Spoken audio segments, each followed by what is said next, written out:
great. still think Super Saiyan 4 is a really cool transformation. Other people who disagree with me could die. Why did we start it with that? Oh, I didn't know we were on the air. I was like, okay. I was just about to say, now they can hear us, and then Super Saiyan 4 is the best transformation. I'm like, what the hell? I'm sorry. It's just, oh man. It's emotional, you know. Yeah. It's been so long. Toast has just been upset.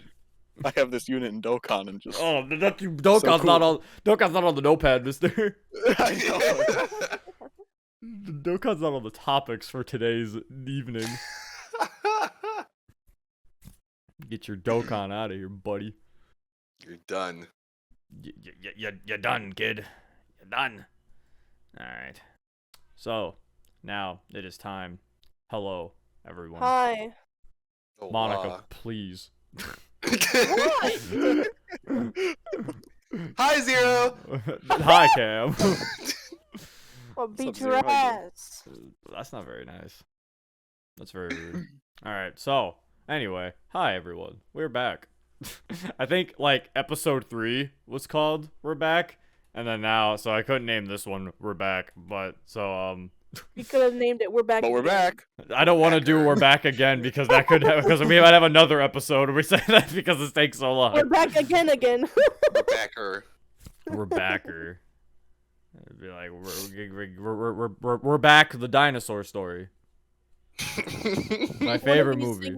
One of these things happen every like 6 months or so. Yeah, well, it's fine. It's okay. This one, it hasn't been that long. It's only been since E3. That's so 6 months ago. No.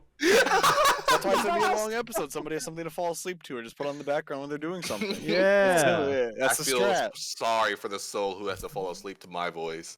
Yeah, honestly, felt that. What do you mean, bro? I always fall asleep to you. What do you mean? Oh, that's not how you sound. No. All Zero's right. voice is nice to fall asleep to. Okay. Anyway. So the first topic is how nice is Zero's fall? No.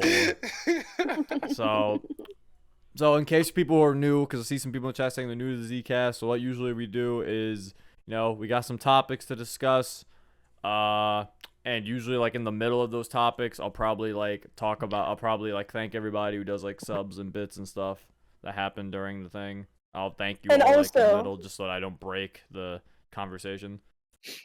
And also, I might die or something in the middle, or like be quiet at some point, a little bit, because I want to do my math homework, and there's a lot left. That's okay. That's Why are you okay. laughing at I me, was Cam? not expecting you to say that. I thought you were gonna. I thought you had to go do something I important. did too. It is important. Fuck you. Math homework. My math homework is What are you, important. nerd? I have to Yes. finish it all by tomorrow. What are you, a Sending the nerd? questions in chat and having a little help with them. Were you a nerd? Yeah, Ew. Good for you. I am. Anyway, so let's start off this episode with the fact that it's no longer 2022. Well, 2021. It's no longer 2022. And Man, let's that was pretend last year. that it is, because a lot of the topics that we have to talk about happened in 2021. So let's just pretend that it's still 2021. Yeah. But no. So let's talk about some games that released in 2021. So I could have put this in order of when they released, but this notepad is not in order because I don't really fully remember the order of some of these games. Yeah. So it really doesn't matter about order. So I'm just gonna we're just gonna go in the order. So Metroid Dread came out. Right. Metroid Oh. got a new game. After fucking how many surprisingly. years? What, like, wasn't it like 15 years? Something Well, like that? well, no, because they got that remake on the 3DS. It was But like Samus an actual Returns. like mainline Metroid game. Well, yeah, that we actual thought was dead in the mainline water? game was 'Cause, like, yeah. Wasn't like Dread like one of those like titles back in the day that's just like, oh yeah, this game's gonna be coming out, and then it just never came out, and it was just kind of dead in the water for like ever Yeah, until it Dread actually got was announced. yeah, Dread was actually a canceled title. It was Yeah. like a long Yeah, time that's ago. what- It was like a beta title, so it was like that's why. Cause I think we talked about it because I think they announced Dread at E3. I'm pretty sure. So I think we talked about the trailer Yeah. for it. I think Mhm. last Zcast. Cause yeah, Yeah, it was that's just like why. literally a teaser at that point. Yeah, I was like seeing the word Dread was like, what the Yeah. fuck? What the fuck's going on here? But yeah, the game itself was really good and sold extremely well for a Metroid Mhm. game. Like, Almost that got game of the year. that shit was actually yeah, didn't it got like best action game? I think. Yeah, I got best action game. It got best action game. So I mean, I don't know. I think Dread's probably going to make it that more Metroid games are probably going to be happening. In the And it's future. crazy how it got a game of the year contender after it's been so long. I mean, that just truly shows how how many people love the fucking Metroid fan base, and this like maybe this will finally wake up, the developers' eyes and be like, hey, maybe we should like start releasing more of these games. Yo, they like Samus? Yeah, they like. It's almost as if they created an entire genre called Metroidvania for indie games or something. It's like fucking you had indie games doing what Metroid's been doing for like years, and suddenly Yeah. Metroid's like, oh yeah, right, we made that. I forgot about that. We made that. Maybe we should start making more of this, huh? Mhm. And they're like, yeah, probably. God. So yeah, I liked Dread. It was pretty nice considering, and I wasn't super lost because I actually played the 2D Metroid games, so I actually knew like what was going on to a degree of like what happened last time, and it was a nice game. I haven't finished it yet, but I'm like super close to the end because I just got fucking sidetracked with so many other fucking games that came out. But yeah, it was Didn't they fun put a for bunch of like Metroid. story elements and stuff on the website as they came out? Yeah, Yeah. Yeah. there's a lot of shit like that. Like Samus, this is what you call what the hell is that main thing? Emmy. This is what an Emmy Yeah, is, right. and this is they're basically like those little things are lore pieces creepy and- as fuck though. Yeah, they are. Holy shit, I fucking hate them. Like that shit's like I don't. It really. That game is creepy. Yeah, the game itself definitely gives me the vibe that oh yeah, this was definitely like a canceled thing around like the GameCube DS era, because that's like around the time they were making shit So that's that a was child. They like, piss their pants. yeah, because it was like that was around the time where like Luigi's Mansion isn't exactly a scary game, but it was still Yeah. kind of like the atmosphere was kind of spooky looking, like. So this is like I did definitely was one of those things where I was like, yeah, like it definitely felt like this was an idea they had like a while ago, because oh my god, it's a little spooky. I enjoyed my time. I haven't beaten it yet. Actually, my backlog of games is fucking terrible. But Yeah. I'm like, I don't know what's considered halfway. I know I have like at least like 10, 15 hours on it. I know it's not that long of a game. I still don't think it is because like I'm just doing a lot of exploring and everything like that. And the exploration in that game is fucking phenomenal as well. I enjoyed exploring in that game. And it's one of my first Metro games I've played because like I never played like the older versions. I mean, I think maybe at most I saw my cousin maybe playing like Prime, and then I was just like, oh, that game looked kind of cool when I was like a bumbling like 4-year-old. I was like, Fumbling I was like, 4-year-old. I was just like, that game looks kind of cool, and that's basically all I knew about it. Because yet again, like I didn't really. A lot of people say I didn't really necessarily have a childhood when it came to games. I'm just like, maybe not to them, but like I mean, shit. I played some good games in my childhood. Bro, I mean, as long as you play Sonic Adventure 2, that's all that matters. I did play Sonic Adventure 1, not 2, sadly. Yeah, you're close. You're close, but I mean, I'll give you a close, you know. Because I never really was a Sonic guy either, to be honest. Which blasphemy, because like It is blasphemy, but we'll allow it for now. In this household, Yeah. get out. We'll let you stay for now. But yeah, so Dread was pretty cool, pretty enjoyable. Next game is SMT5 came out as well. which is another game that we thought was dead in the water, was never coming out. Yeah, last year was just a lot of dead in the water, huh? Yeah. That's Well, a- I mean, it's a true. lot. Like nobody thought SMT5. Like, oh, they're just fucking Atlas only cares about Persona now.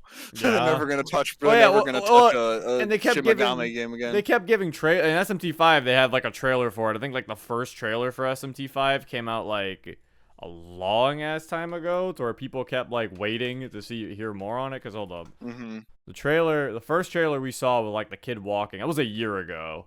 Yeah. All right, so it was only like 1 year, but still, everyone was like, "Oh shit, we're gonna get some more SMT5 stuff." So yeah, so that game finally came out, and some reviewers really needed to be told that no, Hey, it is it's not not Persona. God. And literally every article I went to, this is like they don't have this confidant system like Persona 5. They don't have this making friendship. They don't have this main protagonist. Because where you hang out with all SMT your never friends. had that. Yeah, exactly. It's just like God, it's like God. It's a Persona game with no heart.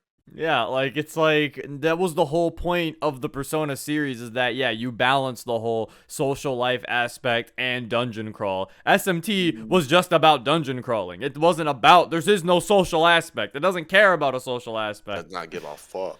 Yeah. Social aspect my ass. So yeah, fucking.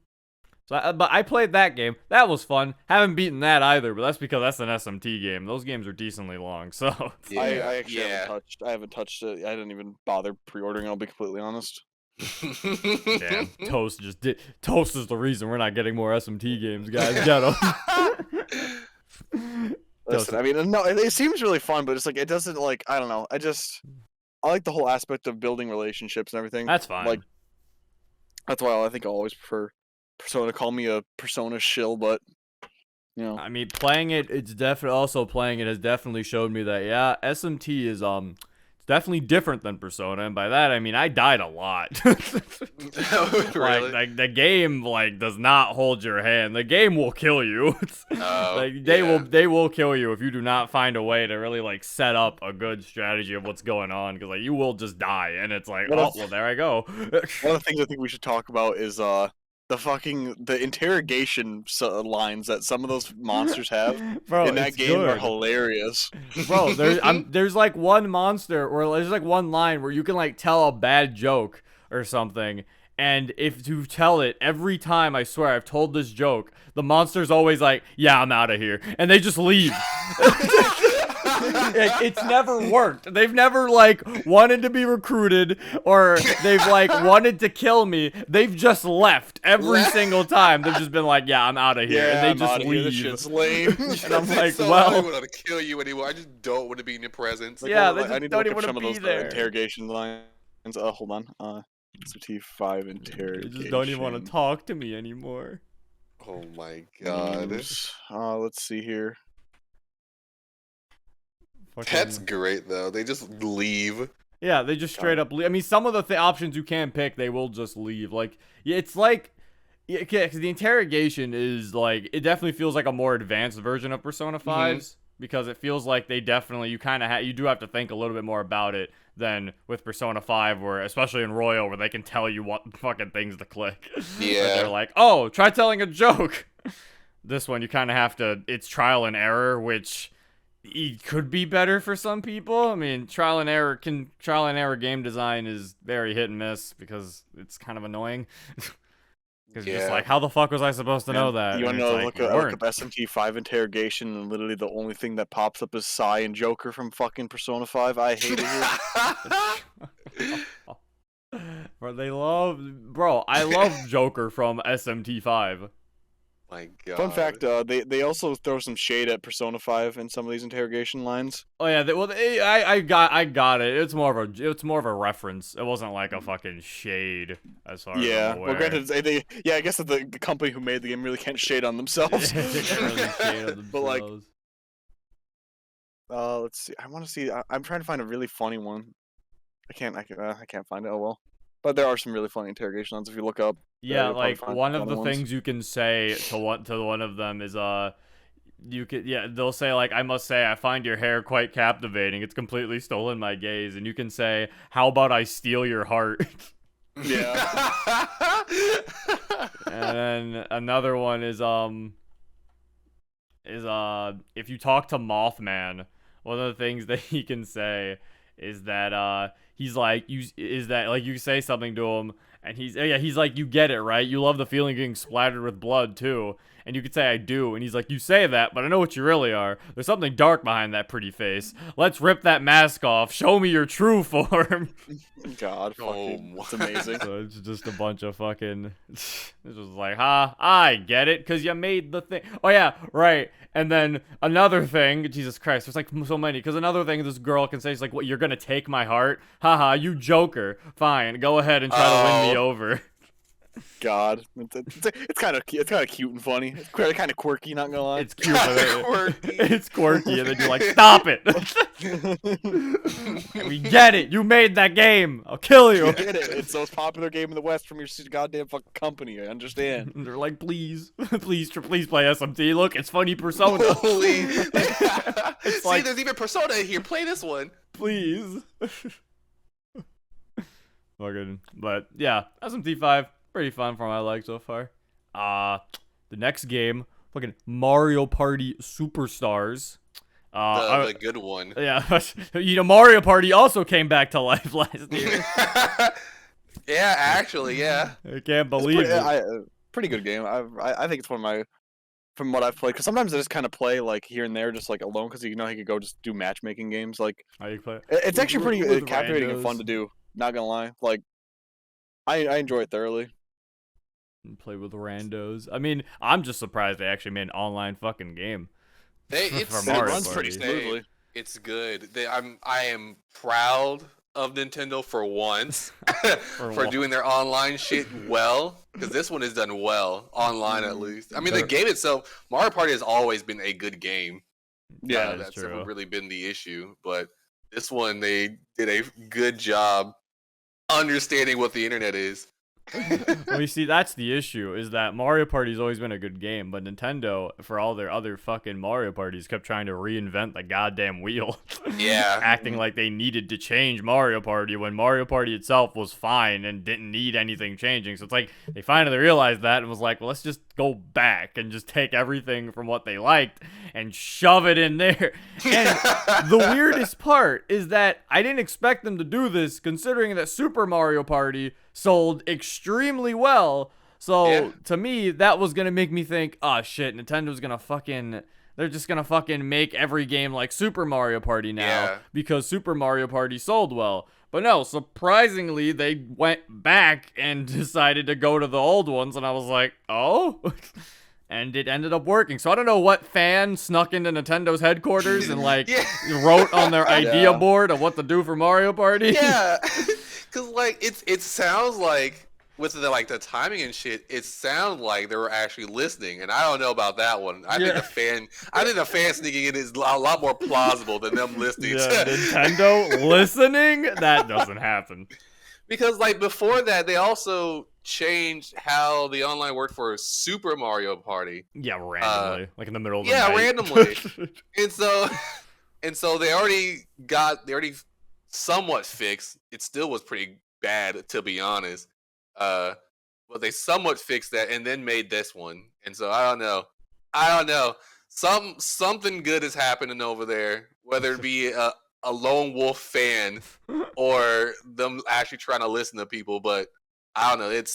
It's very pleasing and like good for the future if this started to happen.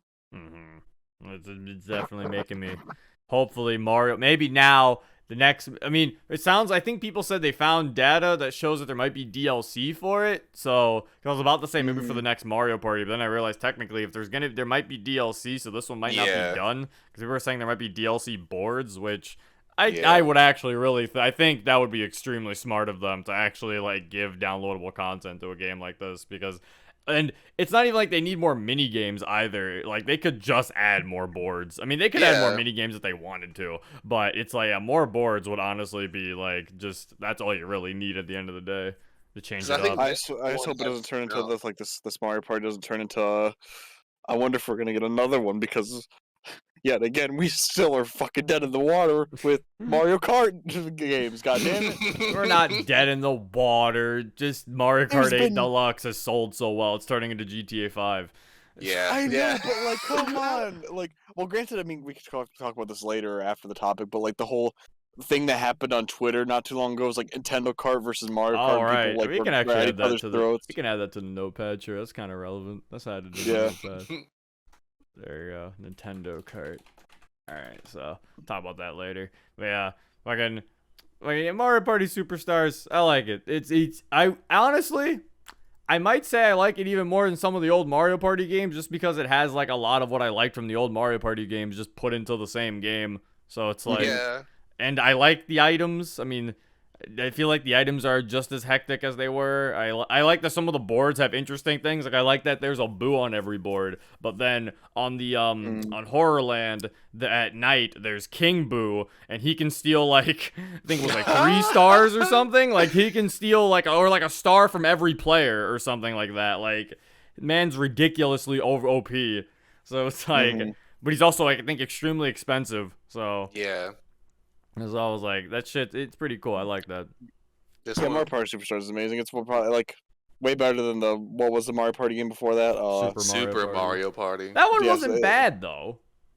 But The like, game isn't bad. It's just like you can't do shit with Yeah. other people well. Yeah, because didn't they add a line to that too? Like right as soon as they announced they did.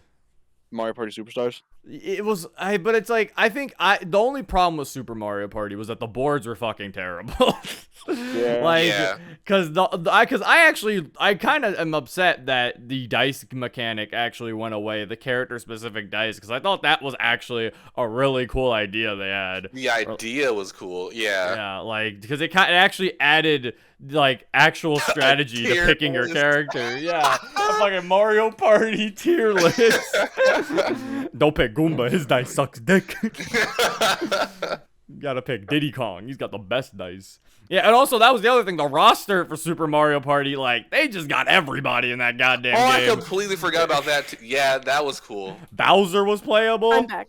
Fucking, they had fucking Monty Mole, bro. Fucking Diddy Monty Kong. Mole, my boy. Fucking Bowser Jr., Shy Guy, Hammer Brother, fucking Pom Pom for some reason.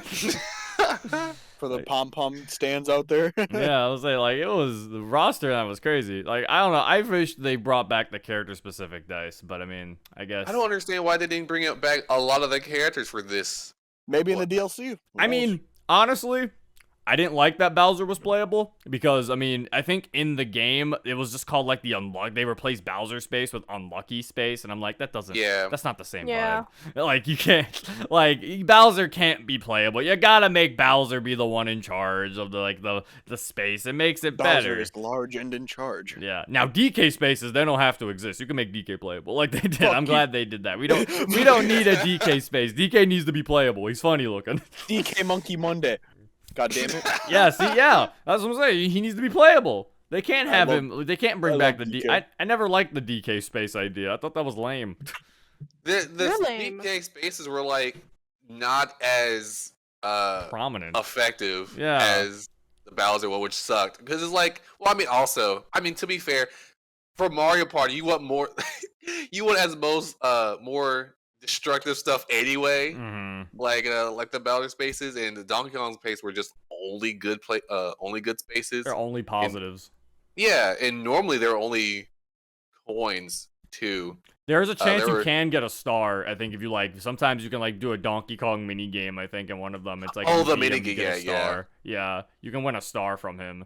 But yeah, it's mostly like it's never.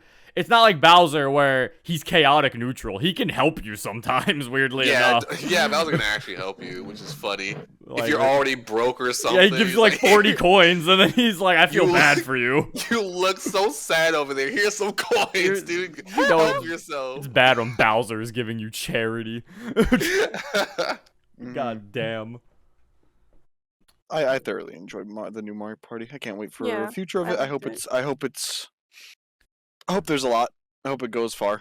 If they do the DLC stuff, I kind of hope they add more characters Yeah. Yeah. because like even if obviously Bowser can't be playable now, which is because they Yeah. have the Bowser spaces, but like I don't know, only having like what 8 characters or something. They added Rosalina, which was a nice addition, but like, Saying yeah, negative, I Just swear for to God. Toast. Yeah, So, yeah, just for me. Only me. I'm the only one that's allowed to play her. Everyone yeah, else back off. yeah, they added Rosalina and they put DK back, as they should. They put him back where he belongs. It was good. Well, yeah, they added Rosalina, but I think they could add like Dry Bones or. I want my boy Dry Bones. Yeah, Dry Bones. I was gonna say Toad, but he's already in like hard coded, I think, into like being the announcer. So I guess it wouldn't really work if they did Toad. They could do Koopa Kid, I guess maybe to bring him back from his. No, they can't because he's also in their announcement too. Which, like we talked about, why is Koopa? Well, no, that's up? Koopa. I was talking about Koopa Kid. Oh, the, my bad. Yeah, the fucking weird Mario Party only like Bowser minion that was like I don't understand. Yeah, I never understood them. They were like weird. Like Koopa Kids were like they weren't Bowser's kids either, right? Like were they just called? They were. No, I thought they weren't. I thought they were just called the Koopa Kid because they said Bowser Jr. is the only legitimate child of Bowser. I could have swore that the Koopa Kids called Bowser Papa. Okay, no, here we go. They're called Mini Bowsers in Europe and originally known as Baby Bowsers in the Japanese versions of the first 3 Mario. They're minions. Okay, they are not his children. They are just minions that look like him. They were just created in a lab somewhere. He just created them in a lab. With some weird chemicals. And... I mean, I'm still wondering who the fuck. Bowser extracted his DNA from his blood and created small versions. I'm still wondering who the fuck is the mother of the Koopalings, because apparently Bowser's not related to them either. What about Bowser Jr.? Bowser Jr. is his Bowser. Yes, Bowser Jr. is his only son. That's what they said. His mom? We don't know. I want to know. It's Peach. That's what he keeps saying. That's why he's trying to take her back. Actually, She no, wait. cannot No, push wait. out a turtle. No, wait. No, we have the answer to that. I forgot. It's Miyamoto. They asked him. They said, "Who's the mom?" He pointed to himself. It's Miyamoto. I hate Nintendo. They're awful. He's the answer. I hate how kind of adorable that answer is. It is. He looked so funny when he did it. He like looked around and then he pointed to himself. It was so good. That's great. But speaking of things that were, speaking of great, and by great I mean not great, Nicktoons All-Star Brawl. Oh my god, that mess of a goddamn That also release. came out. That $40 meme. Yeah, I remember. $50 meme. $50 meme. Because that was like by the time that like Nicktoon All Stars Brawl came out, like when did it came after? Did it come out after the releases of the Final Smash character? It came out on the same day as the was... trailer for the Final Smash. Because I remember, because people were trying to say, Nintendo's trying to overshadow Nicktoons All-Star Brawl by having the trailer on the same day. And I'm just sitting here like, I don't think Nintendo gives a fuck. Bold to assume that Nintendo cares enough about that to purposely put their trailer on that day.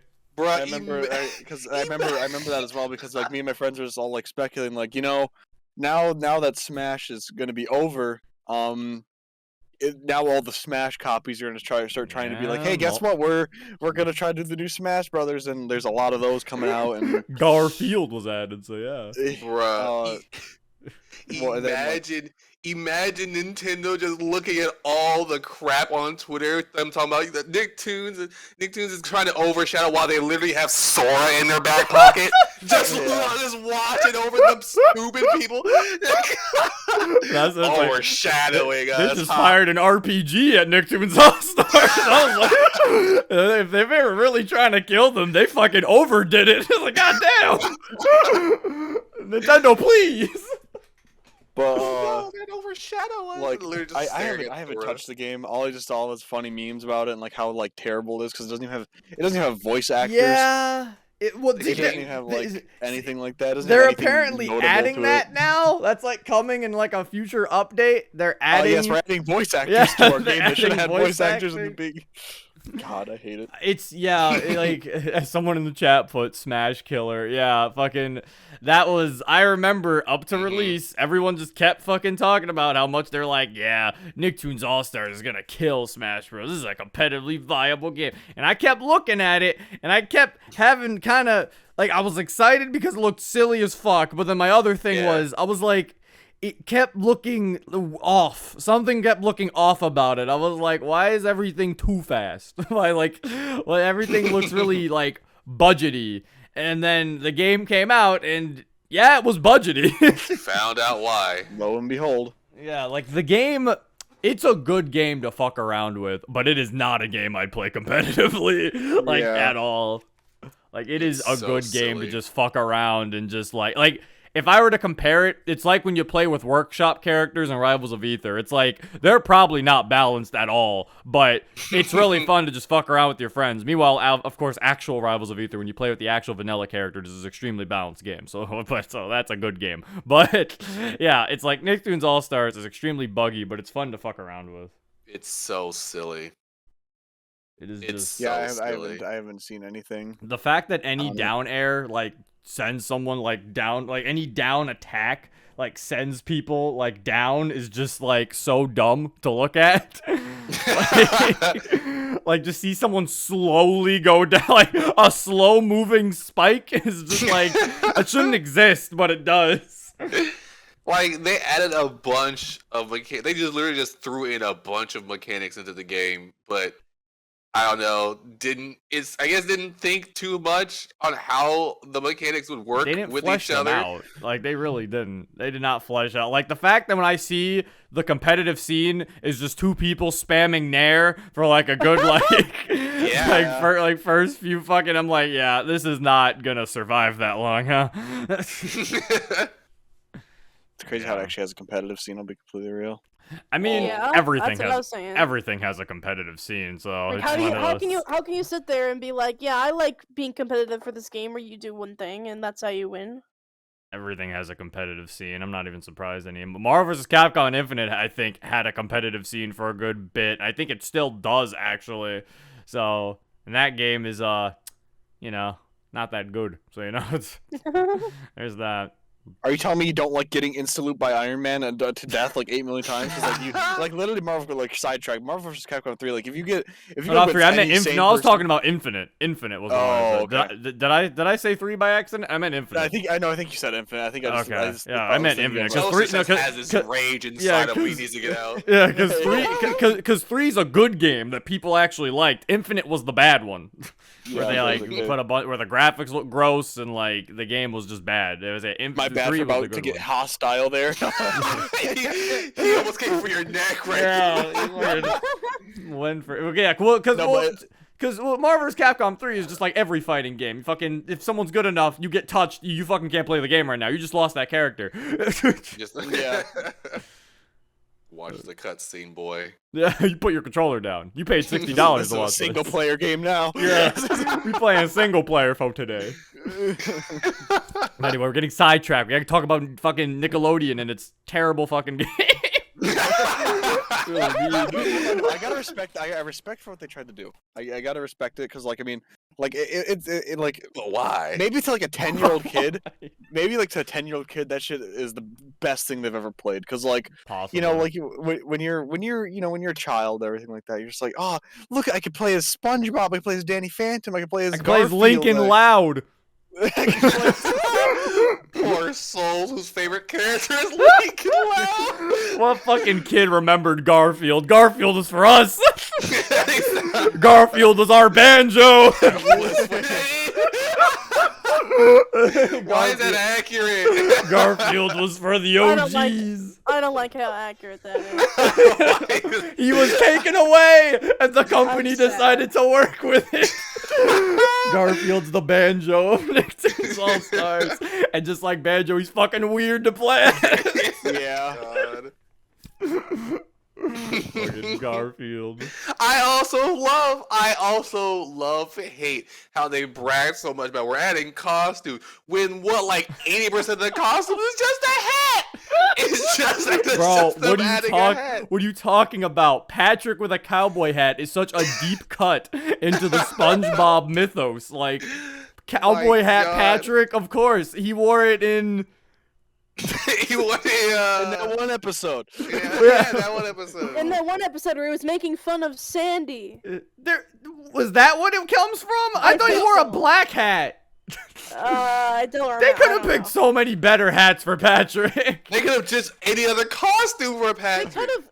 Wait, did they? Did what did they Could have choose put him for in that Sponge- business suit he was in that one episode what where he did was they fighting choose for- SpongeBob. What did they pick for SpongeBob? They picked Okay, they the picked hat- the the number. They number picked one the, hat. yeah. You're the no. He was number 1, which made the most That sense. would make sense. Okay, well then they could have put like the Krusty Krab hat on Patrick. I mean, I guess the cowboy hat was kind of Dirty Dan, but I could have swore he wore a different hat for Yeah, Dirty I thought you were. Dan. Wait, hold on. I'm gonna look up Patrick costume. Also, I'd argue Pinhead. He should have got the Pinhead Larry necktie. That would have been more memorable. Didn't you guys discover that like the alts are like not even separate like renders? Yes! They're just Yeah, render- they're they're not. just The game can pieces of, glitch. like- yeah, the game if you like switch between two characters really fast, and then you switch between their alts really fast, you'll see the alt Um, The alt overlay on top of it, yeah. the Hold on. original. Yeah, I mean, because it's weird. I think that's what they tried going for. Like here, there's a difference between the show and the game. Oh, okay. Maybe they're no, I that think doesn't that's make what any they're sense going because. for. But no, like you see how the other hat like is more Yeah. like, I don't. See, Magic sent me like a cowboy outfit they could have gave him, and I'm like, yeah, they could have went with Ranger Rick. Yeah, why didn't they give him I that? think they should have gave him the suit. They should have given him the suit when he was like wrestling There's SpongeBob. so many things they could have did. Fucking, it's just dumb. If But anyway. giving them different colors would have been better than that. Danny, Also, Danny mixing Phantom colors. just gets like a different like color swap. Like some of the colors are some of the alt outfits are definitely put way more work into than others. I'm not even joking. Korra literally just got a shadow effect, and that's Yeah. the different alt. that's the alt outfit. Like yeah, like some of them got like really fucked over. What's Garfield's alt? I think it's a Garfield. hat. I think he also gets a hat. That's a missed opportunity to just not change his color. He's a I- fucking cat. I think he gets a Reptar hat. got a nice color change. Yeah, Reptar got purple. I mean, it is literally just purple, Yeah, but it looks. he's like, oh, I love being purple.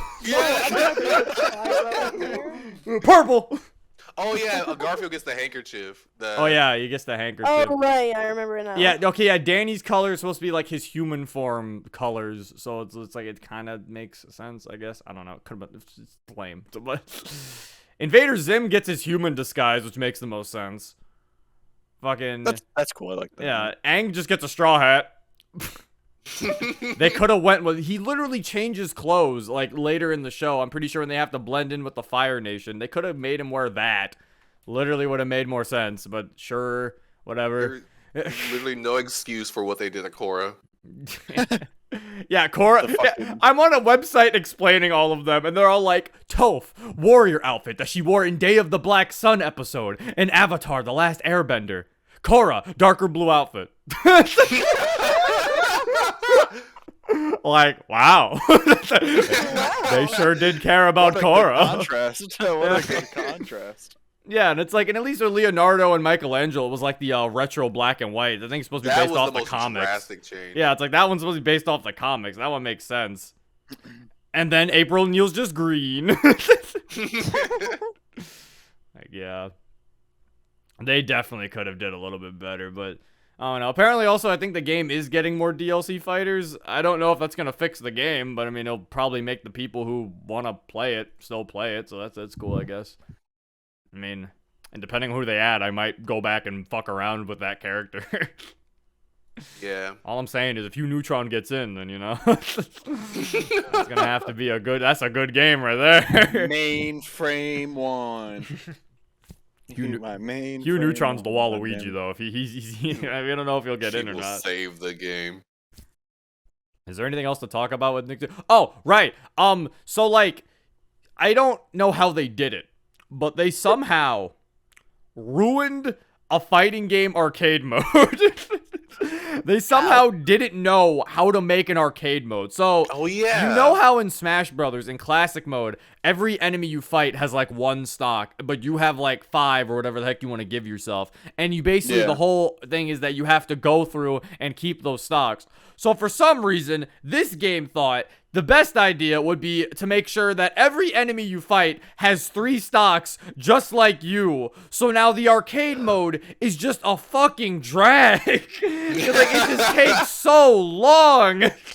Yeah. Because you're just It's a fighting. 3v3. Yeah, you're just basically doing an entire, regular match against an enemy, and then you just go to the next enemy. So you're just sitting here like, I've been fighting for so long. Have you ever wanted to do CPU matches without having to go back to the characters for once? And then they even have the audacity to give them pre-fight, dialogue, but it doesn't even have dialogue that depends on the enemy you're fighting. So you're like, what was even the point? I don't even understand what was the point of putting in dialogue for a game that has no voice acting if you're not even going to make them talk to each other correctly. I understand for games if they don't say anything to the enemy because it's voice acted. I'm like, Yeah. sure, why not? That would probably be annoying to get the voice actors to go in and voice lines against every single character. But you are just typing in dialogue. You could have just typed that in, depending on who they're fighting. It is not that hard. I don't know. All of this just makes it seem like it was rushed because they attempted to overshadow. I'm pretty because sure all it of this was. doesn't make any sort of sense why this was put out already.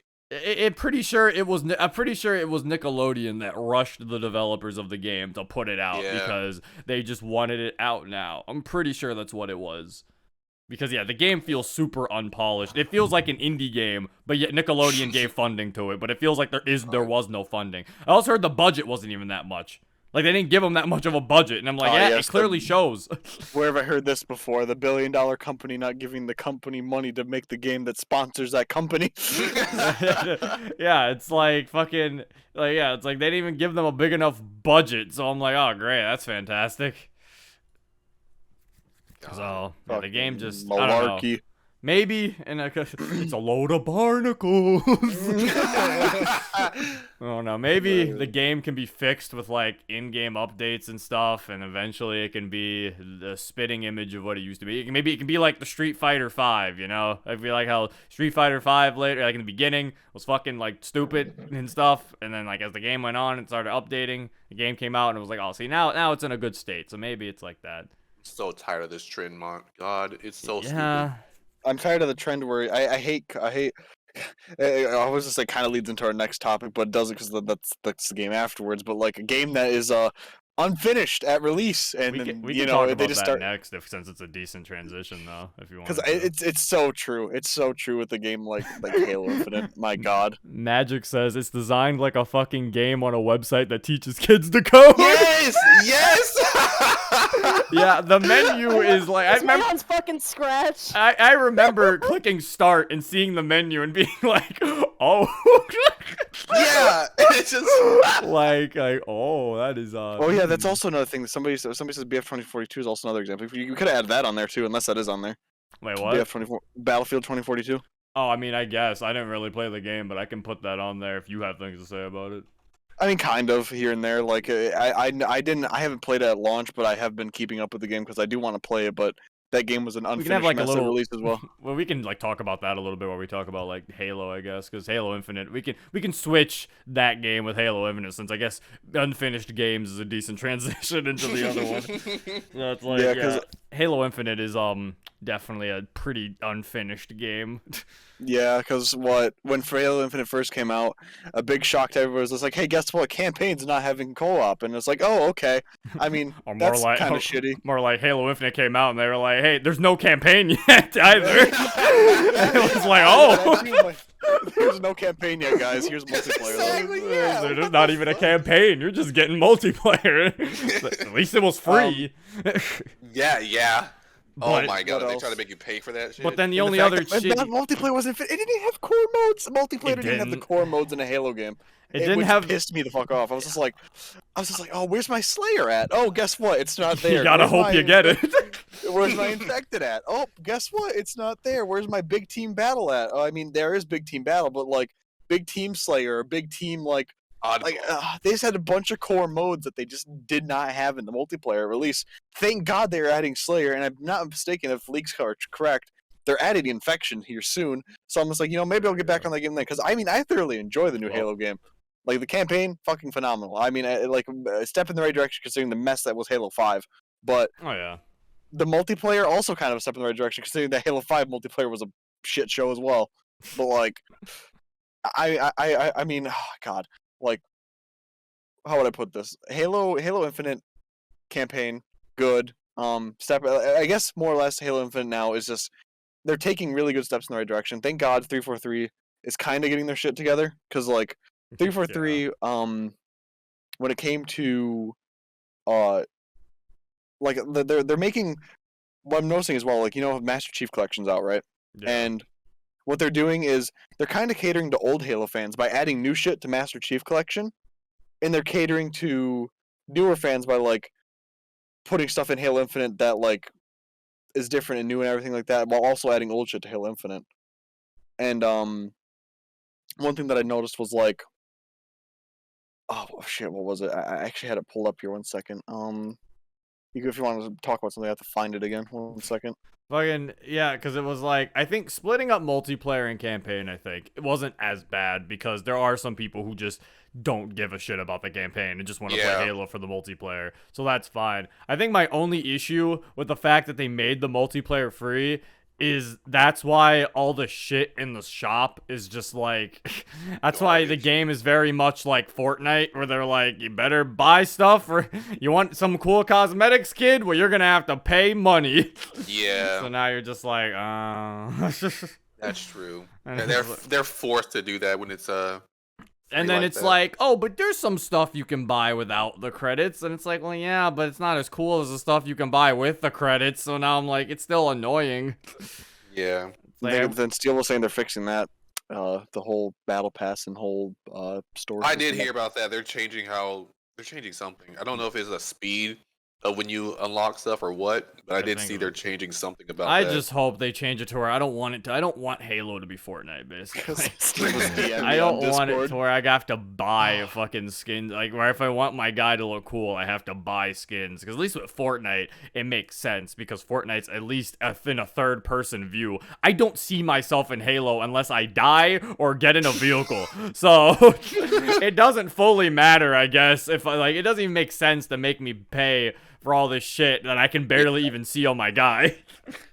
Steel just fucking came at me like a Twitter fanboy. He says, I'm going to be a Twitter fanboy. They're adding new modes. He said, he's linked me articles. It's like, and with those in mind, it appears that Halo Infinite new game modes will include Infection, Griffball, King of the Hill, and Extraction. See, but that doesn't negate what we were talking about, though, because our problem was, why wasn't it already there?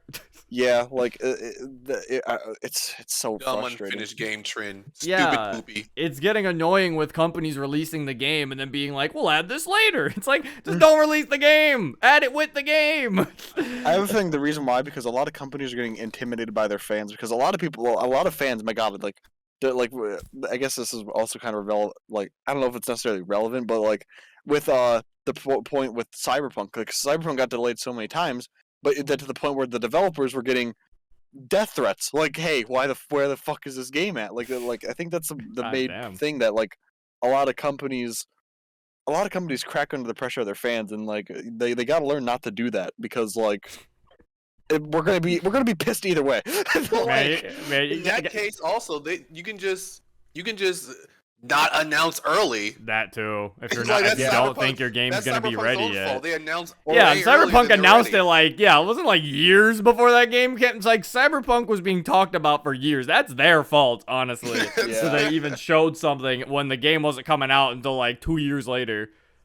You're not forced to. Well, I'm not gonna say forced it because they just wanted to build hype. Yeah, exactly. But to be fair, also, but to be fair, sometimes it comes to a point where it depends on the game because, yeah, if it's an exclusive, then they might have been forced to because sometimes, that's why I stopped myself. That's why. Because if it was like a Sony exclusive or something, Sony might have been like, no, you have to show something about your game now. We want to build hype. Like, I'm pretty sure that's what happened with Final Fantasy VII Remake, why it was shown so fucking super early, like back then, because I think Sony wanted to fucking show off that Final Fantasy VII Remake was in the works. Yeah, What was another thing I wanted to say about Halo Infinite? Just I enjoy the game. Like multiplayer, really enjoyable. good. Campaign, really good. Like they're all steps in the right direction. Like It's nonetheless, just, like it's just annoying. one thing that I don't like though is what they're doing is like I like this. I like the fact that they're adding content to Master Chief Collection for the older players, and I like the fact that they're continuing with Infinite. But the issue with that is splitting the fan base for a game is not necessarily the best step, because then one chunk of the fan base is going to be over here, one chunk of the fan base is going to be over here. If you want to have a decent player count for a very long time, then just say fuck the old game, just and keep working on the current game. Like the old game.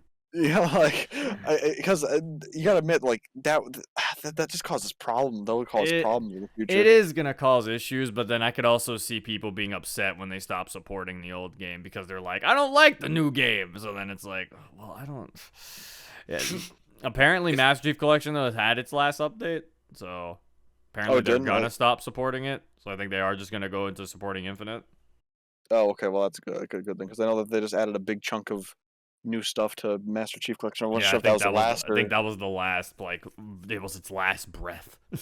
The last hurrah. And then there's another game that was unfinished at release as well. For if anybody else has any other things to say about Infinite, go right ahead. But I seemed kind of negative only on Infinite, so I'll try to. I like the game overall. Like the multiplayer is fun. It is Halo. That's like it definitely feels like Halo has come back. It's like fucking Halo is fun. Like again. So I do like the gameplay and everything of it. It's just everything surrounding the gameplay is where it gets iffy for me. Like Halo Infinite itself is really fun if you just play it.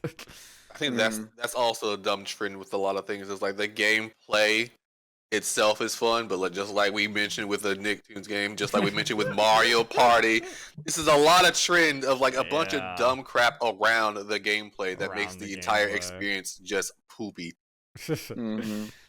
Which I guess is fine, because I guess it shows that they're no longer focusing on like the graphics on something. It's like, the gameplay being the major focus is good. It's just, you can't not do anything with everything else. They kind of have to work in tandem with each other. You can't just be like gameplay only. Douglas, trust me, that topic that you asked is going to be in the later part of this cast. Don't worry. Don't worry. We have a lot to say about that. Yeah. But yeah, also with the cosmetics stuff, which is fine. Them not focusing on the cosmetics and stuff, but also, like Toast mentioned, them not putting in like core game modes that is like gameplay, and they still delayed that part. Should have just delayed the game at that point. Like let the goddamn game bake in the oven for another year or so. There's a lot of these games, bro. I'm starting to think people everyone's just trying to eat their cookies before the cookies are fully done, bro. It's a very dumb trend that's not gonna stop. The cookies ain't finished. Goddamn. Stop eating the cookie dough. Let it finish. Yeah. So did you want to talk about? There's a lot of game companies who are just like realizing that, hey, we're a big game company. People will buy anything, and then they just bullshit. I'm starting to notice that a lot of the games on this list kind of transition into like unfinished, so we can start like going to or like needed to be baked in the oven. We can move Deltarune and DDLC Plus to like the last part, because they're not rushed, and I feel like we could talk about the other two because this transitions decently nicely, because those two are also fucking victims of the rushing brigade. Unless did you say you want to say something about Battlefield or? Yeah, well, just because the thing is though, with the problem with Battlefield right now, because a lot of people played the beta and they're like, holy shit, this is definitely going to outplay Vanguard. Well, that's how most people will always say, because Call of Duty Vanguard. But yet again, as we just said, every fan base has their fanboys that will keep buying the game. I'm surprised Vanguard, how shitty that is, but granted, we don't have to talk about that because I don't think nobody necessarily cares for COD here. But Battlefield 2042 beta, phenomenal. I'm pretty sure you guys played the beta, didn't you? Yeah, me, Cam, and Sora, and I'm not sure. Didn't Zero you did? I'm not sure if did you play the beta? No, I did not. I was going to, and then I think the day at the end, it it ended. Okay. Yeah, ended. I was like, oh, okay, there it goes. It wasn't like that. I wasn't that super interested, honestly. So. But beta phenomenal. Everybody It was really was. excited for it. Everybody was just like, "Holy shit, this actually might not necessarily beat COD, but it's going to be definitely a competitive for a competition for COD." And then the full game came out, and it was literally the exact. Then the it game was- came out. Well, I say the full game, and it was literally just the beta just brought over. I think it was literally the exact same things from the beta. Maybe like I think one new character, and like they're I think they're building on this idea that they want these operators. So you know how like when you played Cam, like they had the operators I get to Mhm. pick from. Like you know how like they were building on that. I think they added one new one, if I'm not mistaken, and like it was just very a buggy mess. Yeah. Everything was just very terrible. Everything with like graphics for some people were being terrible. Some people's PCs caught on fire again because of the graffics being too powerful. The graphics being too powerful for their PC. Are you over exaggerating, or like did that actually happen? No, a streamer's PC caught on fire due to playing Battlefield Oh my 2042 on stream. Wow. I hope And, EA owes him a new computer. And nonetheless, this Battlefield 2042 came out, and it's a buggy mess. And yet again, it's one of the perfect situation to just say like, hey, the developers are like, hey, guess what? We're gonna try to fix this. But the thing is, though, they haven't said anything about it. The game has just been the way it has been ever since launch. There's like the developers I think said one thing, and that was maybe the server's going down for a minute just to update some things, and they didn't even tell you what they updated. I don't think. I don't know why you guys keep buying games from EA. It's EA. They're gonna fuck it up. Like, I don't know why people don't understand at this point. Like they're gonna do something wrong. It's EA. Like, their game is they're gonna fuck it up. They're It's gonna disappointing catch your 'cause, shit like, on fire. I was one of the ones that was really excited for Battlefield 2042. I'm glad I didn't pre-order it though. Thank God, because like it's a dumpster fire and a half. That game was. I think the last EA What? game I played was like Jedi Fallen Order, and that game like surprisingly worked well. If you didn't get it on PC, apparently, because apparently on PC it was a buggy mess. But on PlayStation Right. 4, when I played it, it was like it actually ran decently well. I didn't encounter any bugs when I played it, and actually had like a good time. I forgot it was actually made by EA while I was playing it, but and then I saw that everyone else when they played it on like fucking Steam was having like glitches and everything, and I'm like, oh well, there's EA. Which I guess Yeah. I guess the PlayStation version was just lucky or something. But Is that a trend with EA with their Yes. games being on PC Yes. specifically? It's just like well, no, it's not even specifically. It's either PC or just in general, their games will just be Yeah, buggy as fuck. yeah, I know it was in general, but I didn't know like Yeah, maybe I don't think they know how to make PC games. Maybe I don't that's think they what know I'm what trying to to do. think. I'm trying to remember if it's like a majority being PC bugging, but It's all I just don't know. EA's just a bad company. It doesn't know how to make games. You know what the EA stands for? Early access. Yeah. Speaking of early access, you know what? I think this one's funnier for early access. So you guys like that new FNAF game?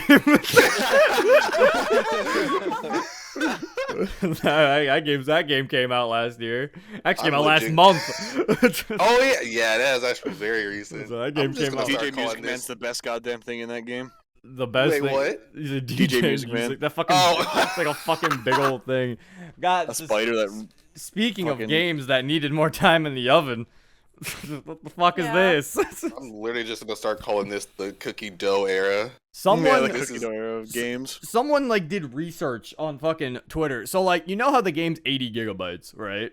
Apparently the game itself is, and people have always theorized that they like didn't compress it well. Apparently they didn't compress it at all. Because Oh, God. someone ran it through a simple compression tool and it compressed the game to 33 gigabytes and it ran like decently well. Like it wasn't perfect, probably because it was a simple compression tool, but like still it Yeah. ran almost pretty well. Like it ran basically pretty good. So it's like, And yeah, no, also- they didn't compress it at all. And also, like 1/3 of the, like 2/3 of those gigabytes are Unused content, unused yeah. content. There's just a bunch What? of there's just I a didn't know bunch that of part. yeah, there's just a Yeah, bunch of the reason why- unused the content reason in the why- game. The reason why security breach is fucking 80 gigabytes is because 1, they didn't compress it, and 2, there is like 60 or 50 gigabytes worth of unused shit. Oh, actually, we don't know how much space of it is unused content. It's quite a bit of. I just know there's a bit. Like I said, I don't think 50 or 60, but there's definitely a lot of just unused content in the files for like no reason. Like maybe half or like less of half than the game's file size. So just little tidbit, just because it's kind of funny. I did programming in college, and it was very often when you're testing stuff out that you will leave a bunch of test program in the program. I'm not joking. It sounds like that's what's happened because I would turn stuff in, right? Everything would work just fine because you could just comment out or just go over all the stuff that was like for testing. And it just not affect the program, but it still hogs up a lot of the memory in the code. But I just didn't care. I'm a college student. I don't give a fuck. But it sounds like that's probably what happened with this. But see, because the thing is, games having leftover unused code, yeah, it's like that's not a new thing. But usually, it's like a little bit. Like it's never enough to where it's gonna affect the file size. There's like a little bit of crap in there. You find little strands. This is like full on unused voice lines, unused fucking code of like character code, and you're just sitting here like, what the fuck happened? Like, this game is just insane. The game is also bugged to the point where the main villain of the game doesn't only appears like twice, and that's because of a bug. The fucking Vanny is supposed to apparently, like the rabbit girl is supposed to show up way more often than what she actually does, and the reason that she doesn't show up that often is because she's actually bugged in the game, and that she's not actually showing up at times when she's supposed to. Her spawning is glitched. So it's definitely like, okay then. Someone in the chat, Deckner says, honestly, I'd say blame Sony and the higher-ups are rushing them for a holiday release. But the problem with that is, I don't think this is just a rush, like, capability thing. This seems like they didn't know how to make the type of game they were making thing. Because there's just even if I look past all of the glitches, there's still just some gameplay choices that just don't make sense to me about this game. Like, having manual saves only, but then have auto saves in very specific locations and very specific parts, that doesn't sound like a glitch. That just sounds like a really dumb decision. Or having unskippable cutscenes. Have you guys seen how terrible it looks when you turn on ray tracing? Oh yeah, I have. I heard the game runs like ass when you turn on ray tracing. It doesn't even. It literally, all it does is just add reflections to like. Because that's the whole point of like ray tracing, reflection, everything like that. It adds reflections, but it's like a child did it. Yeah, I hear like the walls are like the game, and the game itself. Like, when you're, like, chugs. No matter on what PC you're on, there will be chugging parts where you're just walking, and the game will just, like, start lagging for no reason. No matter how strong your PlayStation is. That's just how the game, like, loads stuff. With all the glitches and everything like that, it makes the game speedrunnable in, I think, a subpar 3 minutes. Yeah, it's like 3 minutes. Oh, yeah. I heard about that. Yeah, the game is, like, I was watching a Critical do that. Critical was, He did it in like 6 minutes, and literally he used ray tracing at one point to glitch through a wall because that's how buggy it is when you turn on ray tracing. The game itself is just insane. And then like I said, the decisions are also weird because like the endings for the game, I don't like they scale from big old actual like full on cutscenes for an ending to like comic book strips with no voice acting. And I'm just sitting here like, what the fuck? What? Huh? What is happening? Like, why are some of these endings like, ooh, and some of them are like, what? Who made this? Like, it's just, I don't know what happened. It felt like a game can't just run on passion. Like, there was a lot of good ideas there, and I could definitely tell, and it has some charm to it. The game has some charming things about it, and there's a lot of cool, unique ideas, but it felt like they needed more help with what they were doing, what they were trying to achieve. Yeah, no, that it's sad just how much of a mess a lot of these games are when they get fully released. It's truly just sad. Don't even spend 5 nights in it. Yeah, that too. What the fuck? Yeah, also the other thing is You spend one night in it. it also just feels like it also. I was talking to Monica. I was like, it also just doesn't like. It feels so far away from FNAF too. It like really does. the robots aren't really as scary anymore when they're talking to me and saying lines like, "Hey, little guy," and I'm sitting here like cheesy lines Yeah, I'm like that. Like, sitting are here you like, like scared of that? yeah, like, what the fuck's going on anymore? Like, And isn't this the first game that Scott Cawthon had no say in? Because Scott Cawthon left, didn't he? Or yeah, he just as far as we know, Scott just what Scott says is like he just showed up and be like, "How's the game going?" Okay, and he just leaves. He just kind of checks in. like, so I'm scared for how FNAF's gonna turn out in the future if because of Yeah. this company for their first game all by themselves. It's not a good look. They need to go back to like you know, making it all about how like dingy, like I did back on like a dingy place with a bunch of dingy fucking robots all glitching out and shit. They don't need to have personalities. I don't need to fucking hear Roxy tell me I have no friends. All right, it's a little mean, honestly, but I don't need that. They need So to. Don't need all this weird. extra bullshit. It's so weird that like when he left, I don't know. The weird thing to me is I feel like people who don't even know the in depth of FNAF could look at that game and be like, they did not know what FNAF was when making this game. Because why would you have these super clean robots and try to have them scare you when the whole aspect of FNAF in the general is like these, like you said, super dingy, These dingy, broken busted looking down, robots. fucking weird looking, like that's what the fucking, cause the one thing, the perfect example of like how to go back is, so you know how Scott Cawthon is like funding fan games and shit, right? Yeah. That's like the whole thing. Yeah. There's a game being made called FNAF Plus, which is like one of the fan game stuff, and it's like. It's like I think it's like a recreation of the first game is its goal, and like these designs are like exactly what I'm referring to, and I mean like they should be looking like dingy ass, like Yeah. busted ass robots. Like I'm sending them in the fucking chat, right? I'm sending them into like you guys right now. And it, like, this is how they fucking look. This is what I'm talking about with God. dingy, gross-looking robots giving me the side Looking eye. like, yeah, As soon now as not I all this- saw, not as this soon all as I flashy saw, shit. as soon as I saw the trailer for FNAF Security Breach, like the gameplay trailer, I was like, this looks like Hello Neighbor. This is what this is gonna be. That's all. And It's just as buggy. Yeah. Like, It's gonna be yeah. FNAF Hello Neighbor, and that's what it was. Rockstar fucking gameplay. Yeah, it's like, yeah, I don't know. The only good thing that came out of that game for me is that Rockstar Freddy's funny. Or Glam Rock Freddy, whatever the fuck his name is. He's funny. I'm loving all the fucking memes of it. This is the best part of this game. The memes are the best part too. Gregory. Yeah. You installed Bonzi Buddy on me. DJ Music Man is the best part of that game. Terrible Big spider job, that's- super shit. Oh my god. But yeah, speaking of other unfinished games, Pokemon Brilliant Diamond and Shining Pearl. Yeah, that too. That is They're a. unfinished? I mean, I don't. That game is less unfinished and more unfinished in the graphics wise. Gameplay wise, Yeah. it's Pokemon, I guess. I don't know. That game just.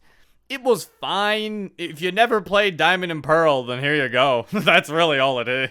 I mean, I enjoyed it yet again because, like, I've said I think multiple times when we talk about Pokemon on this, like, I never really played the older games, and like, Yeah, that's I mean, what I'm I enjoyed saying. it. Yeah, Yeah. it's really all it's for, and it's like Yeah. I guess, but like I feel like remakes should be ways for people to experience the game again, even if they played it before, by still adding something a little bit new for people who've already experienced it before. And Brilliant Diamond and Shining Pearl really doesn't add much for like returning players. It's literally a 1-1 remake. Helps it being more of a remake instead of just a port.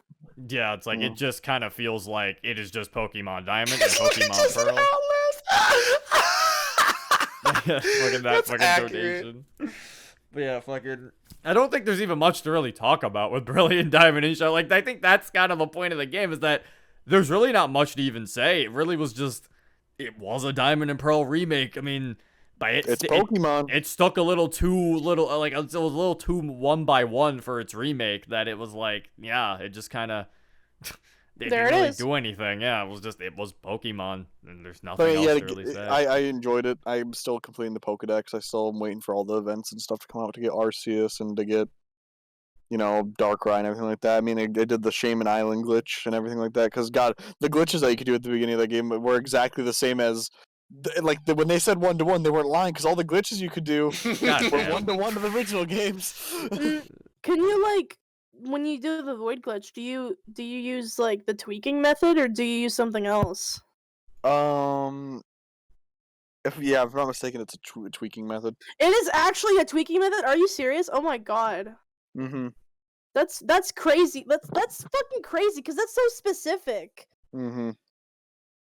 It's How did they recreate that? Bro, why you tweaking By not Pokemon? doing anything to it. Yeah, yeah. By tweak- taking the the tweak- code and shoving it into the Nintendo tweak Switch. method the tweak. I guess the way that the Control A. tweak method would work is because the maps are loaded the same way as they were loaded in Diamond and Pearl. What you do is you get on your bike and then you go to these specific tiles and then you move on them in a certain way, and this confuses the game's loading. So then you can go. And then when you go to the next map, it's just black. And then, the game doesn't know what map it is. So you can fuck around with that. Control A, Control C, Control P. Pokemon Diamond and Pearl have been completed. Remake.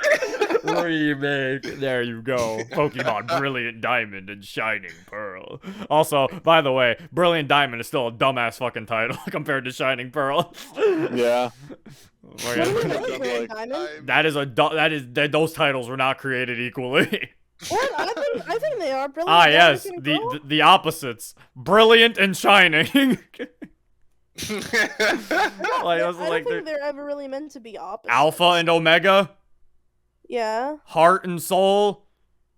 That's not opposites. That's just two Those are things. similar. Heart and Soul are Complementary, yeah, but they're Brilliant and- complementary. They're supposed to be Yeah, yeah, complement. Shining, what do they Brilliant have and in Shining are common? not complementary. Yes, they are. Because they're brilliant means not. bright. Brilliant barely means bright. You could have did Pokemon Bright Diamond would have made more sense. That sounds bad. That sounds better.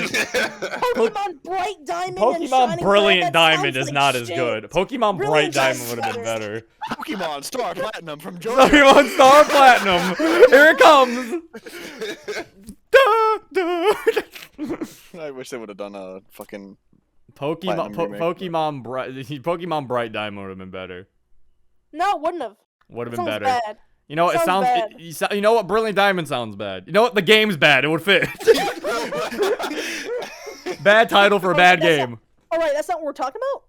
Yeah. Giving on topic 0? Bad game. That's Anyway, basically all there is to say about it. that's all. Yeah, nothing really to say.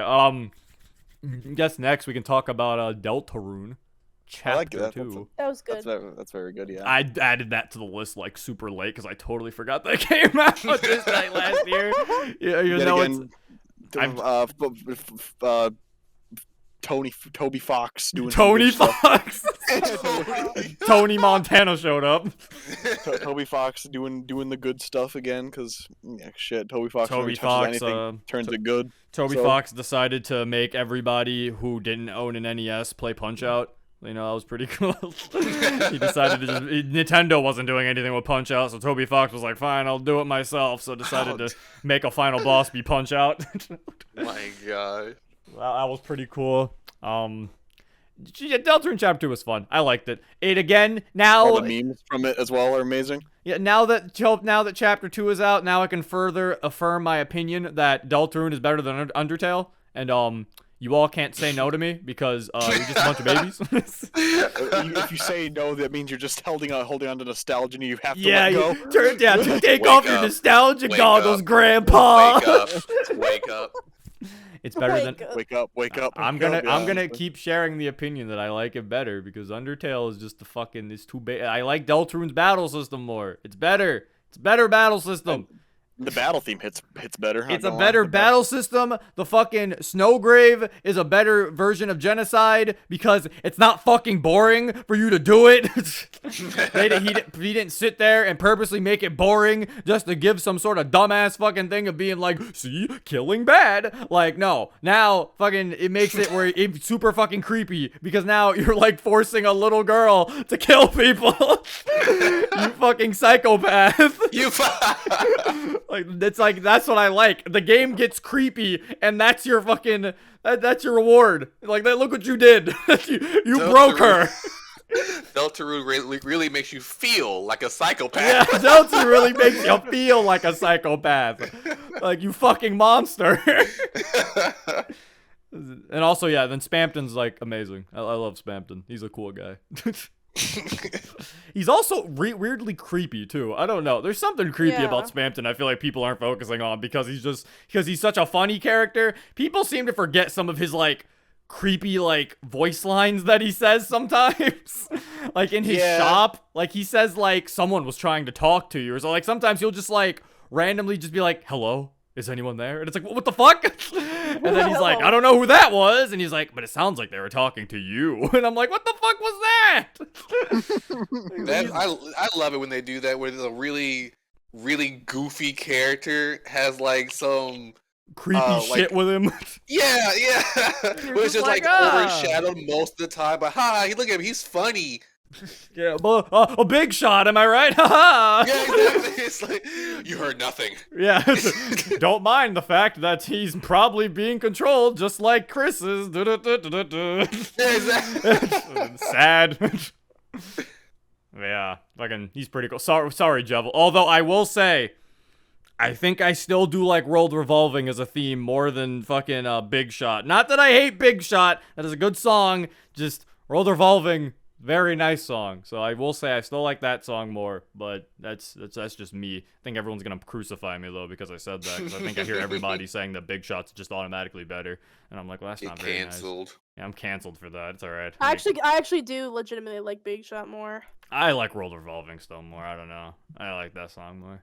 I still, like I said, I still like Big Shot. Big Shot's still a good song. I just like World Revolving more. Bro, Diablo in the chat said he agrees. Thank you, Diablo. I know when no one's got me. Diablo's got me. You versus the world. Yeah, there we go. Was there anything else to really talk about Deltarune Chapter? I guess I'm looking. Oh, right. This was surprisingly, he released this one for free as well. I'm pretty sure he changed his mind because he originally said Chapter 1 was going to be only free. But then he said Chapter 2, he allowed that to be free. But then now Chapters, I think 3 to 5 are going to be released at the same time. And they're also going to be money. You're going to have to pay money to play those. So I'm interested to. I honestly, releasing 3 to 5 is going to be like a Chad move, and that's definitely going to make the internet probably talk about it more, because I do remember there was that one weird time when Deltarune Chapter 2 came out, and like my timeline on Twitter is usually filled with like DDLC art, gaming memes, and then like random Friday Night Funkin' shit, even though like I'm not seeking any of that out. It just shows up. So, but be like, when Deltarune Chapter 2 came out, all of the Friday Night Funkin' shit was just replaced by Deltarune stuff. Like, there was still DDLC art, there was still like gaming memes, but like all the Friday Night Funkin' stuff like went away for like a week, and it was just all Deltarune things. And then after that week, it just all came back, and I was like, what the fuck was that? It's like everyone in like the Friday Night Funkin' community just like became Deltarune fans for like a good week. And then they just went back. Alright, we had our fun. Yeah, like they like just became Deltarune fans. It was just like, bro, I always loved Deltarune. Hardcore fan. And then like a week later, they're like, alright, so you're making my new mod. Versus Jevil.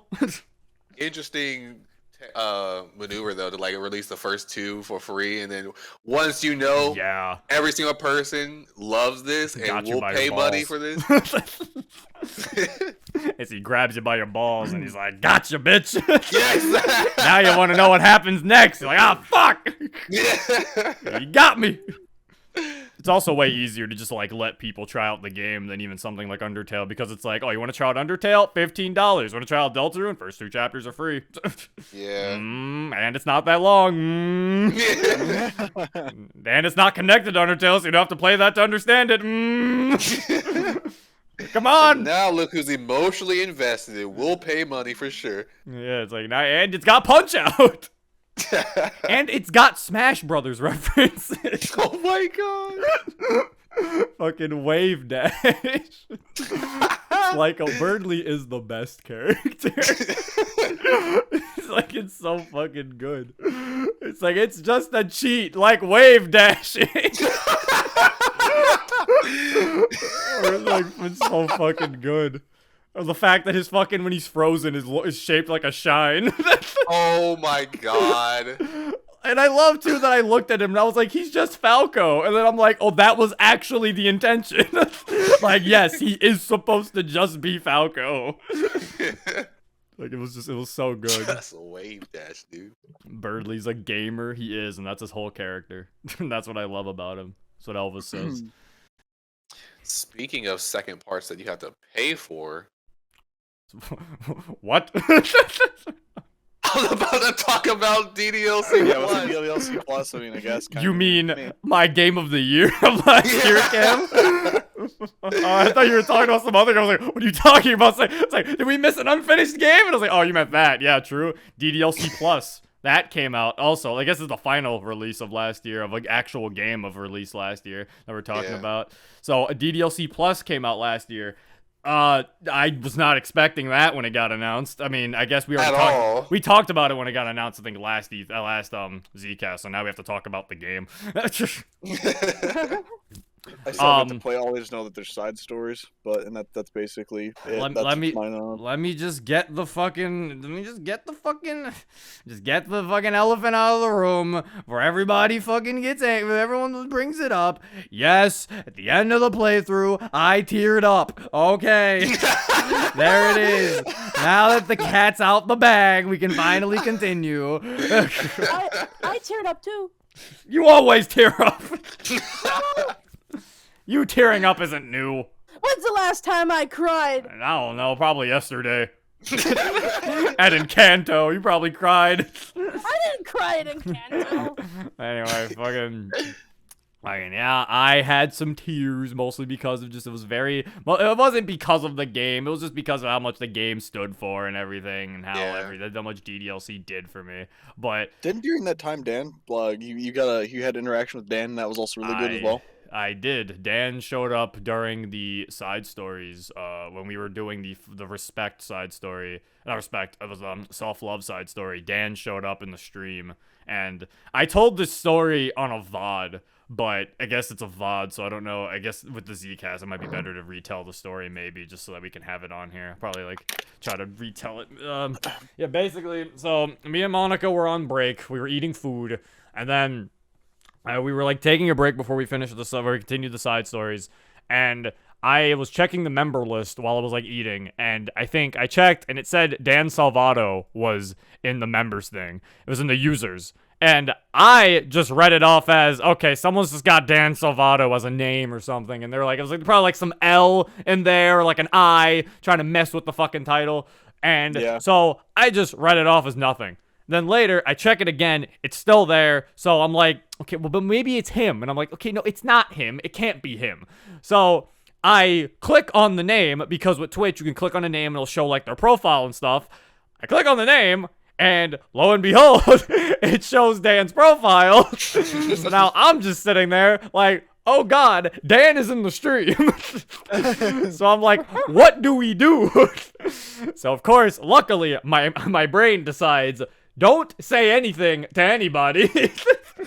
I'm like, tell Monica at most, and tell her not to say anything. So I like send a picture to Monica saying like, Dan is in the stream. And Monica's like, holy shit. So she's like freaking out. Hey, are you for real? Is that real? Yeah, I'm just trying to talk to my chat about like Plus and everything. I think I was even trying to like, we were just talking about how we like the side stories. I was just like hoping like, okay, let me try to make sure like we give our opinions on the game, you know? Maybe that's what Dan wants to hear. Like, you know, like, so we're just talking and everything, and I'm like telling myself, I'm like, if I point out that Dan is in the chat, everyone's gonna like blow up, and then they're gonna like add him or something, and then it's probably gonna make him leave. I'm like, so I'm not gonna say it.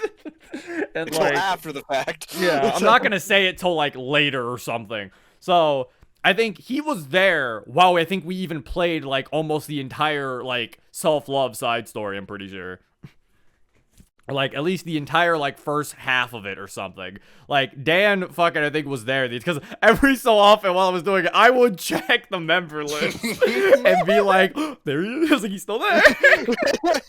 Oop, there he is. And then in my brain, I was just like, he's hearing me do Monica's voice. Yeah, he heard me do the voices, too, technically. I didn't even, like, think about that until later. I was like, Dan heard me do that. Like, yeah, that was the next part of the story. Like, I think he left by the time I think we were doing. I don't think he was there for equals. I'm not sure if he was. So I don't know if Dan was there for my like speech about Plus and everything and how much it meant to me. I don't know if he was still there for that. But I know later, like after the stream and everything, and after we finished Plus, I fucking tweeted at, you know, him and like Team Salvato, like thanking them for the game and everything, and just, you know, I was just doing like a nice little tweet. I was like, you know, just to kind of just say everything, because now everybody was talking about DDLC Plus around that time on my timeline, so I was like, okay, let me like give my thoughts and everything. So I did that, and then I just went to do something else. And I think while I was doing something else, I like check my phone, because I haven't checked my phone in a while, and I just see like a dozen of Twitter notifications, and I'm like, what the fuck are all these notifications? And then I looked at, they're liking Dan's tweet. And I'm like, why does it say they're liking a tweet that I mentioned it? And I was like, what do they mean? And then I see he replied to me, and I'm like, Monica, Dan replied. Mom, get the camera. I was like, Monica's like, what? And I'm just like, he acknowledged. He was like, yeah, I watched your stream. yeah, yesterday. Dan like, fucking. my God. I think I bookmarked that tweet. I'm pretty sure I bookmarked that tweet. Like, It felt so special.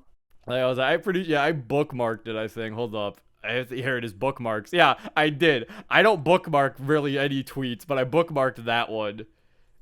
And yeah, he was like, I caught some of your stream while you were finishing up the side stories, and it was really heartwarming to see you and your chat respond so positively and pick up on all the details. I'm equally grateful to be able to deliver these experiences to you and others.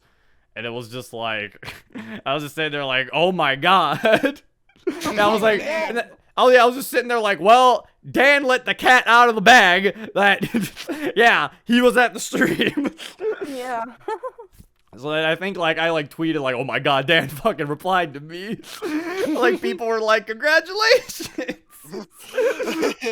People were like telling me congratulations and shit. And I think like fucking like, I think it was even like around that time too, when like Duster, fucking Sir Duster Buster, the guy who makes like the takeover mod for Friday Night Funkin', he followed me on Twitter.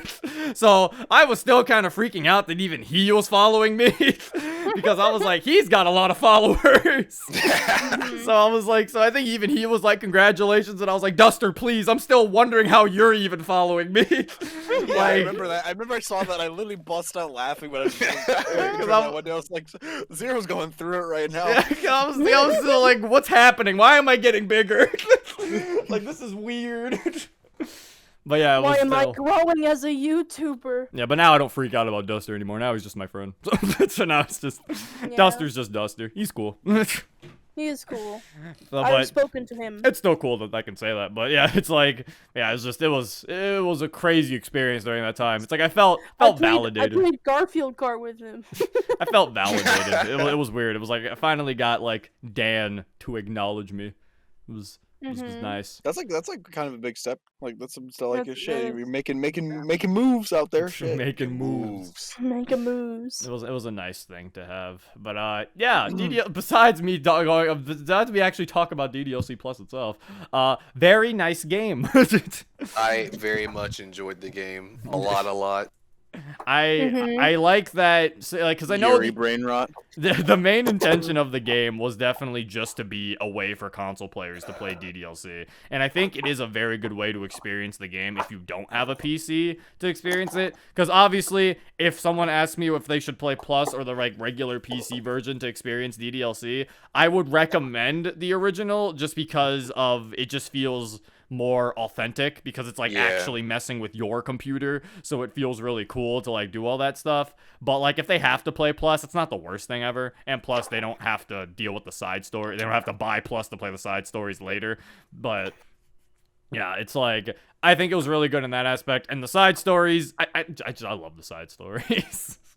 I just loved them so much. I know some people were expecting a bunch of stuff beforehand. Yeah, even though we were pretty much told what it would be. Yeah. If anything, I was surprised how long they were. Like, everybody else was sitting here saying, oh, I expected more from the side stories. I was sitting here like, shit, there's a part 2? Like, the side story's still going? Like, I was still sitting here like, damn, these are long. Everybody else was like, damn, these were not as long as I wanted them to be. I was like, oh, no, these were longer than I thought they were. Like, when they said side stories, I was expecting them to be shorter. So I was like, god damn. Like, I really enjoy them. I love the characterization, like, writing for these characters, for, like, Vigilante or, like, my custom mods. It felt really nice to, again, feel the word validation being used, to feel some validation that, like, I kind of felt like I was writing them correctly. Like, I feel like a lot of people in the modding community felt that. We, like, saw the characters act certain ways. We were like, oh my god, yes! We were right in doing that! Like, Monica being a perfectionist and, like, having to kind of get across that, like, fucking... There was one that I think I hear everyone say surprises them, which is fucking stoic Yuri. And that surprised me too. Like, I did not expect Yuri to just, like, be so stoic, but, like, it's so fucking good, and I love it so much. Like, she just, like, doesn't care about what's happening. Like, I still think my favorite line from her was, like, when they're talking about Natsuki joining the club, and Monica's not sure because she doesn't know if if Natsuki really fits, because she's only in there to hoard her manga. And so she's, like, doesn't really know, and she's asked for Yuri's opinion, and Yuri's like, well, she said she wasn't gonna bother me, so I really don't care about it. Like, Yuri just really doesn't give a fuck, because she's like, she's not gonna bother me, so why should I care? That's like, and it's like, it's so fucking good. But yeah, the CGs were all cute too. I love all the fucking CGs with all of them. They're fucking, it was a great, I love the fucking extra art we got and the fucking data completion. Like, it was just, I love that every physical edition of the game came with, like, little goodies. I love the fucking little stand-ups. Oh yeah, I have it over here. I have my physical edition over here still. Yeah. It's little casing. Mine is, like, in this casing, and it's, like, open on the desk, so it's inside. I love the Monica poem it came with. That was cute. I love the case art. And inside the case, when you take out the game card, Monica's behind the game card. Yeah, she's she like is. hidden behind it. Yeah. On the left of the case is the 3 girls, and then when you take off the game card, Monica's behind the game card. Yeah, there she is. I just took out my game card. It's fucking cute as hell. Cause Zero at first he was like, "Oh, they don't have Monica in the art," and then like, later I got it, and then I was like, "Yes, they do. She's behind the card," and he's like, "Oh, I didn't know that." Yeah, she's behind the card. I was like, that's actually cute. I was like, there's so much shit that's fucking adorable about this game. There's that. Like, I bought this game 3 times. I bought it for Switch digitally. Then I bought it for the physical edition for Switch, and then I bought it for PC. So, you know, there's I bought a PS5 copy, and I'm thinking of buying a PS5 copy too. Did you get a PS5 yet? I know it's I have a PS5. Yeah, okay. For a while. But yeah, it's like fucking. It's just like it's so fucking good. I love the game so much. It's such a good game. Fucking the music is so good too. Fucking love the new tracks. Yes. Like it's just everything about it. I love DDLC Plus. Such a good game. And also, honestly, I don't know. The game itself, maybe I'm wrong. Maybe I don't know what I'm talking about. But I still feel like DDLC Plus is a test to see if they could actually do more things with DDLC as a franchise, because I don't know. I don't think DDLC's just done now that Plus was released, because there's a few things supporting the fact that I feel like DDLC is still going to be doing more things. Is that one, a Nendroid is coming out for Monica. 2, Dan has a manager at Team Salvato that specifically handles DDLC stuff, and that they made this happen around the time Plus came out. So it's if Plus was really the last DDLC related thing, why would they get a manager to specifically handle DDLC stuff if they're not going to be doing that much DDLC stuff anymore? Yeah, if they got them around, yeah. I don't know. I don't know much about how things work at the corporations, but I'm just saying that to me, it feels like there's definitely going to be some more things here. And also there's a bunch of DDLC merch. There's the Elmo Cat fucking collaboration they just did. There's just a bunch of shit they're doing. So it makes me feel like they might be doing more DDLC related media, in the future. I'm telling you, DDLC party game. Make it fucking 100% orange juice or something. It will work. There's 4 characters. Cool. There's 4 characters, 4 girls. You can make an unlockable MC, maybe. You can be an unlockable character. It would literally work, and I would love it. I'm telling you, DDLC you could do a lot of things with that. And the party game could have some glitchy aspects to it to fit with DDLC's glitchy aspect. You could fucking have it sometimes the game will just glitch and the characters every board can have a glitch part of it, kind of like Orange Juice has a event that happens on each board. Everyone can switch spots because the game glitched or something, or some of the items can be glitchy. You can do things with it. I think DDLC party poggers. I hope so. I don't know I just feel like Dan probably takes it a lot more serious and might not go that route. Maybe both of these things are, well, the DLC was the original, and then Plus with the serious route of giving backstory to the characters, and it's not really a goofy party alternate reality sort of thing, or I don't know. Fair. But it's but I just feel like it could work because there is also some goofy scenes in DDLC Plus that I'm I feel like could definitely work as a thing. The 100% orange juice, I feel like that's already a great idea, because that's the 4 girls. The 100% orange juice is just very kind of simple and silly anyway. It can just fit most different templates of different. And I'm pretty sure Orange Juice is actually, the characters in Orange Juice, I'm pretty sure, are from a different game anyway. I'm pretty sure they're from they're from a visual novel. I'm pretty sure that's because they had that. Whenever you turn the game on for the first time, they had that story at the beginning of it. They just kind of gave them backstory or something, and it looked like it didn't just come out of nowhere. Yeah, the characters from Orange Juice come from.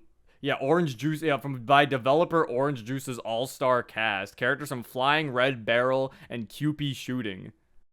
So yeah, I'm pretty sure they come from shoot 'em ups, actually. Yeah, they come from little different games.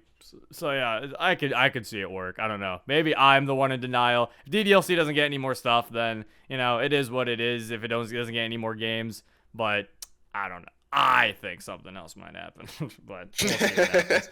I am curious to see what happens though with Dan's next project, the whole project. I remember when because I think I was the first one out of the whole group in the server. I remember I posted the thing on in our the trailer. Yeah, and I did not the trailer, the Twitter post about it. And then Steele was just what? Yeah. I was asleep, I remember, and I woke up to a bunch of Discord notifications, and I'm okay, what's the week of E3? I DM'd him. Yeah, I was it's the week of E3, so something might have happened. So I just started recording myself instantly. I got Streamlabs, and I clicked record, and I was okay, I'm gonna go on YouTube. I'm I haven't seen anything. I just have a bunch of notifications, and I'm gonna go to my subscription box. And then I just saw DDLC Plus, and I was huh? Come by me again? What? Yeah, I was oh my god. I was I don't watch. You I was just like, want to run Yeah, that by me that's again? what I was That's like. basically Yeah, it's like I don't watch IGN's thing for one fucking time. One day I don't watch IGN's dumbass Summer of Games, and then we get fucking DDLC Plus is fucking announced. And I'm like, my lord. It's a call for the future. Next time I'll watch it. Yeah, it's just fucking. MJ Burgo says, I feel like soon we will get whatever the Project Libitina title game will be, and it closely relates with DDLC, maybe even some file Easter eggs. Maybe, because yeah, I do know there's some lore with the files. The whole file lore with DDLC Plus, I wasn't a big fan of, mostly because it's meant to be open-ended, so a lot of the answers to the file lore is like a bunch. That's why at the end of each of the files, there's always like 3 hypothetical questions made by the characters, because you're not supposed to have a concrete answer. You're supposed to just pick whatever answer you want it to be. So like, maybe it's this, maybe it's that, and I'm like, all right, I don't really. And Dan and MitHost even said that they were like, yeah, you can just ignore DDLC Plus's extra lore. Like, they're like, it really doesn't matter all that much. Like, if you just want to ignore it, then you can. So it's like, that's kind of what I tell do. you. And also one thing, probably the only thing that irritated me a little bit, it's not even much, was when he announced it. He was like, yeah, the story here on the side stories, they can or cannot be connected to the original DDLC, however you want it to be. Yeah, that was like the lore with the whole, because because that's the only thing I actually understood a part of the lore. Apparently, where the side stories take place is that DDLC takes place in a virtual like world, this own like big old virtual reality, and the side stories just basically take place in another one. That's literally just how it works. Like, there's a company that's able to create like their own miniature like realities, and they basically created, one was made with DDLC, they gave Monica the epiphany, and then the other one was the side stories where they didn't give her the epiphany, and basically now there's just 2 worlds. They're trying to see how it happens. That's really all it is. It's just testing, really. So, at the end of the day, all you have to say is, yes, the side stories are basically an AU. Yeah. That's all it really is. I was like, that's really all it comes down to. You could argue that the side stories are basically what could have been if Monica didn't get the epiphany. So, yeah, that's really all it is. Also, just before MC shows up. Yeah, that too. But then that's the thing, because it can't be 1 for 1, because there's certain things that aren't exactly the same in DDLC that happen in the side stories. Like, for example, in regular DDLC, Monica says she's been practicing the piano, and then all of the girls are surprised to hear about that. But then in Plus, she starts practicing the piano because of Natsuki's manga that made her want to start playing the piano. So it's like, there is a difference with that, so... Yeah, it's basically, I guess, like, it could just be a what-if thing. So, but yeah, I like it. It's neat. It definitely helped me with Vigilante. I just used the side story lore. I'm just like, yeah, this just takes place after the side stories. Fuck it, why not? Next the funny Smash stuff. Yeah, I think now we are finally done with the big portion of 2021 releases. So first, before we continue, now we can finally read the mini feed, because I know people gave a lot of donations and stuff. So let me do that before we continue. So, thank you for the gift sub, Benjamin. Thank you for the 69 bits, Mississippi King. Ho ho. Thank you for the resub, MJ Burgo. Thank you for the $10, MJ Burgo. He says, y'all motherfuckers don't know don't know the pain of math homework, piling up at the start of the damn semester. Also, my first time catching a Zcast, hoping it goes well. Well, thank you. And thank you for, also, yeah, I do know math homework's pain in the ass. Fuck math homework. But, King Ice 90 for the resub for 16 months. He says, 60 months. Thanks for keeping me laughing while I get through how shitty the ending of 2021 was for me. I'm sorry that the 2020 was a shitty ending for you, man. I hope that things can go better this year for you and for everyone, honestly. Thank you for the sub, MP Wellen. And thank you for the resub, Computer Geek. Thank you for the 100 bits, Virtual Cowboy. He says security breach is literally Outlast in a pizza mall. That's how I see it. Thank you for the 100 bits, Mississippi King. Baby man needs a wambulance. I hope you're referring to Toast, because I don't know any other baby man that's here. I know what you're referring to, mister. Wait, what? Toast, he called you a baby man. I think it's because you cried, Toast. Yeah. Don't worry, Toast, I'll defend you. Thank you. Stop that. Anyway, So the next thing, we're not going to be out of 2021 yet, because I mean a lot of this shit happened in 2021. So next up we got, so Smash Brothers finished its DLC. Last time I think we got to see Kazuya's trailer. So now Kazuya is out. So now we can give impressions on him and how we feel about him. It's actually been like months, I think, after Kazuya's been out. So now we can actually give like full impressions on Kazuya. And He's fun as shit. I love him. yeah, He's he is funny. super fun and funny. Yeah, like God, the amount of his everything just seems so brutal. His smash attacks to his nairs to his spike on ledge that he could do. It's Twist just thighs. so I it's so know. just brutal, and it truly captures just Tekken. I It's know I've amazing. said this like 20 times, and I'm gonna keep saying it, but like on paper, Kazuya is the best character in the game. Like on Yeah. paper, Because he he has just so many has options. so much crap he can do. How do you win the Kazuya matchup? You don't. Especially in like, 1v1s, Kazuya destroys in like a big setting, like 4 people versus each other. It's kind of like but like in a 1v1, if you're going against a good Kazuya, you're boned. like he is just fucking terrifying. Like I don't know. Like they just basically got a Tekken character and just put him in this game with everything he had as a Tekken character, and we were like, oh okay then. I guess they just I did wanted to that. play Smash. Yeah, I guess I can't do that anymore. You playing Tekken now, motherfucker? Good ass Tekken.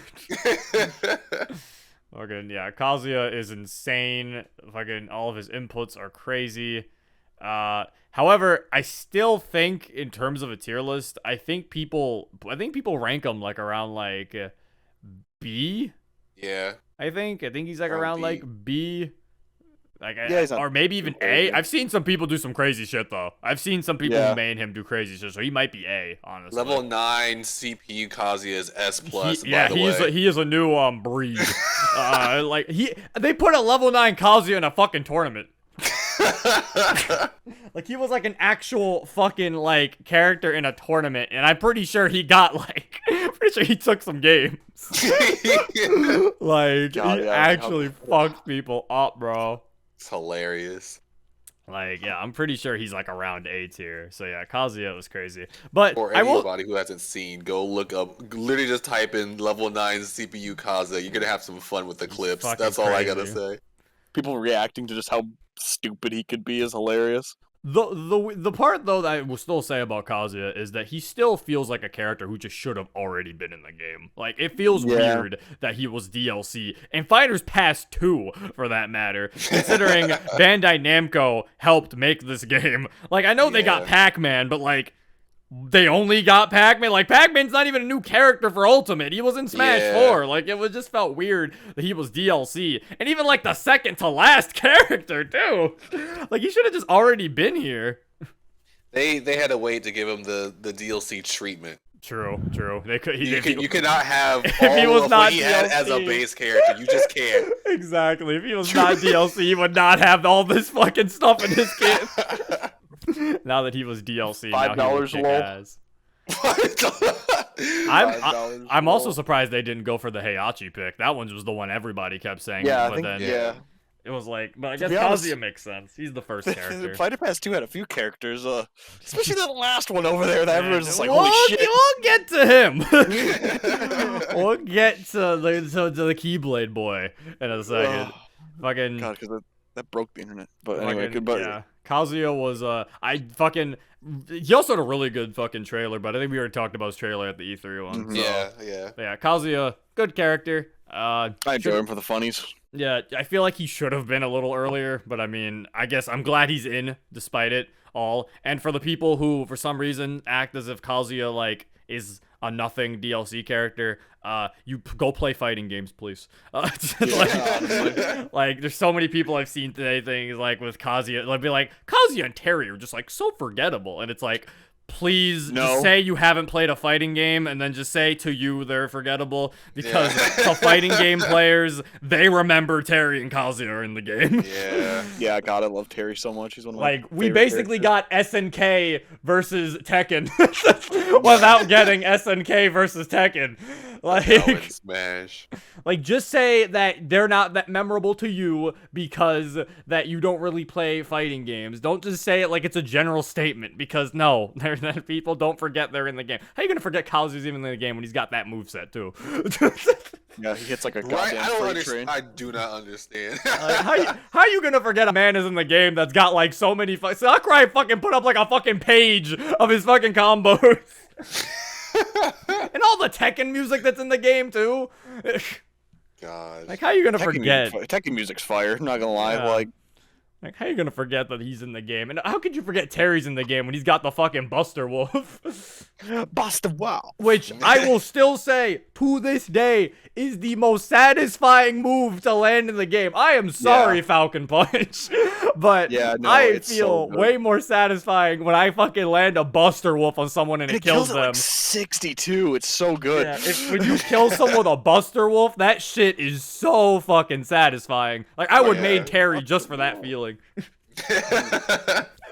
I'm glad I made him. I'm glad that I could. It's kind of hard to hit fucking get the true combo into Buster Wolf though, because it's like forward tilt. No, it's down tilt, forward tilt into Buster Wolf, and it's like Yeah. you only have like a split second to even do that. Man, why are you but it's doing so those satisfying to combos? hit. You just got a jab, jab, power dunk. What do you... Jab, jab, power. Yeah, I play Terry, jab, jab, power dunk. You know me. Fucking, but yeah, fucking Kazuya, good pick. And now, Oh boy. The I'm final- excited for this one. the final character for Super Smash Bros. Ultimate, Cinderace. I can't believe he finally got in. You know, Uninstalled. I still think it's him. You're all lying to me. All right, guys, show's over. It was Cinderace, right? We didn't. Well, open the curtains, okay? Yeah. We get it. Take that fucking Sora model out the game. You can go back to whatever mod you put him in. I know Cinderace got in. I know it was the Dark Souls guy, okay? I knew it was the bonfire. My God. No, but Sora though broke the internet. He broke It- me.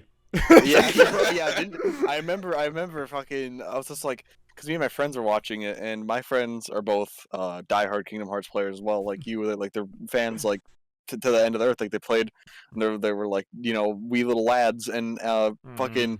My friend, I think, almost cried. I my almost other cried friend- too. That shit was My other crazy. friend was just like, holy shit, and then like I was just like, I think there's only been like 3 characters in that entire Smash like and like both passes that I've felt that type of emotion for, Mhm. and that was like Banjo, Joker, and like fucking Sephiroth. Sephiroth probably. Yeah, Sephiroth Yeah. definitely, because like Sephiroth broke the internet as well. But Sora though, like I was just like, holy shit, like I need to play these games, and lo and behold, when that trailer dropped, I bought the fucking all-in-one package for PS5.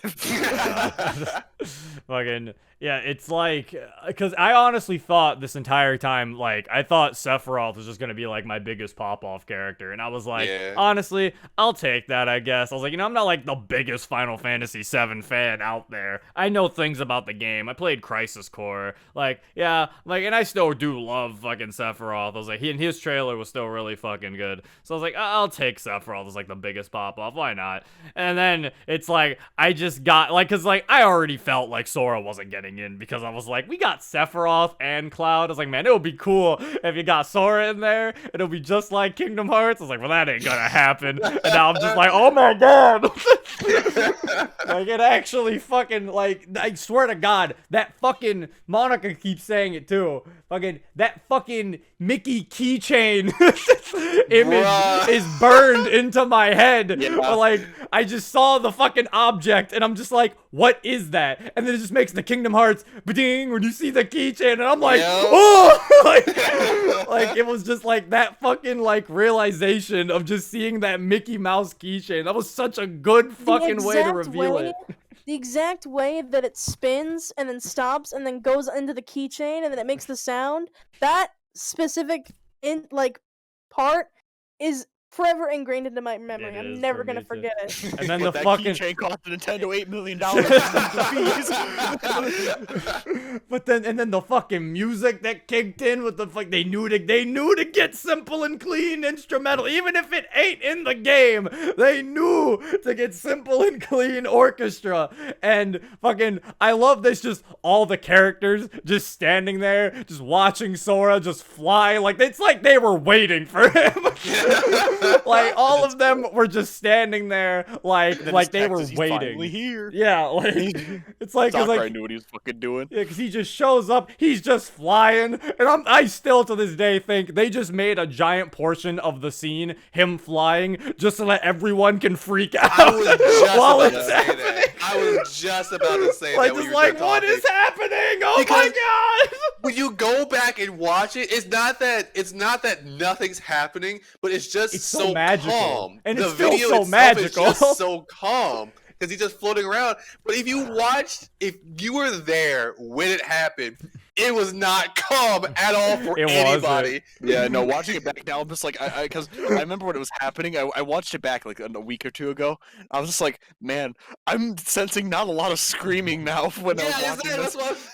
Bro, fucking It every left time I so watch much it, every space time I just watch for it, that. I get chills. Every time I fucking watch it. Like, fucking, I actually had to watch the clip of my reaction yesterday because I was editing the best of Zero yesterday. And I just like hearing fucking Steel just being like, I told you so. I told you so.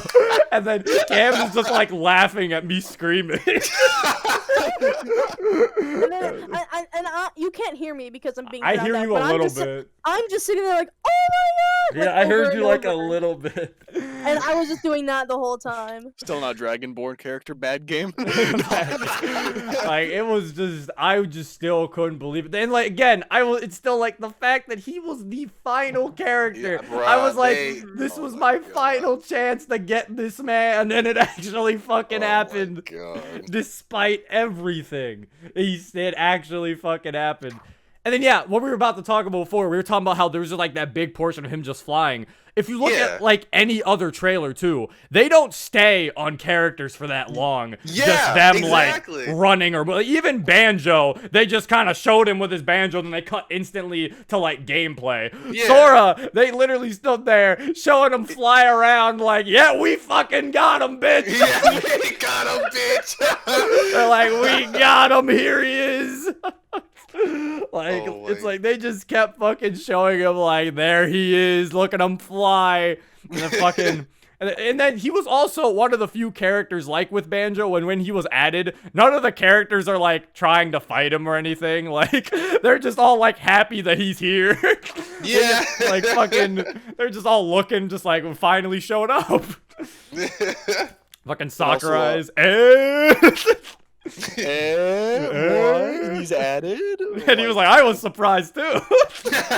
because literally, like reading his columns or whatever, like he was, as Emperor also says in the chat there, he was like literally a last second Yeah, addition because he was. if that elevator meeting did not happen between Disney or between Sora and like that Disney dude, then Sora wouldn't have been in the game. Like, Yeah. like it's crazy the power that fucking. It was like, Chance, yeah, because apparently they said Fighters Pass 2 was originally gonna have like 5 characters if they couldn't get Sora. They like the final character was gonna be Kazuya. So like they were gonna have the. So when you saw that they had, so then they said like around the time where they were like about to announce Fighters Pass 2, they got confirmation that they could use Sora. So when you saw them add in that like 6th slot when they first showed Fighter Pass 2, that means they had that means Sora was getting in. Like that entire time they were showing all the characters, they knew they had Sora. So they were just building it at that point.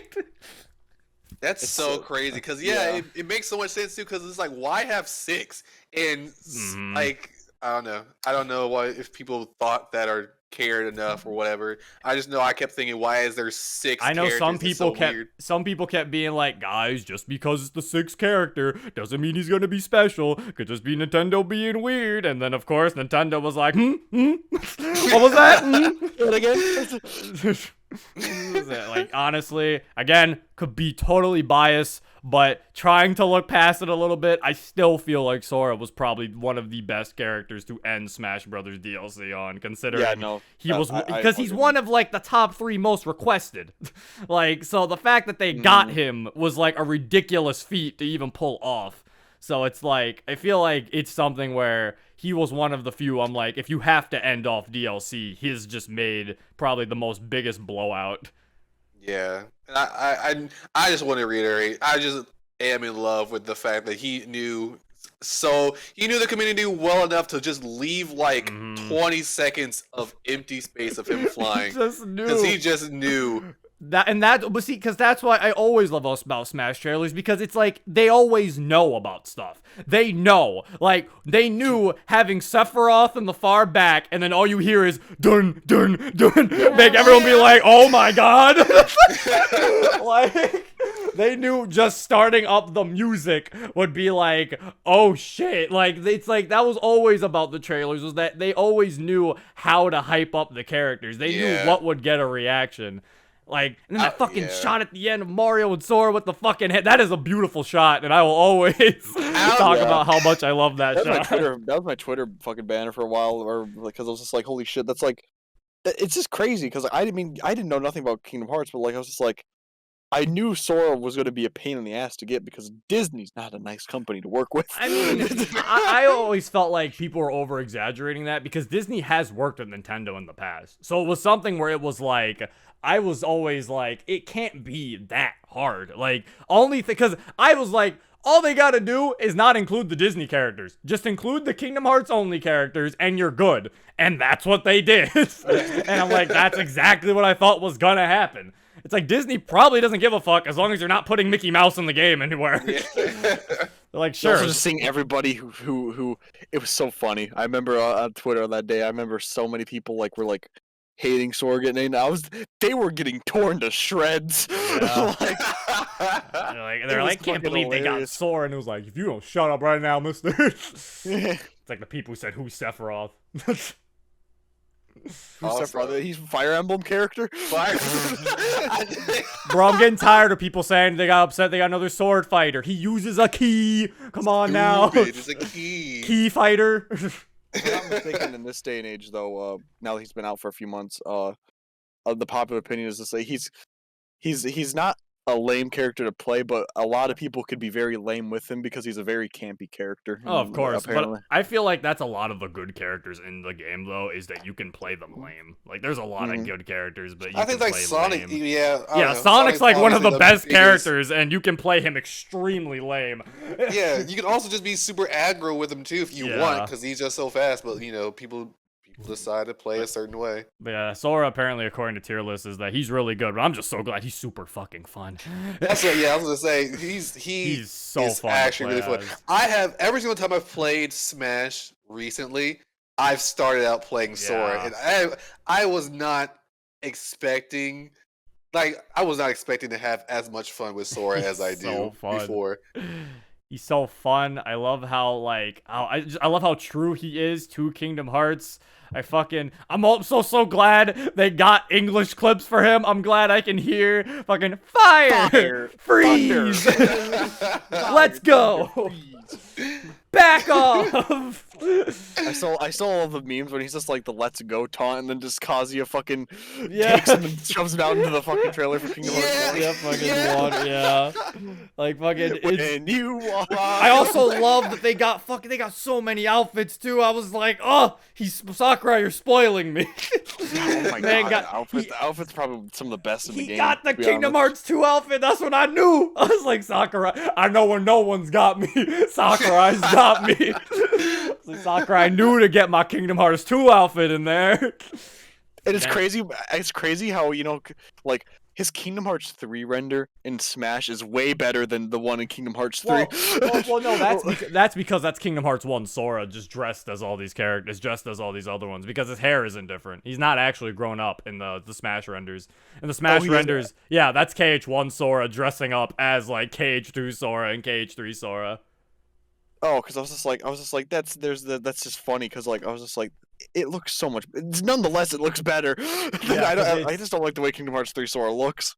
Yeah, because it's because if you look at them side by side, because this is the original one that I'm showing you, and then then here's the Smash Bros one. You could tell by his hair that it's Kingdom Hearts 1 Sora basically in the clothes of Kingdom Hearts 3 Sora, because he's even got the same hairstyle that he had for Kingdom Hearts 1. Yeah.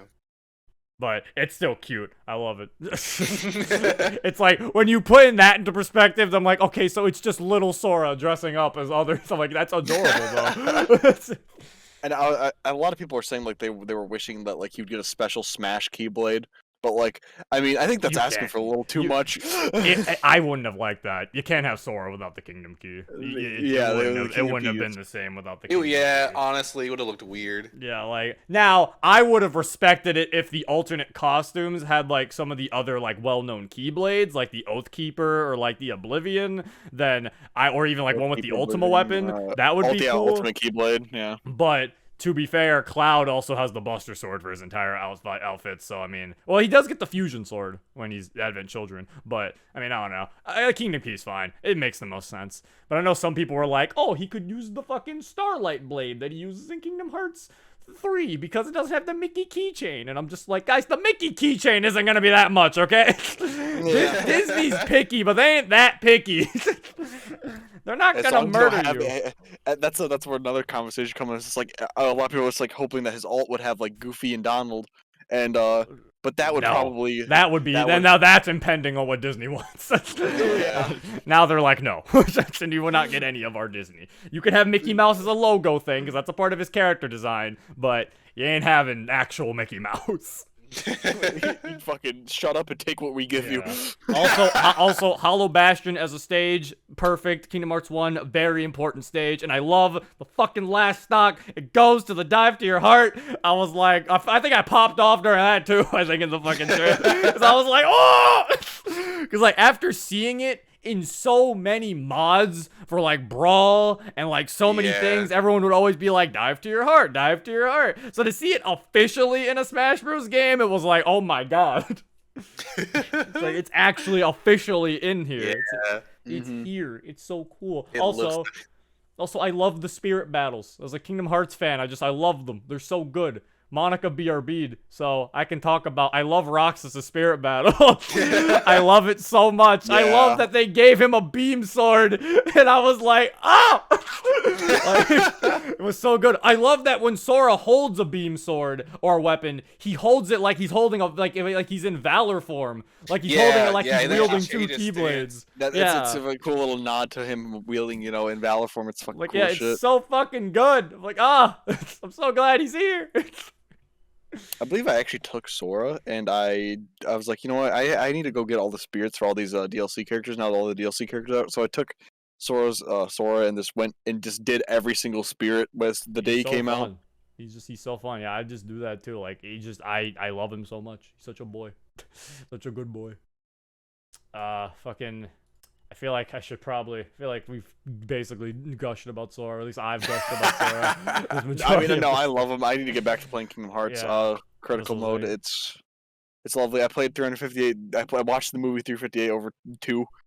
Right now, me and Monica are in the middle of Kingdom Hearts 2, which will be uploaded to the channel eventually, chat. Don't worry. Time of this recording, it's not up.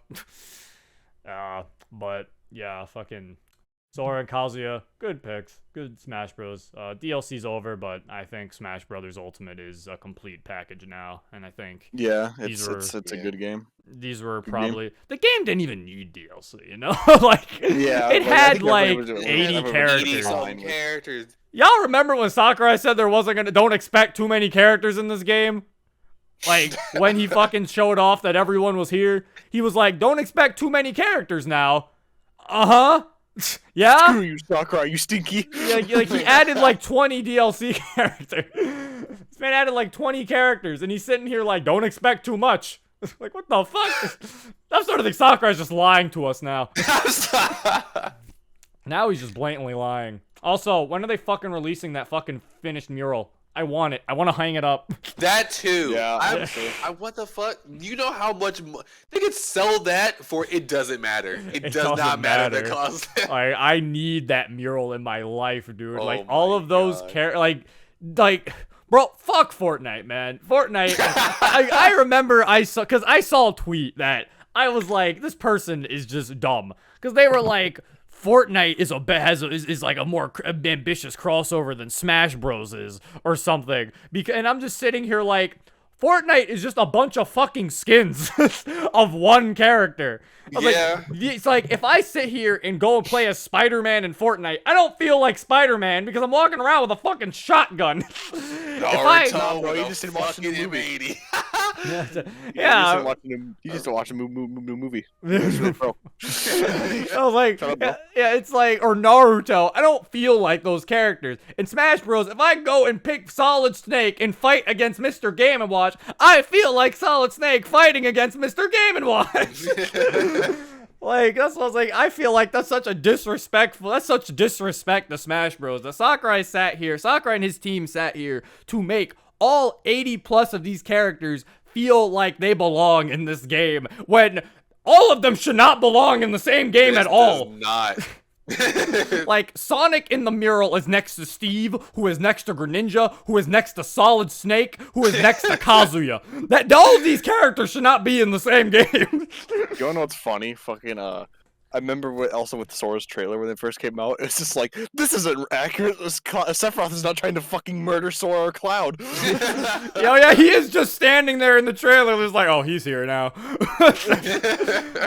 That was the Sephiroth's other. starting to sweat a little bit now that Cloud and Sephiroth Both are, of them are Sora there. That was the other thing I forgot to talk about Sora's trailer. I loved how much it felt like a good Sora trailer and like a final Smash trailer. Like, I love that instead of the thing pulling up, like the Smash Ball stopped and then it pulled back, showing the fiery Smash Ball again. Like, that was so fucking cool. Yeah. Like, yeah. it was cool that it called back to the first trailer of this game being just Inkling standing there with the veterans like showing up in the far back, and then it showed now every character just standing there, all like looking at the Smash Ball. Yeah, it's crazy. Yeah, because like that place was barren at first with Inkling Yeah. looking at for the original And- trailer. Like that was really cool. That I said as well. I was just like, oh man, it's so cool how it's just the same area from the first Mhm. trailer we saw this game fucking 3.5 years ago, basically now. And then of course there's the whole but yes, there's the whole fucking. The game is fucking doing the game is referencing the entire trailer is kind of referencing the beginning of it's referencing the World of Light lyrics, where it's like colors weave into a spire of flame, the giant Yeah. flame, distant sparks call to a past still unnamed. It's like that's the fire at the bottom, and it's like the final character, like the past still unnamed, and the past still unnamed could also be the fact that Sora won the Smash ballot, and they never said anything about it until now. God. So, and it's like, and we never knew who officially actually won the Smash ballot, so a past still unnamed could also be a reference to that. Yeah. And then they bear the torch against the cold of the night, Mario picking up the fiery fucking Keyblade, and then it's like search your soul and reawaken the undying light. I honestly deadass thought it was gonna be Dark Souls character. thought it was That A lot of too. people, yeah. I was just like, And I'm bonfire? Question mark? I'm sorry, Dark Soul fans, but I'm so glad it was. Yeah, no, and looking about it, having a Dark Souls character, is Dark Souls kind of like a niche series. That would have been a but- weird series to end it on, yeah. Like that would Yeah. like I'm not against the idea of Dark Souls being in Smash, but to make it the final Smash Bros character would have been really fucking weird. I'm crying that Dragonborn only got a Mii costume. Maybe the next game, maybe.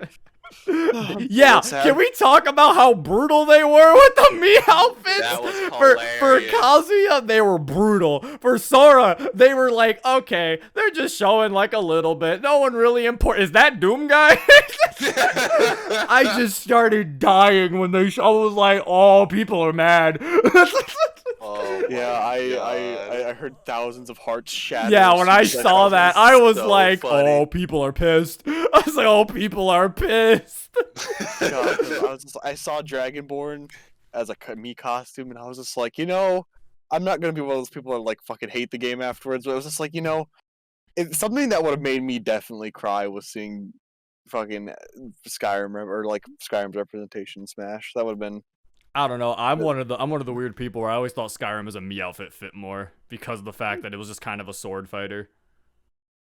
I mean, I don't know. They could do that. Like, I had a moveset all planned out in my brain. I mean, that's fair. You can honestly do anything with any character. You gotta remember, fucking Piranha Plant has an entire moveset. So yeah, they could have obviously. Do not say yeah, any they could. with my Dragonborn blood definitely plane had is in the enough. Yeah, you definitely had enough.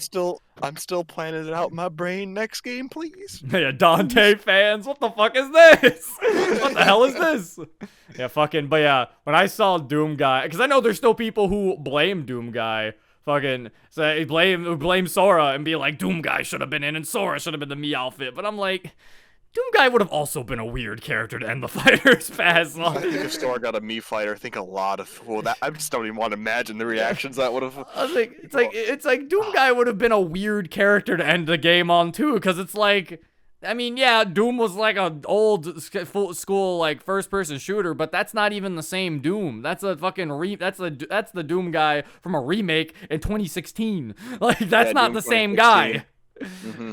So that's why I was like, as much as it'd be cool, it would just be. Also, not gonna lie, in my opinion, I love him as a Mii costume because he's hilarious. Because it is so funny that it is. Have you seen all the costume combinations you can do with some of the Mii fighters? Like, oh yeah, it's cursed as fuck. I love Doom Guy. I also love a Creeper Guy. Creeper guy. Pig guy. I think it's hilarious that one of the most brutal, violent characters in the game is just like a little dinky Mii outfit. Yeah. Just like he's just like a little mini He man. slayed thousands of demons and tore heads off of fucking everything in this next scene. Oh, look at him as a little me dude. and then also Doom Guy, I am small. Like fucking, he's just like a little small man. Like it's adorable. I feel like it's so fitting, and a part of me feels like that's why they did it, because they're just like, look at him now. He's the same size as Isabel. Now it's perfect. Mm-hmm. But yeah, fucking, I think, yeah, Smash Brothers is over. Ended on a very, very 11 out high of 10 note. Yeah, that is an extremely high note. If this is the final Smash game, then, I mean, it is what it is. I don't think that we're going to be done. I don't think, in terms, it's going to be the final made Smash game, and this game is definitely being ported. A Smash Brothers thing is going to happen in the future, is basically what I'm saying. Like, Nintendo's not going to stop doing things with Super Smash that's what I was Brothers. about to say. Nintendo's not just going to let the money makers. Money is not going to stop people rolling. buy this damn console just for Smash Brothers. Yeah, like if they're not making a whole new game next time, then Smash Brothers is definitely getting a port by all means. Yeah, it's either going to get a port or Nintendo's going to because Sakurai, like he didn't say he's done, but he has definitely said he's going to be taking a break. Yeah. Like a lot of people, I see a lot of journalist twists just to get people to read their shitty articles. But yeah, he said he's Sakurai taking a break. done with He Smash, said he's but not he's sure if he would come he's not back. sure. Yeah. If anything, he just needs to take a long ass break because Sakurai deserves to rest after everything he's put us through. See, the problem is Sakurai also said the issue is that if someone else made a Smash Bros. Game and he's like he doesn't want to do it, but like he also doesn't want to see someone else do it. I 100% understand. Yeah, and it's like, and I 100% understand. He's like, okay, but that's my baby though. Yeah, exactly. I don't want to do it, but I don't want to see anybody else handle my baby. If another person takes over his fucking Smash, it isn't Sakurai. I'm just gonna say it just out flaming. It's probably gonna be a pile of garbage. Like people are gonna probably be extremely critical. Yeah, it's one of those things where it's like he's like, I don't want to do it, but if y'all gonna do it, I'ma have to do it because that's my child. Somebody's gonna do it. It's gonna be I don't me. care if you're a It's top gonna party be game me. developer or anything like that. I don't care if you're a top party game developer or anything like that. You cannot do Smash the same way Sakurai does. Sakurai and his team. Like, let's not forget, obviously, we gotta do Sakurai and his team. He directs it well. His team does a good job as well. It's like Sakurai and the team that help out. I also, you gotta respect their cameos when Sakurai says some things and you hear him laugh in the background during those trailers. I do love that. I do love that too. I also related with him so hard where he was like, yeah, we're in COVID, so I'm here by myself. He's like, no one here to laugh at my joke.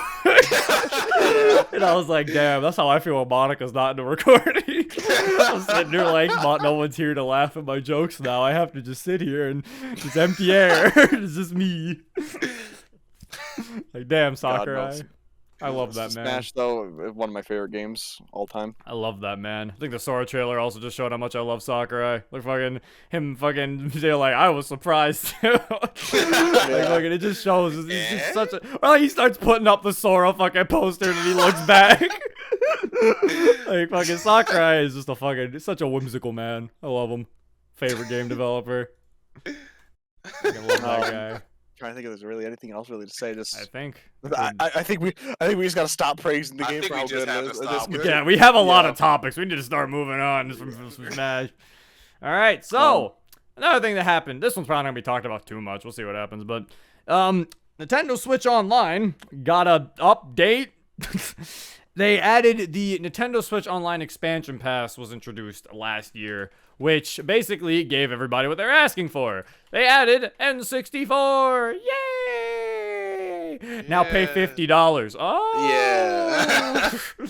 And now this was like a whole big conundrum in itself. Like some people were angry, some people were not. Some people understood. It was just the whole like weird thing about it. And then the emulation of the games, when it finally came out, I started seeing a lot of people being on the upset side because there was like a lot of glitches and like errors. Like there was things where people were having like the visual quality, the visual fidelity of the games just weren't that as good as like even the Wii Virtual Console version. Like Ocarina of Time looked terrible. God, the big example there was Ocarina of Time. Because I'm still kind of like an avid, like not necessarily like defender, but like you're okay with it.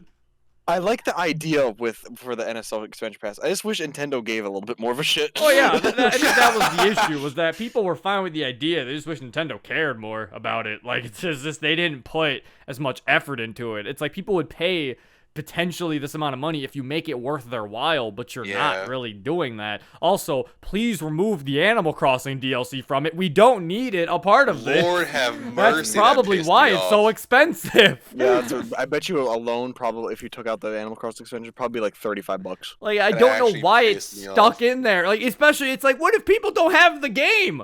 Like, I know Animal Crossing sold well. It's like, Nintendo, I know Animal Crossing sold 34 million copies. Yes, that is a lot of fucking copies. That's but not everybody has the world. Yeah, that's what I'm saying. Like, not everybody has the game. Or even play the game enough. Is so stupid. Even play the game enough. And then I guess it's like, yeah, they added Sega Genesis a part of it too, which just felt random, but sure. But they're not complaining, I guess. But yeah, it's just, I don't know. They got to step up their game with it, I think. Hopefully they do update it and make it better. They're adding Banjo-Kazooie in this month. I actually think it's out now. Fun fact with Banjo-Kazooie, it's actually the original Nintendo version as well. Okay. Yeah, so it's not the Xbox version. That makes sense. Yeah, it's not the Xbox version. It doesn't, because a lot of people were like theorizing, like, oh, are they going to go in and be like, change the shit over to Microsoft? Nope. If you launch it has the original Nintendo thing. It's like, oh, so that means it also has like the N64 like references and stuff then. Because I think, because that's what the Xbox version had to take out a lot of like dialogue and stuff that reference certain like N64 Nintendo versions. Properties. All right, yeah, that's good. Pretty cool. Yeah, it's really cool. Yeah, hopefully, like, hopefully nice. they can fix that, or even just reduce the price if you're not gonna care that much. Like, if they made it cheaper, I'd buy it. Like, sure, but like, they gotta do one or the other. If they made it like $35, I'd be like, like sure, if you're not gonna care, reduce the price. If you're gonna care, then start fucking making it work. Cause that's the other thing. I heard the online is also not that good. People showed like chugging Mario. Oh my Kart. god, I saw the Mario Kart online for it. It's so bad. It's like they at least at the that's what it was. Part of it was you don't even know. You know how some games have the Wi-Fi connection signal at the top left or something? Well, apparently with the Mario Kart, it's not displaying your connection to other people or to like the server or anything. It just shows your general online connectivity, like in general, not even to like the server you're on. I don't understand why why you would even program it like that, but it's just weird. Don't mind me. I'm just putting this in the chat for next, just so we have who exactly they are for that. Oh yeah. Okay, yeah. Right for that next topic. And with the Mario Kart, I I went onto like Twitch and just watched some people play online just to see how it was at that moment. And out of like the 5 or 6 people that I saw, there were 3 of them having drastic lag issues connecting to other people. And I know they were streaming, but like people stream many online games and don't have that issue. Yeah. I was about to say, because even streaming is your I mean, granted, I guess because streaming is just your upload speed, while playing a game would be download and upload. Yeah. So it's something where it's like streaming only very minimally affects playing an online game. Like sometimes it can, but most of the time it's not. And I figured most of the people who stream on Twitch would have to figure it out.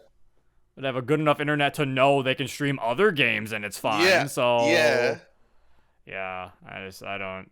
They gotta fix that. And then the weirdest part is that it's like, as much as I want to sit here and say it's just because Nintendo Switch Online is bad, it's weird because, like, for some games it's good though, but for some it's not. So like, I don't know what this is, because like Mario Party, it's fine. Like, it's not terrible, but it's like extremely passable to where I want to play again. Or like even 3D World. Even 3D World, it's like really fucking good if you have a good ass connection.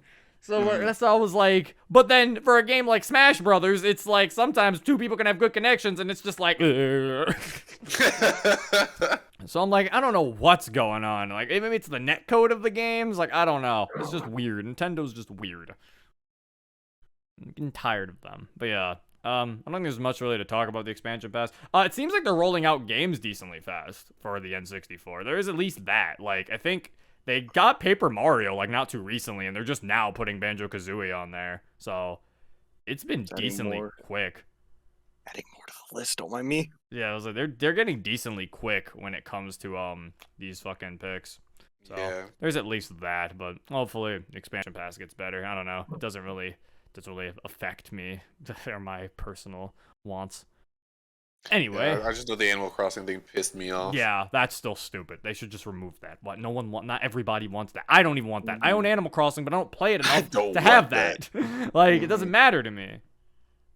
But anyway, so now we move on to the other thing. So, the Mario movie voice actors were announced at at a fucking Nintendo Direct. I think it was at Nintendo's E3, wasn't it? Was it their E3? Yeah. I think that was actually, no, wouldn't we have talked about it then? No, it was, what was it? What did they get? It was their it was their Direct, I'm pretty sure. Yeah, it was the Direct. Yeah, they just did a random Direct, and I think, the Mario movie VAs happened. And, yeah, so we're kind of late on this, obviously, but we've all kind of probably expressed our opinions elsewhere in other places, but we never gave them on a Zcast, and now the chat is just spamming Chris Pratt, so you know. Yeah, Chris Pratt as Mario. Yeah. Funny Chris Pratt as Mario. Yeah. It's me, a Mario. So I'm gonna go with the characters who I think might be fine. Jack Black as Bowser, I could see working. Yeah. I think that is probably the strongest role out of all of these that I think could probably work. Jack Black can play Bowser so well. I just love all the memes that came from that too. Yeah, yeah, that too. Yeah. I think with Jack Black, it very much depends on how much freedom they give him to be the character. Because Jack Black can do so many different things, and I'm sure all the directors know that. And if they point him in the wrong direction, because he can be bad. He can be bad just because he has so much versatility that means he can just do really good or really bad. But if they just let him do him, I would be so happy. It's extremely similar to Jim Carrey's Eggman situation. It's like they clearly just let Jim Carrey be Jim Carrey, and then it just kind of worked because Eggman isn't exactly like a serious character anyway. Like, he is a silly guy. So they just let Jim Carrey be Jim Carrey, and it ended up working pretty well. So if they just let Jack Black be Jack Black, it could honestly work, since Bowser's basically a blank slate anyway. And a lot of the time, and I think the personality Bowser does have in, like, the RPG games, I think works with Jack Black. You just gotta make him silly. Like, he's just a silly villain that really doesn't fully kill. Like, I think there's, like, the one line in Super Paper Mario where he's, like, where I think think where like Mario and Luigi are like blended in with a bunch of Koopas, and then he's just like, "Hey, what is the voice like? Who's the hairy ones in the front? We shave around here, minions." Oh my god! Like he's just like he's in charge, but he's just like a super silly like boss. Like so, I think Yeah. Jack Black could work. So Keegan Michael Key as Toad, I could actually weirdly see working. Yeah. I have no clue how that's gonna work. I don't see it. Is If that he like puts a good or on, bad He'll thing? I countless think he's times. obviously gonna put on a voice. I think. Yeah. Yeah. Hopefully. Watching King, watching King, Hearing his regular voice come out of Toad. Hey Mario. watching King Peel so many times, I think he will be able to do a really good job. I think I- yeah, because I think he can put on a voice. Hopefully. Oh no, yeah, he can do voices. Yeah, he I can know do that. voices. So I was like, hopefully he puts on a Toad voice. One Hopefully. thing I'm just- really excited to see how it plays out is Seth Rogen as Donkey Kong. I I see This it. is I don't know one- why I see it. I see it. this is working one really that well. I think is not gonna be. I don't know if Seth Rogen Donkey Kong is my strongest one. Yeah, that's the one Yeah. I'm slightly worried about. I think I'm worried because Seth Rogen's the same way where I feel like if you, depending on what you give him, he can either be pretty funny or not. So it's like, I'm definitely like, it's gonna have to like, they're gonna have to like really see like what happens with that. Mm-hmm. I don't know how they're gonna hide his laugh. Yeah. Yeah, Yeah, I don't know. It kind Yeah. of fits with Donkey Kong in a weird way. thinking Donkey about Kong it. doesn't laugh. He's a monkey. I know, but, like, I don't even know why Donkey Kong's talking. Why does he have a voice like He literally goes like, "Whoo, Donkey That's Kong." it. Who knows? We'll see how this movie plays out. The though, last but, time like, Donkey Kong talked, we got fucking, "Please, I'm begging on my knees." Oh my Eddie, let me go back to my home. Without me, everything's all wrong. that's on fire though. You can't deny that. It is a fire song. I'm just saying. That was the last time we got Donkey Kong talking. So I don't know. Oh no, Seth Rogen as Donkey Kong is at the bottom of my list on. Is he? For me? At bottom for me is still Chris Pratt. Yeah, but Alright, never mind. Chris Pratt is still. I'm sorry. People can put those. I know people have put those like Emmett over Mario SFM animations, and people have been like, "That doesn't sound that bad." I'm like, no, it does to me, because that's not how Mario talks. That's not Yeah. Mario. That's just Chris Pratt. Mario. Like Yeah, I don't He's like feel- that. He's not. Yeah, that's what I was like. And I'm like, I'm afraid it's just gonna be Chris Pratt doing a Chris Pratt voice, and now we're just seeing it come out of Mario. And I don't want that. Why couldn't they make it everybody do the Mario guy? Do the Mario, swing your arms from side to side. Come on, it's time to go. Do the Mario. Like, even that fucking voice for Mario from the fucking like Super Show, like, wasn't that bad. Like with his Brooklyn fucking accent, Luigi. It works. I would even rather have him. Yeah, like that would have been funnier. Luigi, that's a stone, Luigi. You didn't make it. Cast would probably have to be like Jack Black's number one, just because Jack Black can he can do anything as long as it yet again it comes down to this. As long as the directors let them be them, it'll be fine. But for me, probably Jack Black, then Seth Rogen, then Key, then we could talk about Charlie Day a little bit before I just put him up here because I don't even know what the fuck Charlie Day's been from. Charlie Charlie Day. Day is my number one Yeah, pick. I know Charlie Day can 100%. probably be funny as Luigi. Bruh, I already know he's the one I'm most excited Yeah. for. I know for a fact he can pull off the best Luigi. Yeah, I was like, He's from It's Always Sunny in Philadelphia. Yeah, he's from It's Always Sunny. And he if can, you've seen he can enough definitely. episodes of that, he can do a he is the Luigi, I Luigi think. of the show. Yeah, and he is Luigi. And he just puts. If he can just put on like a slight, "Whoa," I think like he could just. It could definitely work. He's what I'm most excited for about this movie. I haven't watched It's Always Sunny. I might watch it just to get an idea. I think he can. The girl, I don't know anything she's from. She Yeah, might I be able don't to know be what Peach. fuck I don't. know. She's fuck on from Nickelodeon that from. chess Netflix show, the Queen's Gambit. Is it Oh, good? And- you gotta get it to Peach. So Peach is kind of not really. Peach might be funny. Who knows? Maybe they'll make Peach funny. Well, Yeah, who knows? I don't know. In the show, it's a very serious show. Oh, it's a and serious show. Then why did they pick her for Peach? I really don't know why they picked her for Peach, but I also don't really know who I would pick for Grant, Peach in true. the Yeah. first place. I mean, maybe Peach could be funny in like the straw man type scenario. Like maybe Mario and Luigi's the goofy one, and Peach is the one that's like takes everything like literally, you know? Yeah. And then she's just surrounded by idiots is like the joke there. Like maybe Yeah. that's the like thing they could go for. That would make potentially. sense because that's kind of her Mhm. character in the Queen's Gambit Yeah. too. She's just smarter than everybody else Yeah, around that's what I her. was like. I think that could probably be the. Also, Kamek's played by a black guy. Wait, what? Also, yeah, Kamek is played by a Kamek, black yeah, guy. what? I mean, Kamek Black doesn't guy. really talk, so like I don't really have an opinion on Kamek. I guess you can make him sound however the fuck you want him to sound like. Kevin Michael Richardson. That name kind of rings a bell. It does. Kevin Michael Richardson sounded extremely familiar, and I'm like, Hold where on, I'll the see what fuck it's was called. he in? He's in. He's in the Cleveland Show. Oh he's in my the god. Wait. Cleveland show. He voices something from Rick and Morty. He voices Jabba the Hutt in the Clone Wars animation. He voices. I'm Oh, He voices he- that one guy from Family Guy. He voices Gantu in Lilo and Stitch. Is this like the voice actor of all this cast? Did they get a voice actor? Yeah, he's like not just an actor? He plays the tall alien dude from Lilo and Stitch. Yo! Oh my god! He's Oh, Gantu. sick. So he might actually be pretty good. He might be funny. Yeah. And then Fred Armisen. I don't know who that is, but he's playing. I know Cranky Fred. Kong. Yeah, I was He's about from to a few question things. that too. Why is Cranky Kong in this movie? Yeah, what? Yeah, I'm very questioning to see what the storyboard is for this goddamn movie. Yeah, like, was it like Cranky Kong is a Donkey Kong character? This isn't a Donkey Kong movie, though. I heard that was apparently in like the making. I don't know what the fuck's going on over there, but Fred Armisen, yeah, I don't know why Cranky Kong is in this movie. That's a he's little a weird. comedian. He's Yeah, been in, okay. he's in Big Mouth. I mean, you Fat- could he's just a- get an old man. If you can make an old man voice, it can be Cranky Kong, just because that's really all Cranky Yeah. Kong is. Yeah. No, Fred. I think Fred could work for Yeah. Cranky because Fred is pretty funny, but he is do like the old Yeah.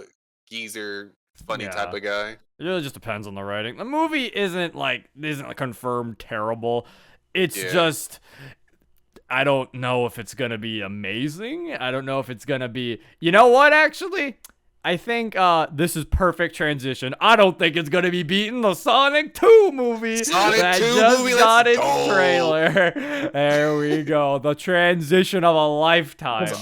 I'll let you guys talk about Sonic, and I'm gonna go use the restroom real quick because I don't really have any opinion on Sonic because I don't know much about Sonic. All right. So So I'll the let Sonic. you guys, I'll go use the restroom. All right. The Sonic 2 movie looking I'm excited. pretty good, honestly. Like, I'm surprisingly. excited. And, you know, I'm just going to say it.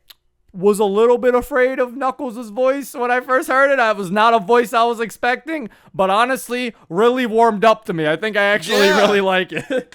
I think what it is. I think most people, even the people that were against it, I think after a while is gonna fit him because his personality. He's the tough guy. And it's Yeah, like, he's the tough and guy. he's supposed to kind of be, you know, because they got like a dude Shut of up, Steel. they got like a dude. They got a man of color to voice Knuckles.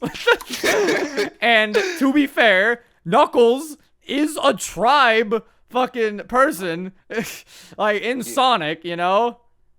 So I it's think everyone was just very shocked to hear what he sounded like, including me. yeah. I like when he was like, "Since when did?" I'm like, "Oh, whoa there, Knuckles." Whoa there, big boy. Whoa. Yeah, there. they got a black guy to voice Knuckles, and honestly, I would say it works.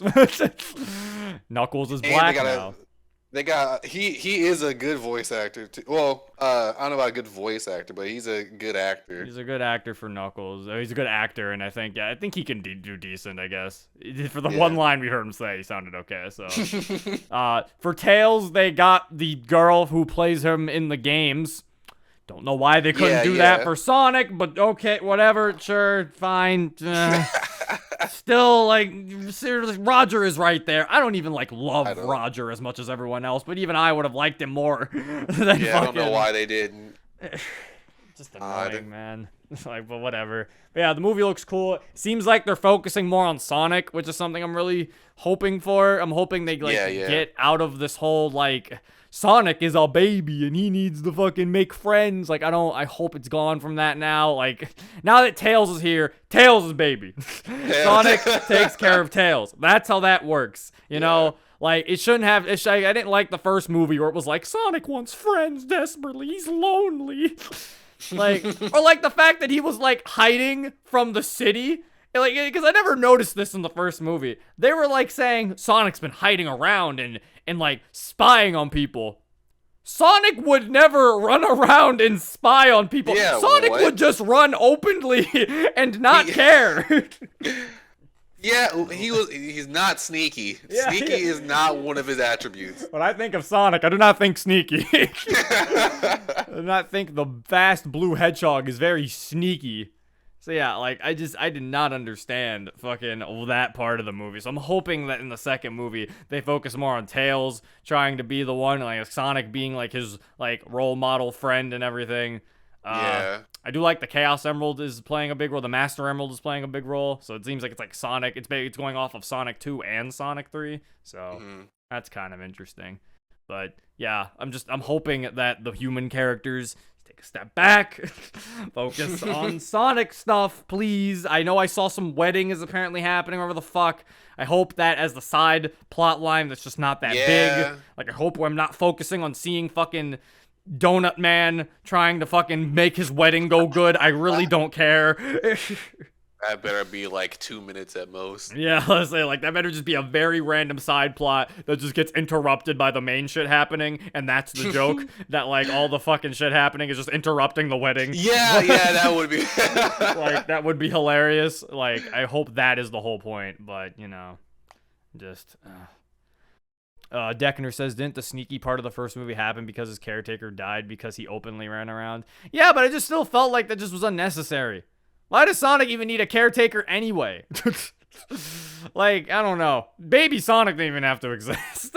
I didn't need to know how Sonic looked as a baby. We already had classic Sonic. If you want small, cute Sonic, you could just use him as a marketing tool. Why are you using, like, Sonic as a baby as a marketing tool? Like, I don't know. It just felt like I didn't like Sonic's personality in the first movie. So I'm hoping that it kind of works a bit more in the second movie. But yeah, I do have high hopes, though. So I'm hoping. Also, I swear to God, this movie is going to end on a Metal Sonic cliffhanger, and I'm going to keep calling it. People say it's gonna end on a Shadow one. No, it's not. It's gonna end on a Metal Sonic cliffhanger.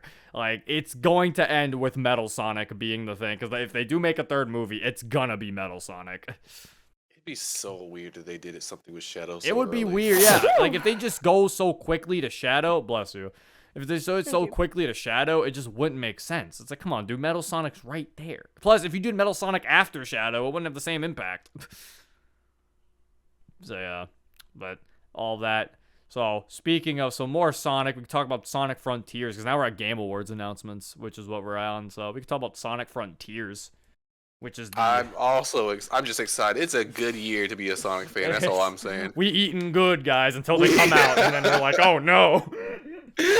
I'm excited for the fucking Sonic Frontiers game, because like, yeah, because I mean, like, shit, like, with I want to kind of go into the tangent with that, but I will if you will allow me to. It's just like, I love the idea how a lot of companies are moving to this open world aspect for video gaming, because it opens up a lot of possibilities of, like, you know, like, because it's like a haha funny gimmick, but I just don't want it to be stale and drowned out, like, I guess. But, like, no, granted, like, with most things that are new in the gaming community, that a lot of companies are adapting, it's probably going to become stale.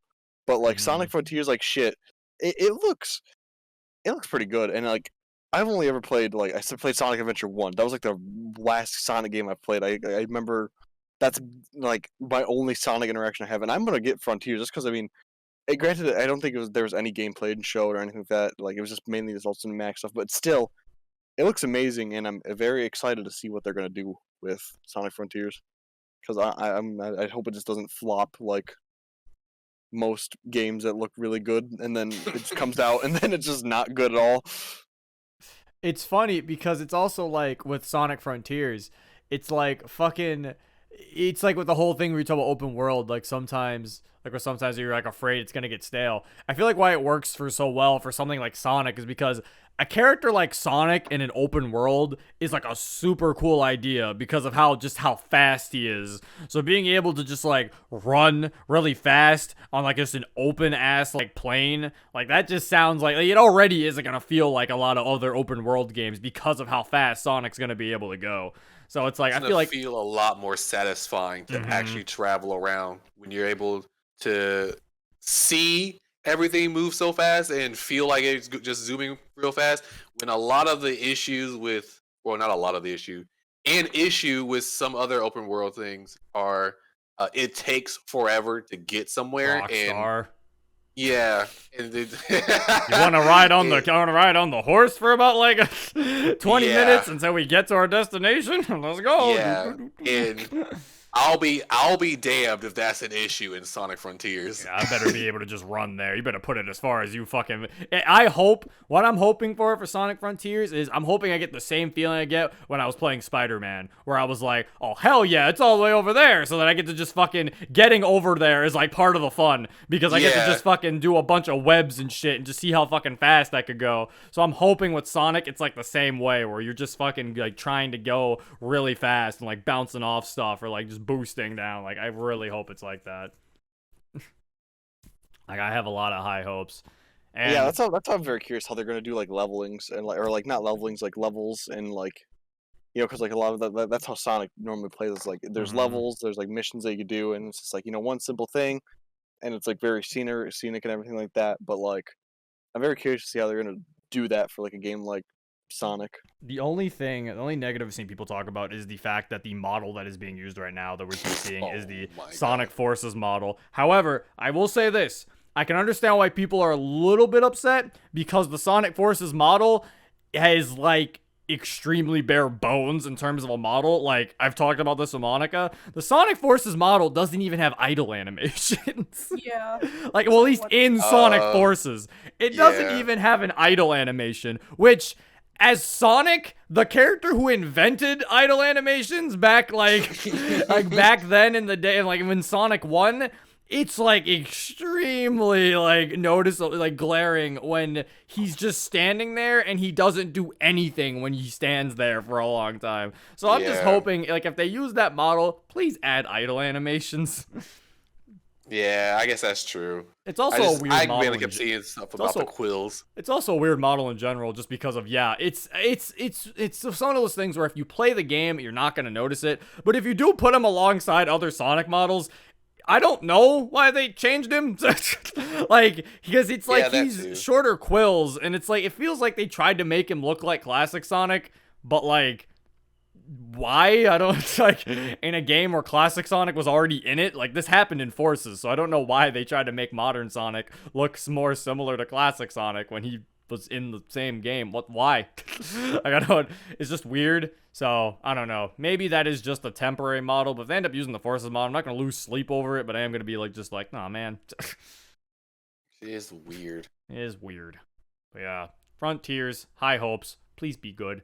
Also, for people who say, what are you guys gonna do if it's bad? I don't know. Play the game. Yeah, I'm about to say, I'm not gonna like leave Sonic. Like, people keep acting like, if this game's bad, then Sonic's done. He's dead in the water. Even though we got Mania, like, not that long ago. Like, I'm just like, what the fuck? We got Mania before we got Forces. Like, why are people acting like it's been so long since we got a good Sonic game? Like... Literally right there. I 100% Sonic Heroes, and I still play Sonic. I'm not leaving. What the fuck you want? I'm not leaving, dude. Like, clearly that showed I'm in here for the long haul. It's an abusive relationship. Sega just keeps not doing me right. But you know what? Eventually he gets good. It's like a neglectful relationship because they forget about me, if anything. They don't really hit me. It's neglectful. They forget about me, but sometimes Sega remembers our anniversary. Exactly. And when he does, he treats me like a queen. I am his queen. But yeah, other Game Award announcement: Persona 4 Ultimax is coming to Steam. I'm very That's excited cool. for that. Yeah, that's pretty. I think isn't it also modern consoles or is it just Steam? No, it's coming to it's coming to PlayStation 4, but Wasn't you it can play it on PlayStation 5, obviously. And it? it's not coming to Xbox. It's not going to be like I think the old days where it came to Xbox as well. I was about for to say, I P4. was like, yeah, I heard it wasn't coming to Xbox One. Yeah, it's Does it have a coming name? what the Persona? I think it's literally just P4 Ultimax. Is it again. is it really just the game again? Yes, it's just it's Oh literally yeah, that. it is. What the fuck? It's It just is quite literally the game again. Okay, because I was like trying to look it up to see what game the console is coming out on. I was like, oh yeah, no, it is quite. So that means it's just a port. It is quite literally not even like a new game. Yeah, it is. It is just a port of the old game. And I mean, nonetheless, I'm excited. Okay, it is coming to Switch. Okay, I was about to say, I was like, is it coming to Switch? It is. It's a port, but the thing is though, since it's a port, It's getting it's rolled gonna have back, the I exact heard. same. It actually no, it's not getting rolled back. Oh. That was deconfirmed. That was Oh. deconfirmed, and a lot of people are pissed about that. Oh, I didn't hear. Uh, I didn't know it was deconfirmed. And yeah, and it's since it's a port, that means that shadow characters are gonna be those broken characters again. So that's gonna be fun. Oh no.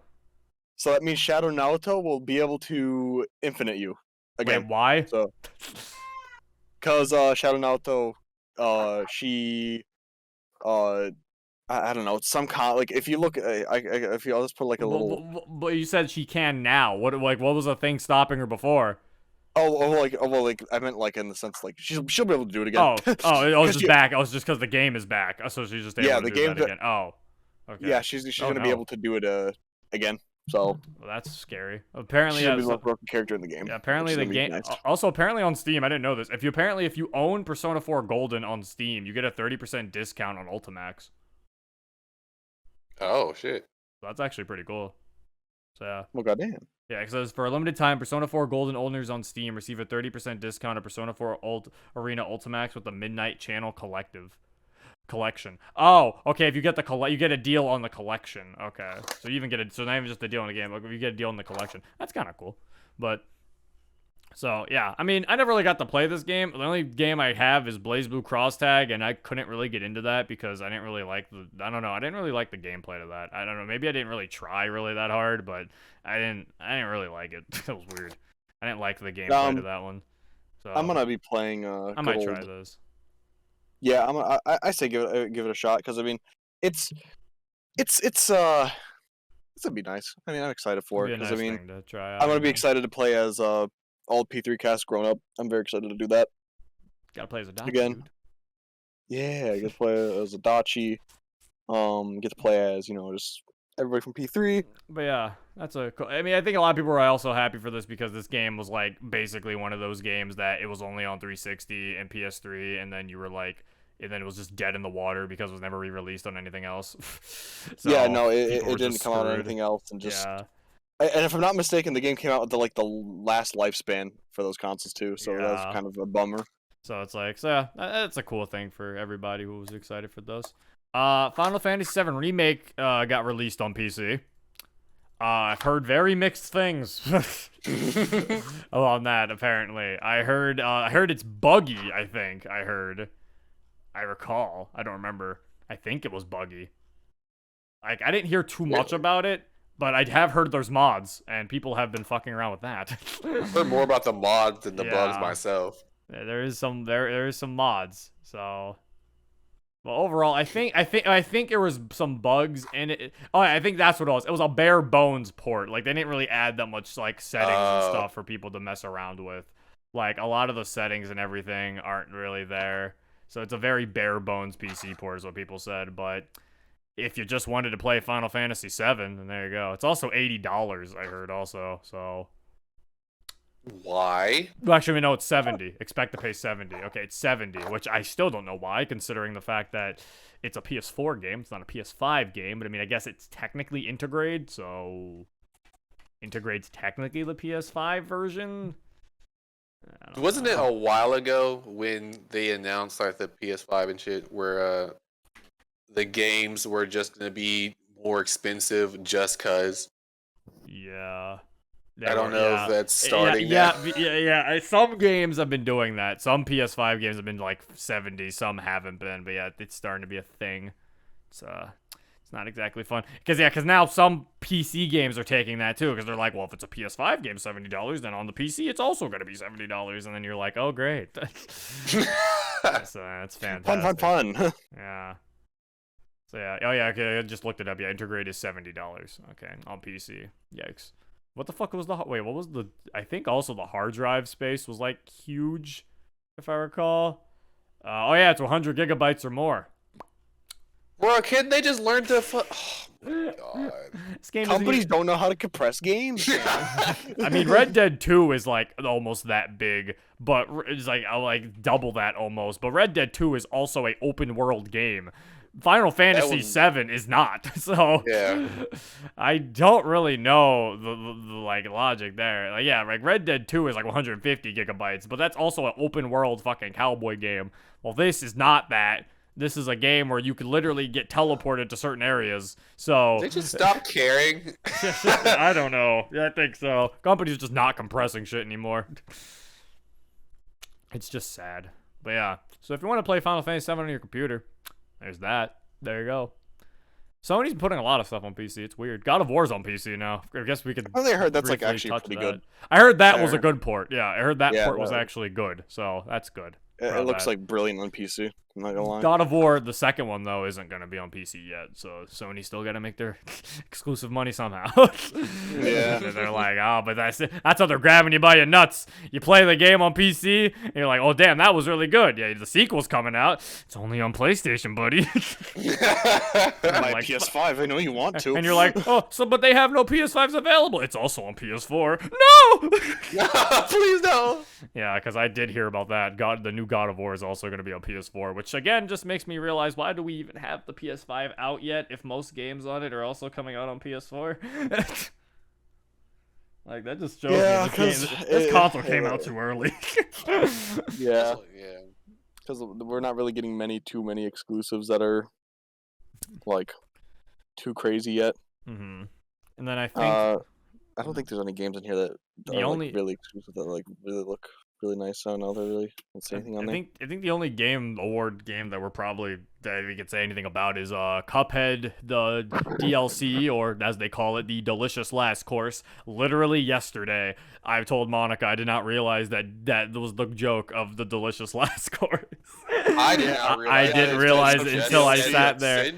Out loud. Yeah, until I sat there and I was like, wait, it's called the Delicious Last Course because DLC. I was like, oh my god, I get it. I was like, I did not even realize that. My eyes have been widened. That's why they kept. I just realized it as you said the title the first time. Yeah, out that's loud. why it's called the Delicious Last Course, and I'm like, this game is too charming. It's charming to the point where even the title is charming.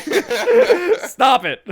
Even the fucking announcement. And even the people that they had, like the the singers. Yeah, that's what I was about to say. The singers. singers with it. That shit was so fucking good. I fucking love that fucking Holy. The announcement. Delicious Last Course. That shit was in my head. Delicious Last Course. That better be in the game. I swear to God. Actually, yeah. Fucking, but yeah, that we got a release date for that. I think was probably the biggest thing to take away. They showed more gameplay, and it's definitely just more Cuphead, which Just isn't more bad. Cuphead. That's Yeah. never a bad thing. But the I always biggest respect takeaway, Cuphead's style. yeah, Cuphead's really nice. I like Cuphead a lot. Cuphead is the only game where it's like, I fucking hate Dark Souls, alright? I try to get into it every time, and I can never get into Dark Souls. I'll try again someday in the future, but I can never get into it. But Cuphead is a game that every time I die, I do feel like, okay, let me try again. I think I got it. Yeah. Like, I just sit there and be like, I can do it this time. Speaking of Dark Souls, do we even, I know since you said you're not crazy, do we even want to touch on like Elden Ring, because there's been a lot of shit that's come up for that.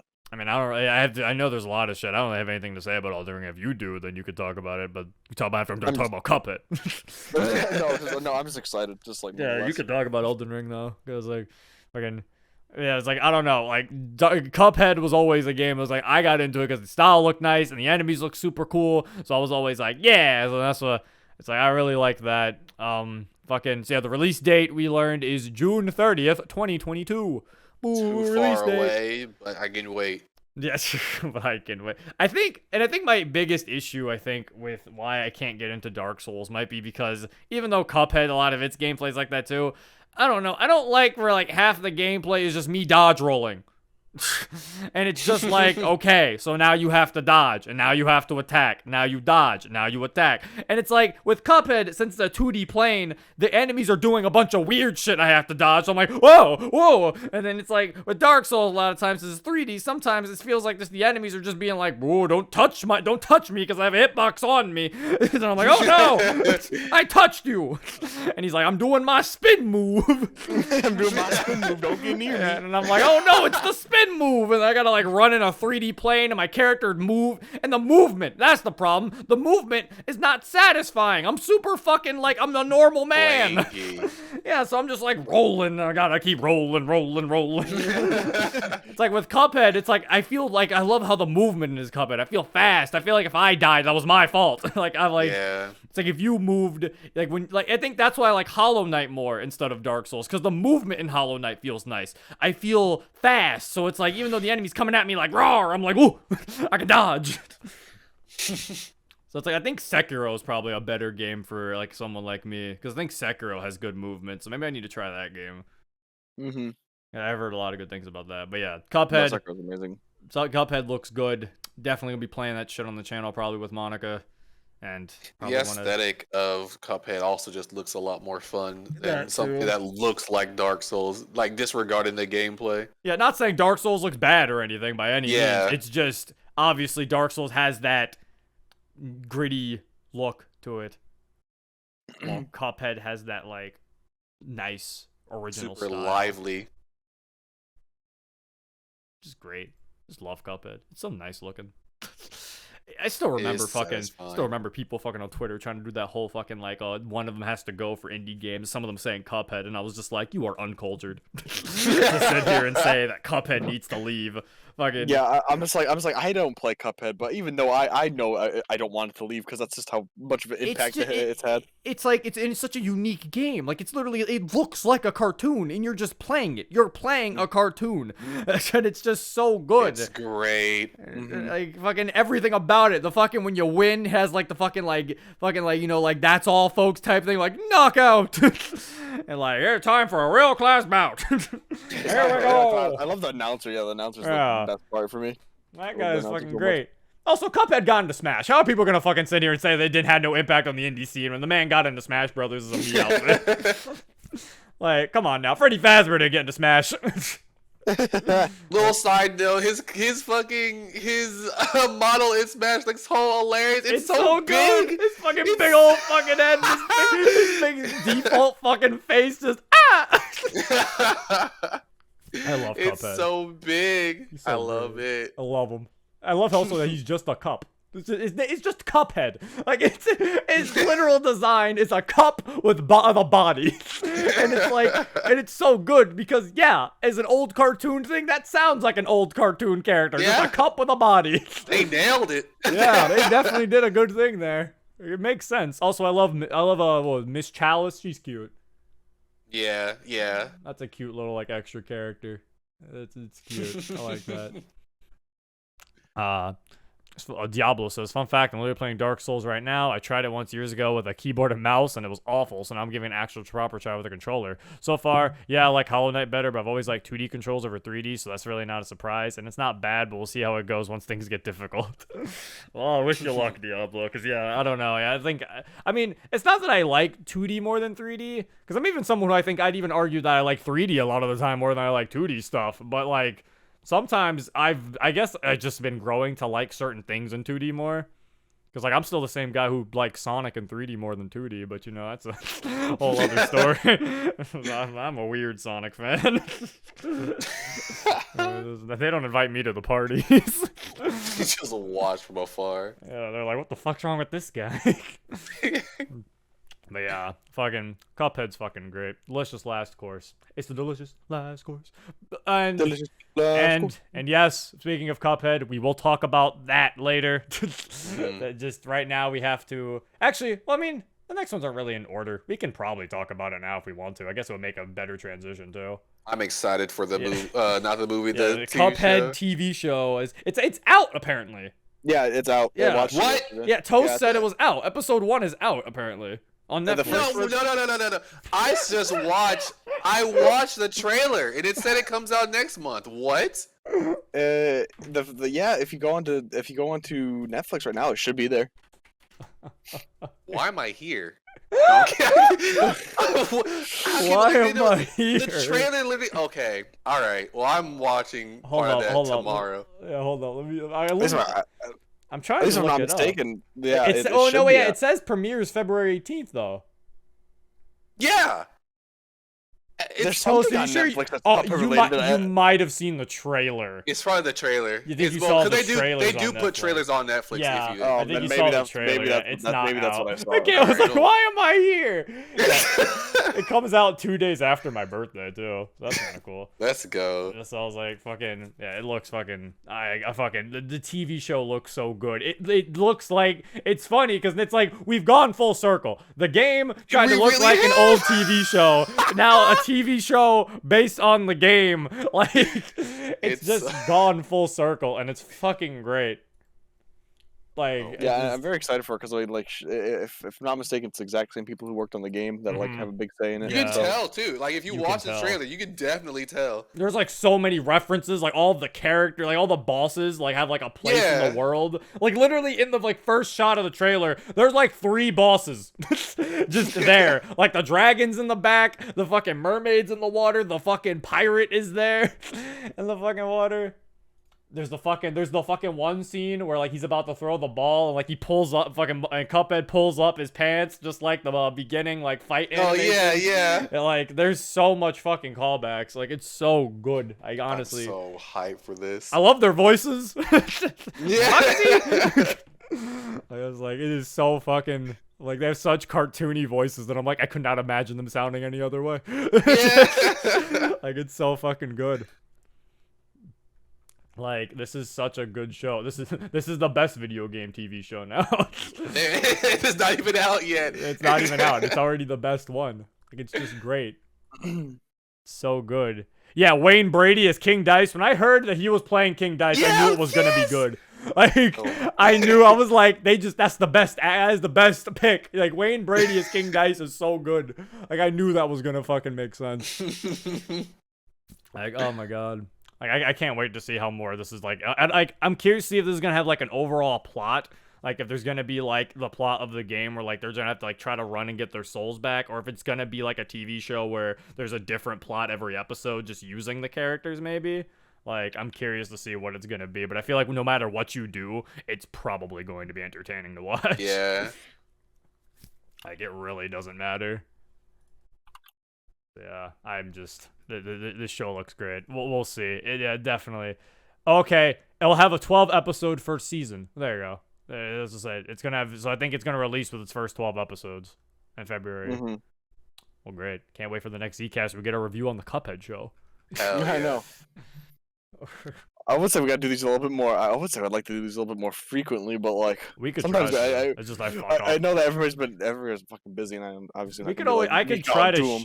I could try to shoot for like, But- because I think I was thinking about monthly, but then I was like that might be too much. So I was thinking we could do like every other month. Could technically Yeah. work. I mean, it wouldn't be a bad idea to like do it like monthly, but like I guess like it'd be like Well, one of those like most other podcasts where like I think everybody just had to bring a topic to the table because like Yeah, see that's That my was see, it. that's my other issue with doing it monthly was that it was like if we don't have topics, and my other thing is like it would also have to be me having to plan around when to do these and everything with my upload schedules. So I was like, I Yeah. feel like with every other month, it'll give us enough time to really figure Build up out some what topics happened. Yeah, build up some topics and everything like that. everything. Yeah, this is Mhm. like I think every other month could definitely work better, but that's not a topic on here. Now we can talk about what you guys want to talk about. You guys want to talk about? We can talk about Nintendo Kart for that little bit, I guess. We can talk about fucking. yeah, Nintendo Kart versus Mario so- Kart, that little Twitter feud Yeah, that happened. That this started on Twitter randomly. I don't. What even like? Okay, actually, before we start this, I have to thank some people. Sorry, I forgot about you guys. Thank you for. I forgot about one person. Thank you, Zara, for the resub. Forgot to say thank you for that. Appreciate it. All right, so now we can continue. So yeah, Twitter just fucking randomly like had a debate out of nowhere about Nintendo Kart. I think Yeah. actually no, it wasn't out of nowhere. I know where it came from. It was because there was an article that said literally according to an insider. By the way, this is the dumbest fucking thing. This is why I hate these quote-unquote insiders. Apparently, Nintendo is working on a new Mario Kart, and apparently it has a new twist. And I'm just sitting here like, no fucking, that could just be anything. Anybody can say that. Yeah, I remember this now. That is the most basic ass information. I could say that. Hey guys, the next Mario game, there's gonna be a unique twist in it. Yeah, like that doesn't mean Next I have Mario info. game is not gonna be the last Mario game.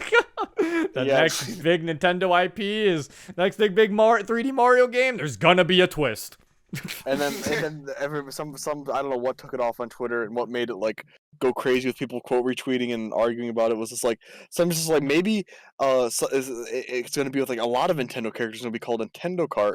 And then everyone like fans just started arguing like, no, that's not what it should be. Or I don't remember. Like, the too one I much, saw but, like, specifically, there was one guy who broke down why it would be a bad idea, and he was saying like that Mario Kart would like lose its identity or something, and he said like that it was also, he was like, we would have to get rid of some Mario Kart staples for other characters, and then people made a good point. They were like, but they already get rid of staples for dumbass characters like the fucking Koopalings and Pink Gold Peach. So at least if they're replacing staples, it'll be good characters. Acting like replacing Nintendo them. gives a shit.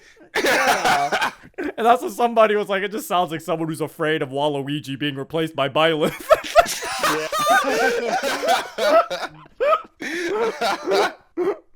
That is exactly what. Fire Emblem card, fire. That just reminds you just as well of like a lot of people are just like being like no because like I don't want other Nintendo characters to get represented because it's called Mario Kart for a reason.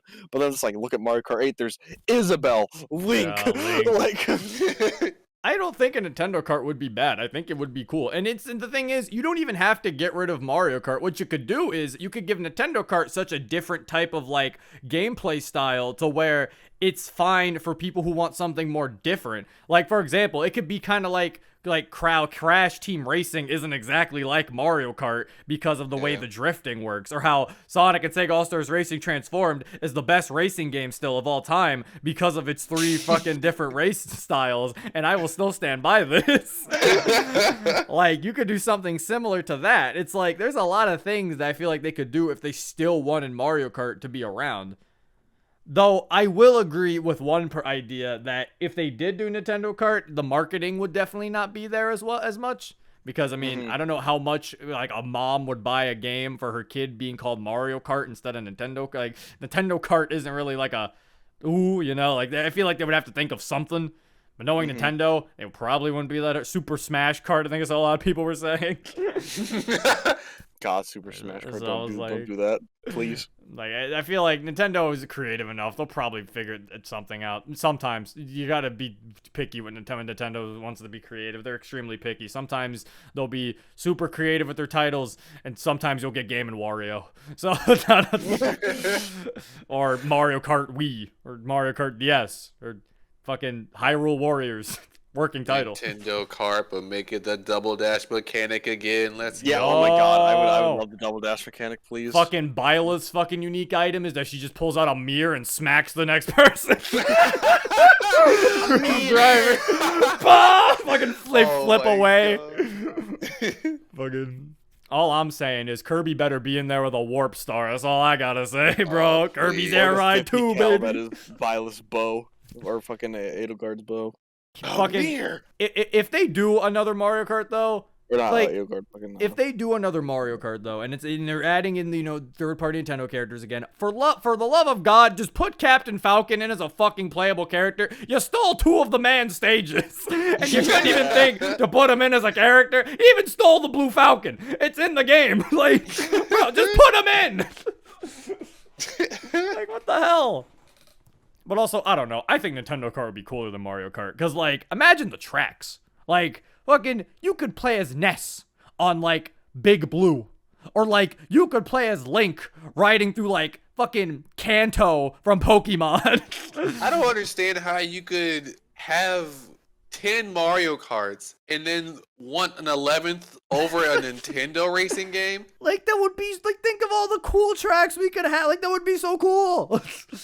Like, what the fuck? Why do I want Mario again? Like, no. Yeah, I don't get that. Like, I don't get how people just want Mario Kart again. Like, what's like, this could be so cool. Are there like diehard Mario Kart fans that I'm gonna guess there's Mario Kart purists apparently, because as they're saying, like, they don't want it to be tainted by other Nintendo things showing up. Like I said, I was like, they're just afraid that Marth is gonna show up instead of Dry Bones.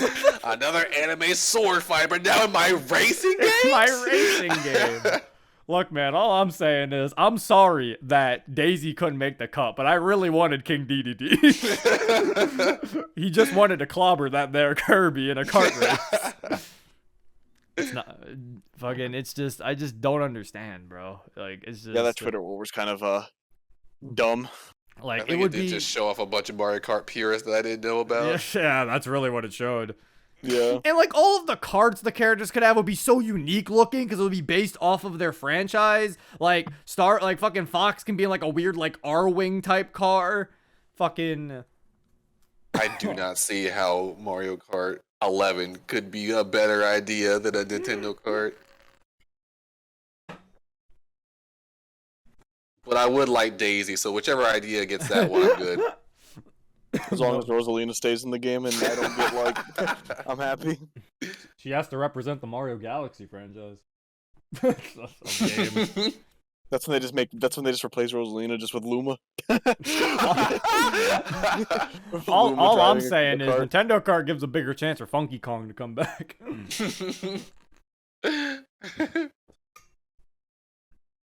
Also, they do Nintendo Kart, put Sonic in there. Just do it. He's an honorary Nintendo character.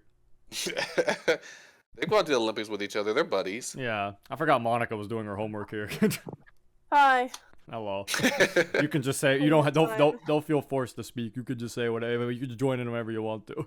Yeah. Anyway, I think we're basically I don't think there was much to really talk about Nintendo Kart besides the fact that people don't understand how fun the idea would be. Yeah. Like, that would be so fucking cool. Mario Kart purist, my god. I did not know. Fucking Magic says Mario Kart fans on their way to say FIFA fans keep buying the same game. That's basically what it is. Yeah, it's like, how do you want the same Mario Kart game when you could get something as cool as Nintendo Kart? Like, it would be so fucking. You could have fucking like the Fire Emblem characters like ride on like a weird like fucking horse car, like how Link has like the fucking like horse motorcycle. They could all have like unique items that like depending on their franchise, like it could be like kind of like how a Final Smash Ball works. Like they get like a move, or like how the All-Star move works in like Sega All-Stars Racing. Or it's like they do something depending on where they're like from. Like that would be so fucking cool. I would pay money immediately if I can get Sonic on an air ride again. Yeah. I would pay money to fucking play as fucking King Dedede driving around in space. That's Star Fox. Yeah, I don't know. People are lame.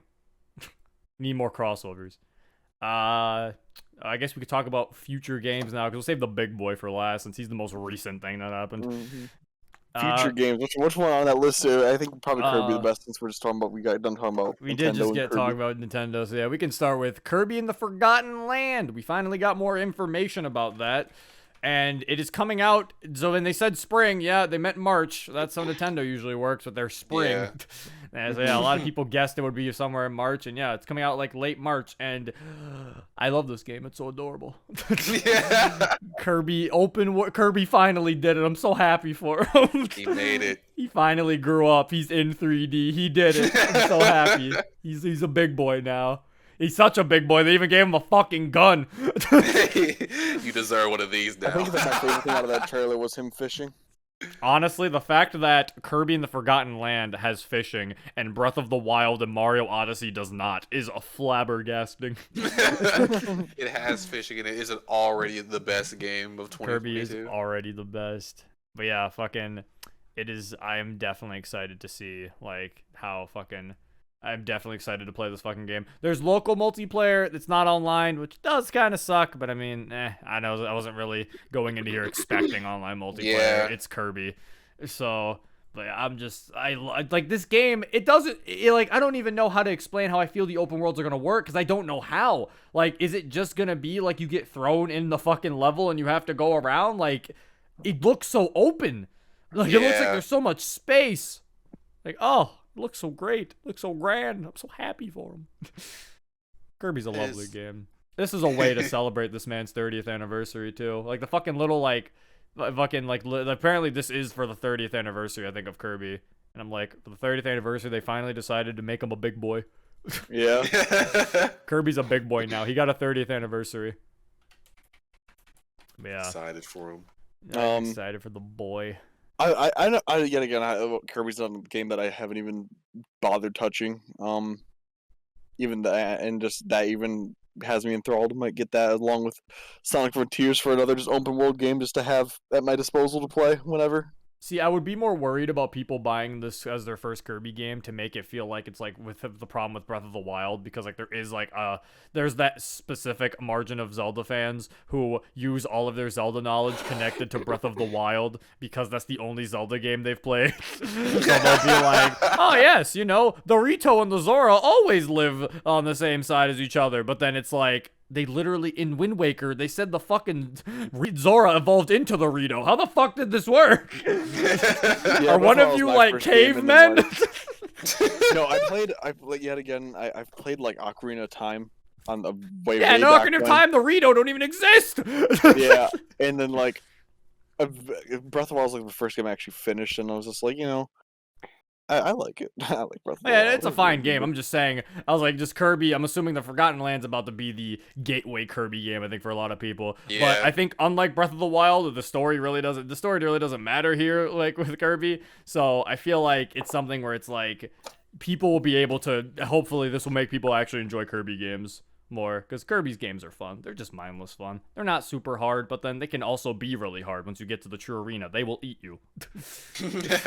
Because Sakurai made it, so of course he knows how to make it something super fucking hard.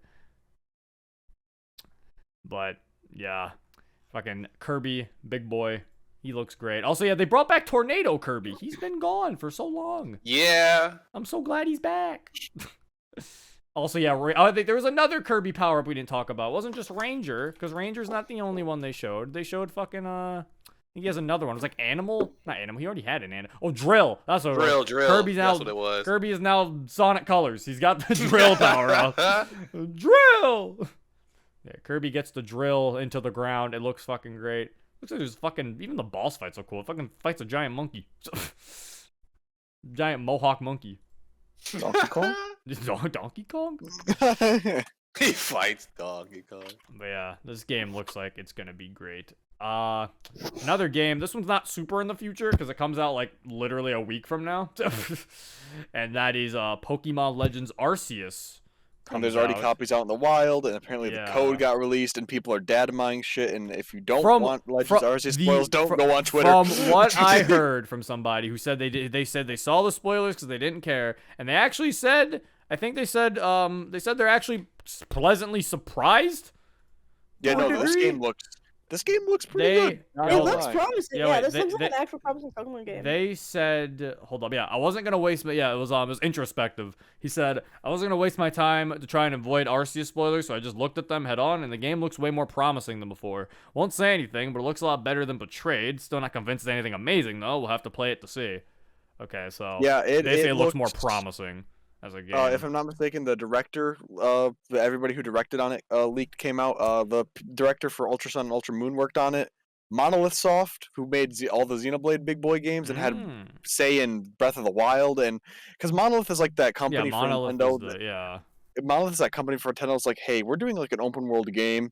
I'm giving us a little help. Did they help with Kirby? I don't think they. They did nothing that I've seen for Kirby, but like, they worked on Breath of the Wild. I know they obviously did Xenoblade 1 and 2. This is like, all right. So they got Monolith Soft working on it, which is going to be amazing because Monolith Soft, Xenoblade Chronicles 2, really good game. The game looks fun. Yeah, no, I mean, I've seen a lot of the leaks because me and my friend have been sharing leaks back and forth with each other all like for the past ever since like the codes and everything got leaked for everything like that, and it it definitely. I'm. My hopes are way higher than what it was, like say 2 months ago for this game. Yeah, like Sounds I'm promising. definitely. It's something where it's like, as much I've been scared of Pokemon and Game Freak, I will say I am definitely excited for this. Most likely just due to the fact that I am a huge fan of fucking. I always wanted an open world Pokemon game, so it's something where it's like, since it's something I always wanted, it's like I'm a little hesitant because I'm like, I want it to be good. So, but it looks fun. So hopefully, I'm decently surprised, and I'm actually excited now to spend $60 on that game and play it to Yeah, its it's like- potential. I already can't- bought it. I didn't- Yeah. I was waiting until I got my second paycheck to get it. Yeah, because Yeah, I get paid I will be actually in having- 6 hours, so I'm gonna Yeah, that's probably something buy that I right will after be, work tomorrow. We'll be getting it eventually. I will be getting it basically before release. I will be having it, but yeah, it's like this game really looks cool. I'm hoping it is good so that we can finally all stop talking. Because honestly, it's like I don't like being upset with Pokemon. You know, I don't like shitting on it. Like I like Pokemon as a series. I'm still a Pokemon fan. I want a good Pokemon game. Damn it. So it's like I Yeah. want it to stop being bad. So Oh damn! I was gonna say but that's just even the beginning of the game. I don't want to spoil that because beginning of the game is very fucking cool, and how they're doing things is really interesting, and how the story plot works, based off leaks and everything like that. It's No more. very funky. Funky very Kong? very funky. I didn't know they added Funky Kong. Spoiler zero. Oh shit, you're right. Funky Kong. And yeah, if I'm not mistaken, nobody who worked on Sword and Shield is to help this game. Let's go. Let's go! Go! Because I'm looking at the director list again, and I'm just comparing I think the most that Sword and Shield directors had, or people had, is maybe some art and storyboard writing, but otherwise Let's most of go. this was handed to Monolith Soft apparently, because a lot of these directors are from Monolith Soft. I mean, I will still stand by. My only negative with this game so far is that it could look better in terms of graphics. It really could Yeah. look better. Like that's just if new Pokemon Snap is anything to go off of, it should look like that. Like that's a game that is how a Pokemon game should look. Like it could look, because looking at the game, not saying the GameCube's a bad console, but it kind of looks like it's on the GameCube. And that's why I was like, it could look better. I think It would be it's a bad console, considering it would be released in 2022. Yeah, this is on the same console as Mario Odyssey and Breath of the Wild, and those games look amazing. And then it's like you look at this and you're like, oh. Looking at gameplay, I'm noticing they're just rendering stuff as you play. So it looks very barren, far Yeah. out. Say for instance, when you're looking at a top-down view. And I feel like that's it- a little worrying, but I mean, it is what it is, I guess. But when you're actually playing in third person and everything like that, walking around, it doesn't look too bad. The sound effects are really nice. Everything's really nice. I think the issue might have been Breath of the Wild really set the bar when it fucking showed up. When they fucking really sat there, it was like, you see that mountain in the background? You can go to there. Yeah. That was what made it that's what made every open world game can I go to that mountain over there? No, that's just background. It's just- We don't know how to do that. Our Nuba's a wizard. You never taught us. I want to ask one question still. Don't answer any more than you. Is it steel? This is toast. Did I say steel? You said steel. I said toast. You said steel. I heard steel. What's up? I'm sorry. You're not steel. You're not steel. You had to tell him. Can you go to the two? Can you go inside or up Mount Cornet? I haven't seen anything on that yet, so I really Okay. can't necessarily give you a definite answer. Most of what I've seen has just been music, battle theme, house and battles work, Okay. Pokemon designs. I will say this though, a lot of Pokemon's got cool evolutions, so be prepared for that. So Yeah, I'm gonna try not to look at any of that. until it comes out. Good Yeah. luck. a few Pokemon who only had 2 are now getting 3. So Oh, yeah. so they're doing like Galarian. really? Okay. Oh, wait, so Yeah. they actually kept some evolutions a secret. Okay, that's Oh, actually kind of cool. nice. Because I think for the most part, like Sword and Shield, didn't they like spoil like basically almost every like Pokemon that got an evolution? I was hearing theories that I heard one theory that the 3 starters are going to have different final evolutions. They might. I don't know. Like I say, this is the first time hearing about like secret evolution because like they've actually kept this Yeah. decently well hidden. So maybe this is the Pokemon game that tries to win back the fan base. I hope so. Hopefully. I think- I'm liking how it's looking. One thing I haven't heard people talk about, because it might not be a big deal. I don't know.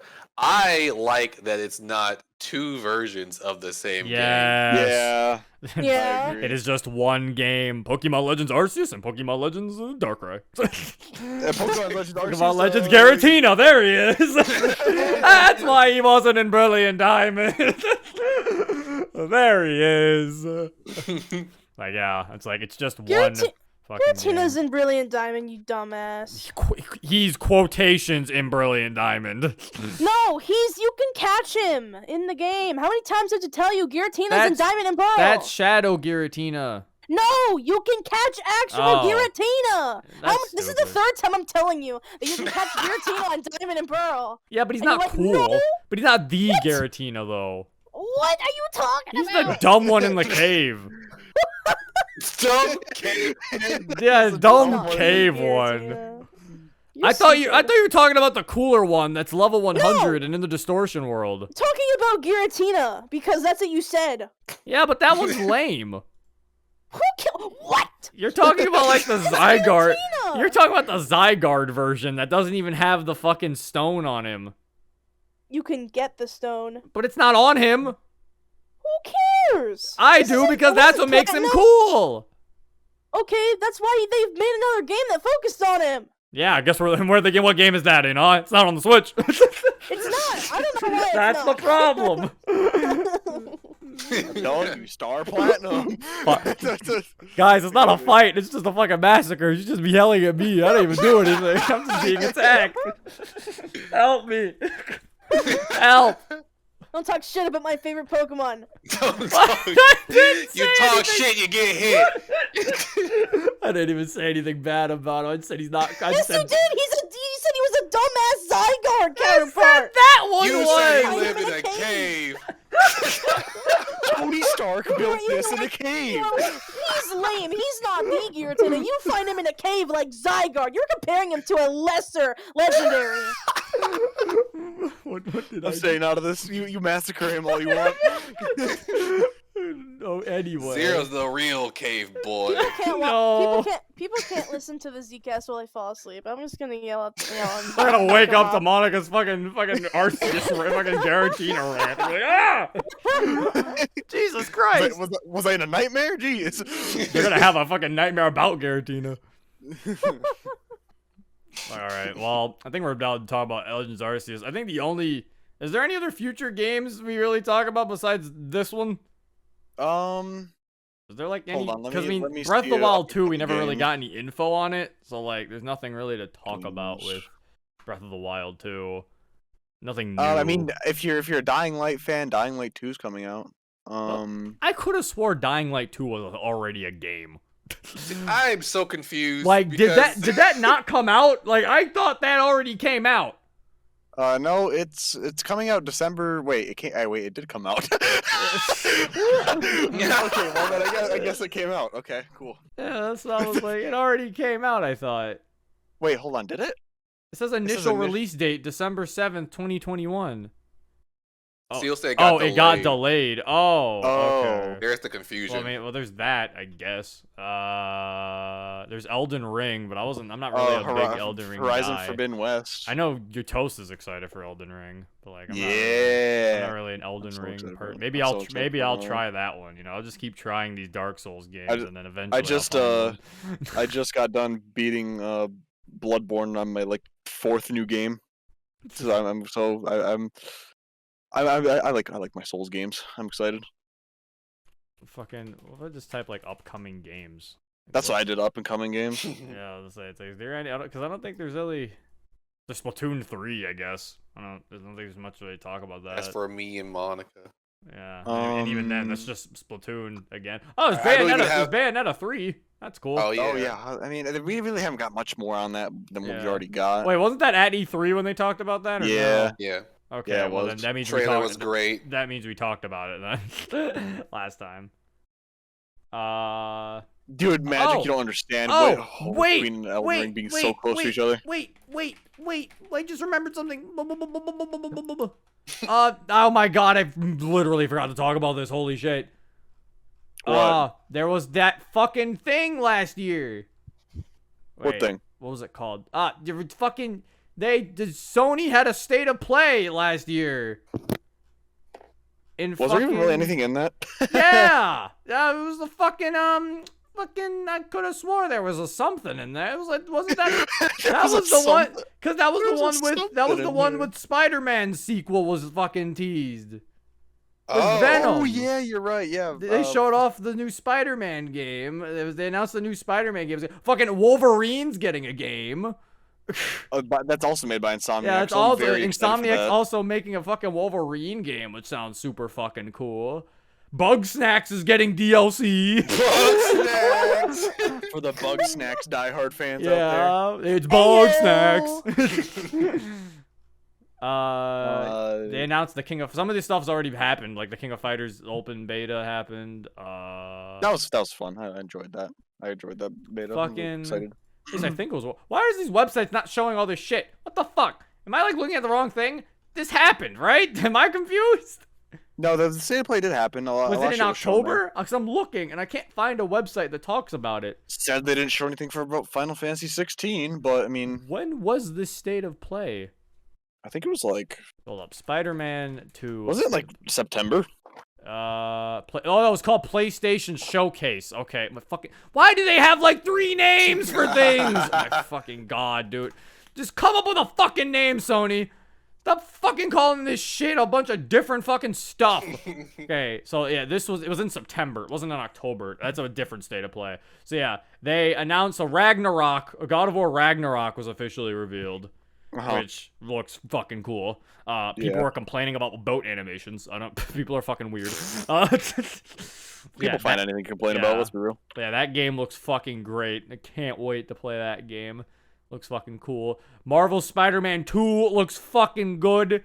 They showed fucking Venom, dude. Yeah. Mm-hmm. They're having Venom. Also, I'm thinking they show fucking Miles and Peter, so I'm hoping there's probably gonna be like some like switch thing where you get to like switch That's between what I'm them. hoping for. Oh my So, god, like, that will could be be amazing. fucking great. Can't wait to fucking 'Cause play that. I loved playing as Miles because God, Miles is he has so much more personality than Peter. I love the electric moves that Miles had. Like I think I went back to Yeah. play the original Venom. like Spider-Man because they gave me the PS5 version when you buy like Miles Morales. Mhm. So and I was like oh yeah wait I can't do an electric punch. Like I was like trying to do this stuff and I was like oh wait I can't do that as Peter. I can't Venom punch somebody into oblivion. I mean luckily Peter does have the web blossom though. That shit's fucking broken. You just kind of shoot webs everywhere and then they're just fucking hit everyone against walls. Yeah. Yeah, it's like fucking Spider-Man 2 looks fucking cool. I saw it 100% Miles Morales. KOTOR, Star Wars Knights of the Old Republic's getting a remake. I never played this game personally, but I know a lot of Star Wars fans, like, this was like a classic game for them, so they all, like, really freaked out about that. So I'm really happy for them.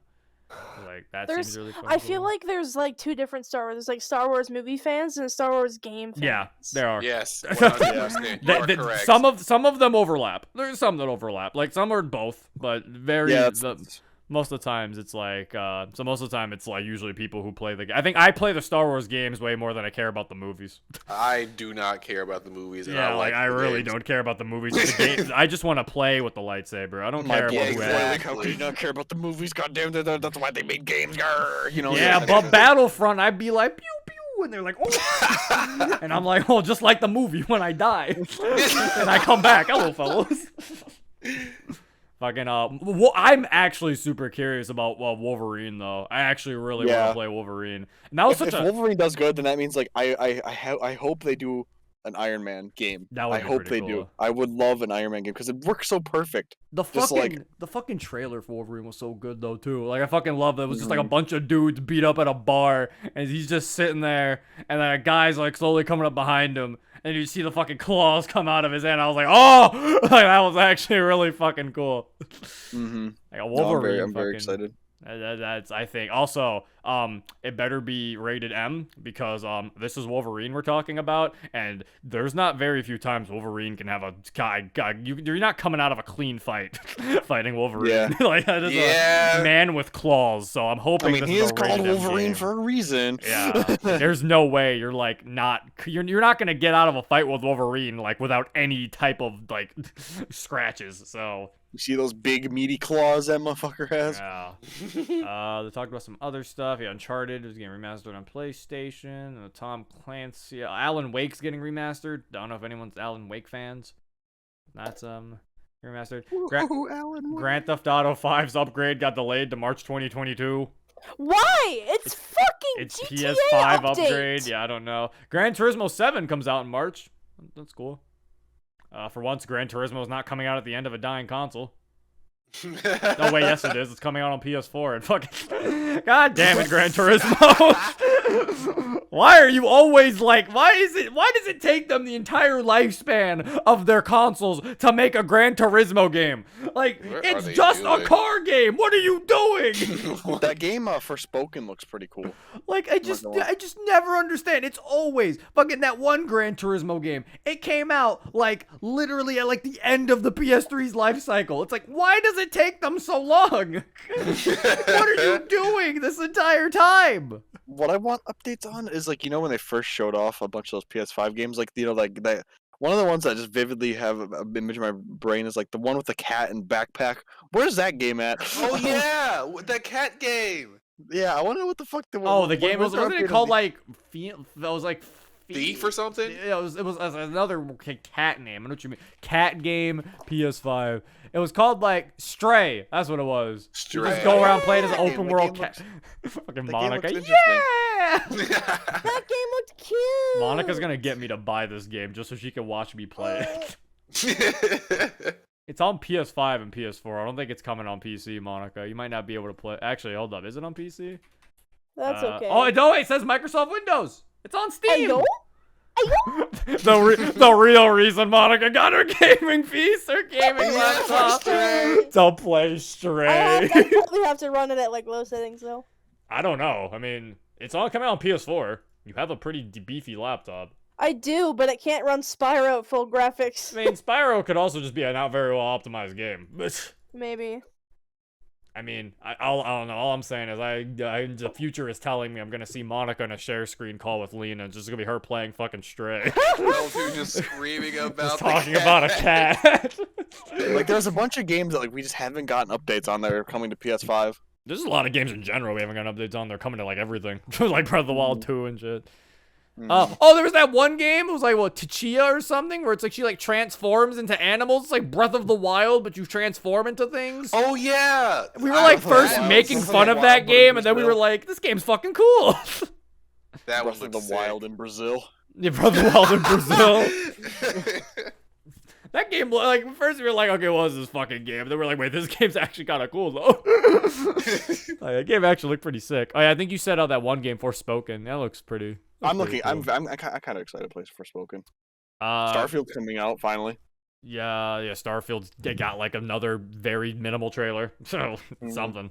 And then some like free to play vampire game. Yeah, I don't know. So I think we've talked The everything game with PlayStation. studios, my boys who made Elder Scrolls 5. I think Overall, some cool stuff came out of that. So I think that's like the other future games. Now we can talk about another Smash Brothers clone. Wonderful. Fucking MultiVersus is a thing. Apparently, I guess a company saw Nicktoons' failure of an attempt to be a Smash Brothers clone and was like, that's not how you make a Smash Brothers clone. This is how you make a Smash Brothers clone. So, This is how you copy homework, you goddamn fools. yeah, basically. So now we have another Smash Bros. Clone being made by, what was it, WB? Yeah. Warner Bros. It actually doesn't look. They actually It are doesn't putting a look lot more bad. effort into it. Yeah, they're putting more effort. I think they're putting more effort to also make it feel different because it definitely has some more unique things to it than fucking a game like fucking than a game like Nicktoons did. Because Nicktoons just felt like it was straight up just trying to be Smash Brothers. Well, this game kind of feels like it's its own thing a little bit. Like it seems like it's more of a focus on teams. and everything. The gameplay still looks weirdly slow to me. And, like, I don't know why. I don't know. Like, maybe I need to play it. Because, like, looking at it, it looks I know. I mean, it looks the same way to me. I have the exact opposite issues with Nicktoons that I do with the multiverse. Yeah. They're like Nicktoons opposite sides of the spectrum to me. Nicktoons is too fast. This game's too slow. Like, I don't know. It looks like it's trying to be more like Brawlhalla than it's trying to be like Smash Brothers. And that's why I didn't really like Brawlhalla, because Brawlhalla was too slow for me. It was just a bunch of like floaty controls, and that's what this looks like. It looks like instead of copying Smash Brothers, they copied the person who's copying Smash Brothers. So it's like, but yeah, I mean, it's got the crazy roster. It's got Batman in the same game as Shaggy. The characters I'm a look Shaggy so mainframe one. nice. Yeah, the characters look nice. Actually, I think wasn't Batman in a Scooby-Doo episode? Wasn't Scooby-Doo and Batman in a crossover? Actually, I don't think that's that. I don't think that's that actually, crazy. if I'm not mistaken, hold on, let me do Scooby-Doo. I'm pretty sure they were. I could have swore I remember a Batman and Scooby-Doo like thing. Yeah, it's called Scooby-Doo and Batman the Brave and the. It happens and it happened twice. It's Batman the Brave and the Bold and Scooby-Doo meets like- Batman. They have met twice. Wasn't that the episode where he was like, "Come back to my cave and drink some Bat milk. Yeah. There's that. Wait, there's another one. Nasty. Batman and Scooby-Doo Mysteries, the chilling ice rink escapade. Why is Batman Bro, teaming they up with buddy. Scooby? They're just friends, dude. Batman and Scooby-Doo Mysteries. This was They a fucking chill out on the series. weekends. This is a book series. What the fuck? The Batman and Scooby-Doo. Okay. Well, anyway. Yeah, Scooby-Doo having a crossover is crazy. I guess Superman's in the same game as Steven Universe. There you go. God. Bugs Bunny's there. Bugs Bunny, Tom and I Jerry. think there's a big Chungus reference, if I'm not mistaken. Everybody lost their shit at that. There's an Ultra Instinct Shaggy reference was the thing. Oh, that's what it was. Okay. Yeah, Big Chungus is a reference in the Looney Tunes arcade game. There's also the Game of Thrones characters in the game. You know, Yeah, isn't it Jon Snow? No, it's Arya Stark. Um. I mean, they could add Jon Snow. Who knows? Although I thought they had Gandalf. Where's Gandalf? He's not there anymore. I thought Gandalf was confirmed. Oh no, they removed Gandalf. Remember that entire thing that happened? What? Gandalf wasn't confirmed. Oh, so he and- was never confirmed. Okay. Mhm. Well, they better add him. Bro, add Goku. Yeah, he's part of Warner Brothers. Goddammit. When Goku. But yeah, I don't know. Maybe it's a game I have to kind of play. I'm more interested in playing this game than Nicktoons. And it also feels like this game has more charm to it than Nicktoons because they have alternate colors. They got voice acting. Like, It's so much. Yeah, it's gonna. Yeah, it has much more charm to it. Also, it is free it is for everyone who wants to try it. It's free, so why not? Yeah, like, it's definitely more of a way to be able to play it. I wonder if they have what their that. money grab thing is gonna be though.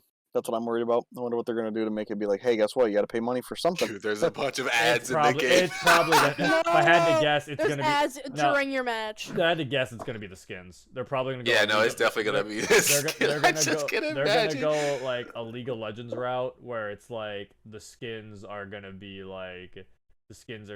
what you have to like purchase for the characters. Makes sense.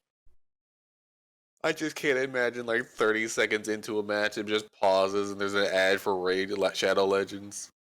Raid Shadow Legends. Why play this game when you can play another free game? Larry Shadow Legends. Right, Shadow Legends. You can play as Finn and Jake from Brawlhalla. I Steven hate you, Universe is Dom. also in Brawlhalla actually, and he's in this game. Is this allowed?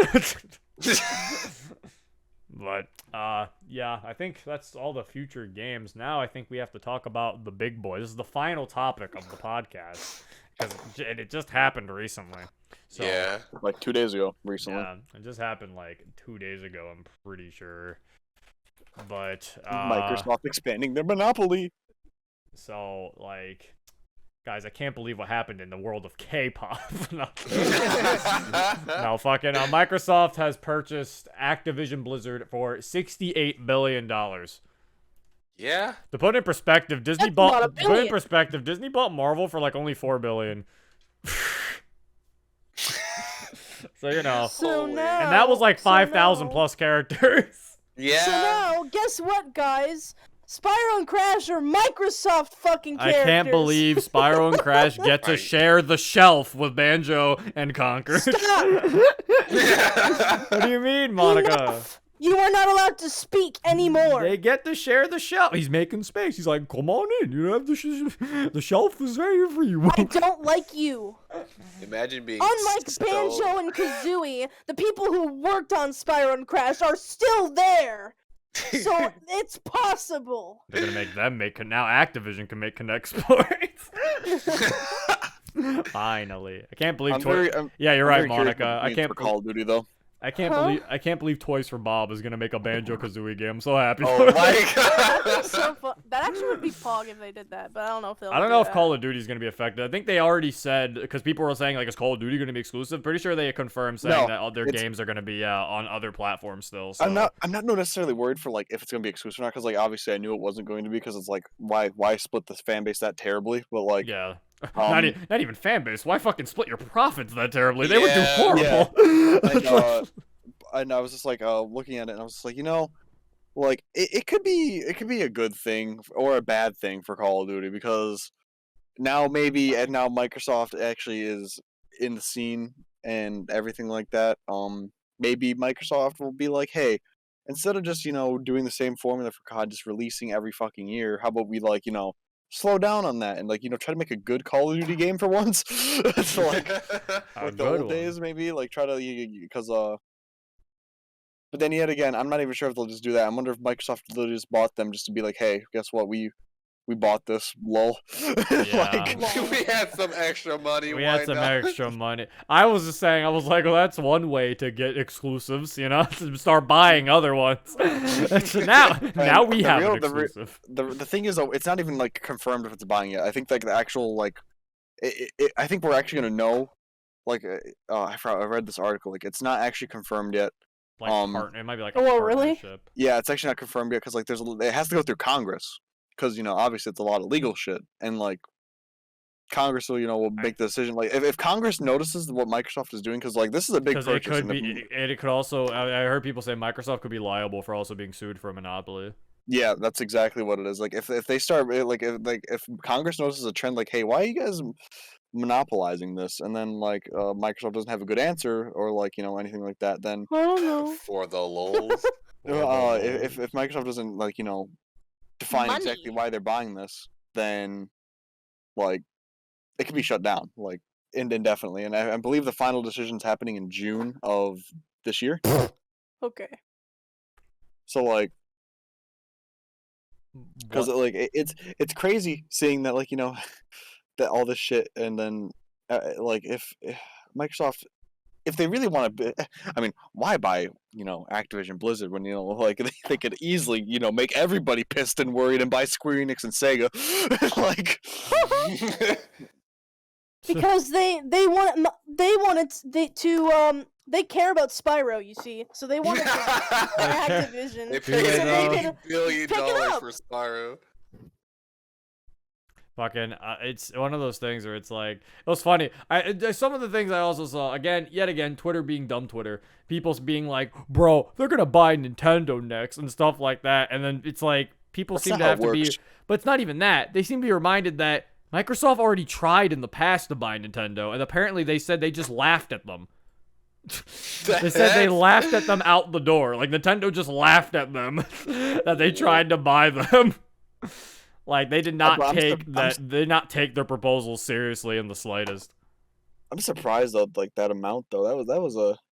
That's a chunky amount that they bought fucking Yeah. Activision Blizzard for. Yeah, The that's thing is though, we're not sure if Bob is getting fired though, but like Yeah. I saw this Politic. funny meme where it's just like Bob. The guy who's in charge, the CEO of Activision, who knew about it. Right, His name's Bob. yeah.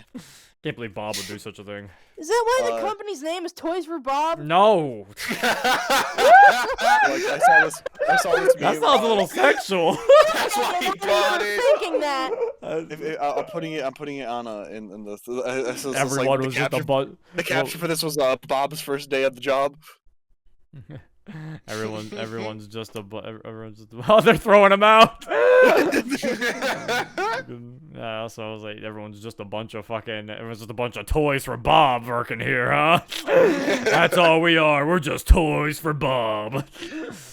But I'm very curious to see the impact this is gonna have, even if it does go through. But yet again, if Congress realizes, hey, why is this a monopoly? No, I hope this is where Microsoft stops. I'm not a big fan of Microsoft buying a bunch of these buying a bunch of these companies. It's getting a little weird. A little bit. I'm not exactly, especially companies that don't really need it either. I swear, I think the day I think I'll see people riot is when they buy Square or Sega. See, they're not buying Sega though. That's the part. People keep saying like they're gonna buy Sega. Like, but Sega's such a big third-party like partner. It's like I would be very surprised if they bought Sega.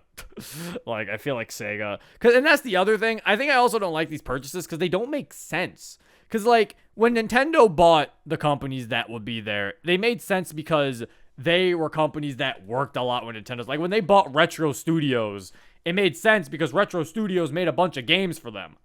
Mm-hmm. So like they made the Donkey Kong Country Returns games, they made Metroid Prime. It's like, so yeah, them buying Retro Studios made sense. They were close companies. So it's like Microsoft buying Bethesda just seemed random. Like it was just like there wasn't any Xbox exclusive Bethesda games. Like it just seemed random that they bought it. And the same thing with Activision. There wasn't really any big Activision like Xbox exclusive things. It was like, why did they like the last time that happened was back on the 360 with Call of Duty. If they did it back then maybe it'd make more sense. It's like nowadays it's kind of weird. Yeah. It's a weird situation, but I mean like I don't know. We'll see how it plays out. Yeah, it's like it just doesn't really make sense to me.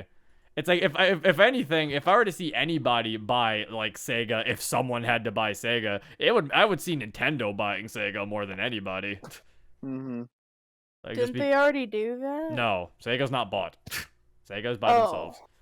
I think the other thing is technically Sega already makes so much money. I don't think Sega has to be bought. Yeah, Sega's on their own right now. Or if Sega's revenue is $247.7 billion. That's crazy. Fucking I think Sony and Nintendo kind of need to. Well, Nintendo, I mean, I guess like as all the memes that came out of this, like seeing Sony and Microsoft kind of like this kind of sparked the console war again for some reason. Seeing like Sony and Microsoft people go at it, and then just yet again Nintendo's just kind of on the sidelines like lol. Nintendo's just like lol, Breath of the Wild, guys. Here you go. Nintendo's like, yeah. Jumpy Plumber Man. Bro, Jumpy Plumber Man. Bro, fucking funny guy with green hat. And Microsoft's just like, please, can we have Plumber Man on our console? They're like, no. Plumber Man on our console, no other console. Plumber Man goes nowhere. Plumber Man stays here. Plumber Man will never go to a PC or a PlayStation or a Xbox. Oh God, I'm just imagining that. That would be so cursed to see. Yeah, Mario like, nevers. Mario with like an Xbox like logo like on a case. Mario will. Like, that'd be so weird. Mario will change never. the M on his hat to an X. X. Yeah, the fucking Microsoft. I'm curious to see what happens here. I don't know if much is gonna change, considering, unlike with Bethesda, where like a good portion of their games they're talking about being exclusive now. With Activision, they were saying that they really weren't. So I mean, there's probably isn't really gonna change stuff as much as Microsoft buying Bethesda. Like, who knows what's going on in Phil Spencer's mind? Yeah, if anything, this might help, and if anything, this might hopefully, as people keep hoping, is this might help some series get more funding in terms of having more people being able to make these games. So like maybe that's what I think. That's why I literally think one of the Xbox representatives, like, or like one of the Microsoft representatives, said they're like, this isn't necessarily like a thing of like, hey, guess what? We have money. Guess what we could do? Like, we're gonna be so controlling and change these games entirely. It's literally just like, hey, you know, we're gonna help these games get the funding they deserve. So maybe they'll like, because a lot of those games on Activision Blizzard, like, all of those games, like, to be honest, like, a lot of them have kind of fallen downhill. Like COD, poor Overwatch. management. Because it was poor. Overwatch anymore. It was also poor management and just dumbass decisions, like taking the people from Toys for Bob and just putting them to work on Call of Duty. Like, what the fuck? Why? Like, I hate them. Like, that literally makes no sense. So yeah, it's like hopefully now with fucking That'll be with Microsoft in charge. Hopefully, it's like they'll actually get people who can work on stuff that they actually know what to work on. And like, it's like, hey, you want more people to work on Call of Duty? Here are all your fucking random people to work on Call of Duty, okay? Just go over there. Maybe they could get people to make, you know, more Crash games, more Spyro, and maybe even revive Banjo. Who knows? See what happens. Banjo-Kazooie 4. Banjo-Kazooie 4, it's about time. Yeah. Banjo-Kazooie 4, it's about bolts. Oh my god. It's not nuts and bolts. It's about bolts. And then it can release on the Switch and everyone could be like, yeah. And then Xbox would be like, but you don't get any PlayStation. That's just what it is. This is what it's going to keep being. It's going to keep being Xbox and PlayStation giving stuff to Nintendo, but not giving stuff to each other. Yeah. They're like a divorced family. Yeah. The mom and dad don't talk, but they talk to the child. You don't get Spyro on your funny X. You don't get funny whatever on your whatever. Fucking... Yeah, they just get angry at each other, but then they'll be like, hello, Nintendo, here you go. Nintendo, you want some stuff? Here you go. Nintendo the little child. Like, yay! That's all it is. But neither one of you still get Plumber Boy. Yeah, PlayStation sitting here like, you can't have You can't have Spider-Man. Nintendo's like, can we have Spider-Man? It's like, well, Nintendo, I don't think Spider-Man can run on your console. I'm sorry. I don't think Spider-Man can run here. How about you up your hardware, buddy? You can have Kingdom Hearts Cloud version. Yay! And everyone's like, no, we don't want those. Nintendo, stop! But yeah, I think that's basically it for Activision. I don't think there's anything else to talk about. This is a 4-hour podcast. I think wasn't our first one like 6? No, it was not 6. I think we've only gone up to. Although I'm literally on my channel right now for some reason. It's been the first one was with just me and Monica, and that was an hour 45, and then the second one was the fucking. Oh my god, we talked about the PlayStation Showcase of 2020. I was about to say, we talked about the PlayStation Showcase, but I was like, oh no, wait, we talked about the 2020 PlayStation Showcase. Okay. Fucking, yeah, that one was almost 3 hours. And then episode 3 was 2 hours and 21 minutes. And then episode 4 I'm trying to think of a stream that was like 6 hours 30. long. I remember all of us playing something for 6 hours long. I don't know why. Might have been 3D World. We played 3D World for a decently long time. Yeah, I think it was 3D World. Yeah. Okay. Yeah. No, that makes sense. Yeah. This was a nice. There you go. This is our welcome back stream. This has been about 4 hours. You guys get about 4 hours of content. I would splice these up, but I feel like there's no point. It's a podcast. Who wants to listen to part 2 of a podcast? Like, I feel like it's one of those things. Where it's like it being a long video is kind of the point. So. Us just sitting there and having it this long ass time, like people can just sit there and they just listen to it in the background. There's been podcasts that have been like 9 hours long, and I think if I'm not mistaken, Neil deGrasse Tyson's podcast was like one of those that was that long. Yeah. Talk about stars for like 9 hours. Hopefully, the next part of this shouldn't be too long of a wait. Hopefully, we'll try to shoot for March.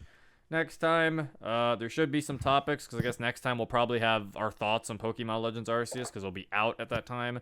Depending on when we do the podcast, might be able to talk about Kirby, because Kirby comes out the 25th of March, so it'd have to be, like, after that, maybe. I don't know. Yeah. I'm not going to try to shoot for Kirby, though, because, I mean, we could always just talk about Kirby some other time. You don't have to talk about Kirby. Kirby's just kind of there. He's chilling. He's fishing. Yeah. It ain't a good day unless Kirby fishing. He having a good day. Yeah. So, yeah, I think that's the end of the podcast. So, thank you everybody for watching the Zcast. And, yeah. Goodbye. Adios. I'm a sharpshooter.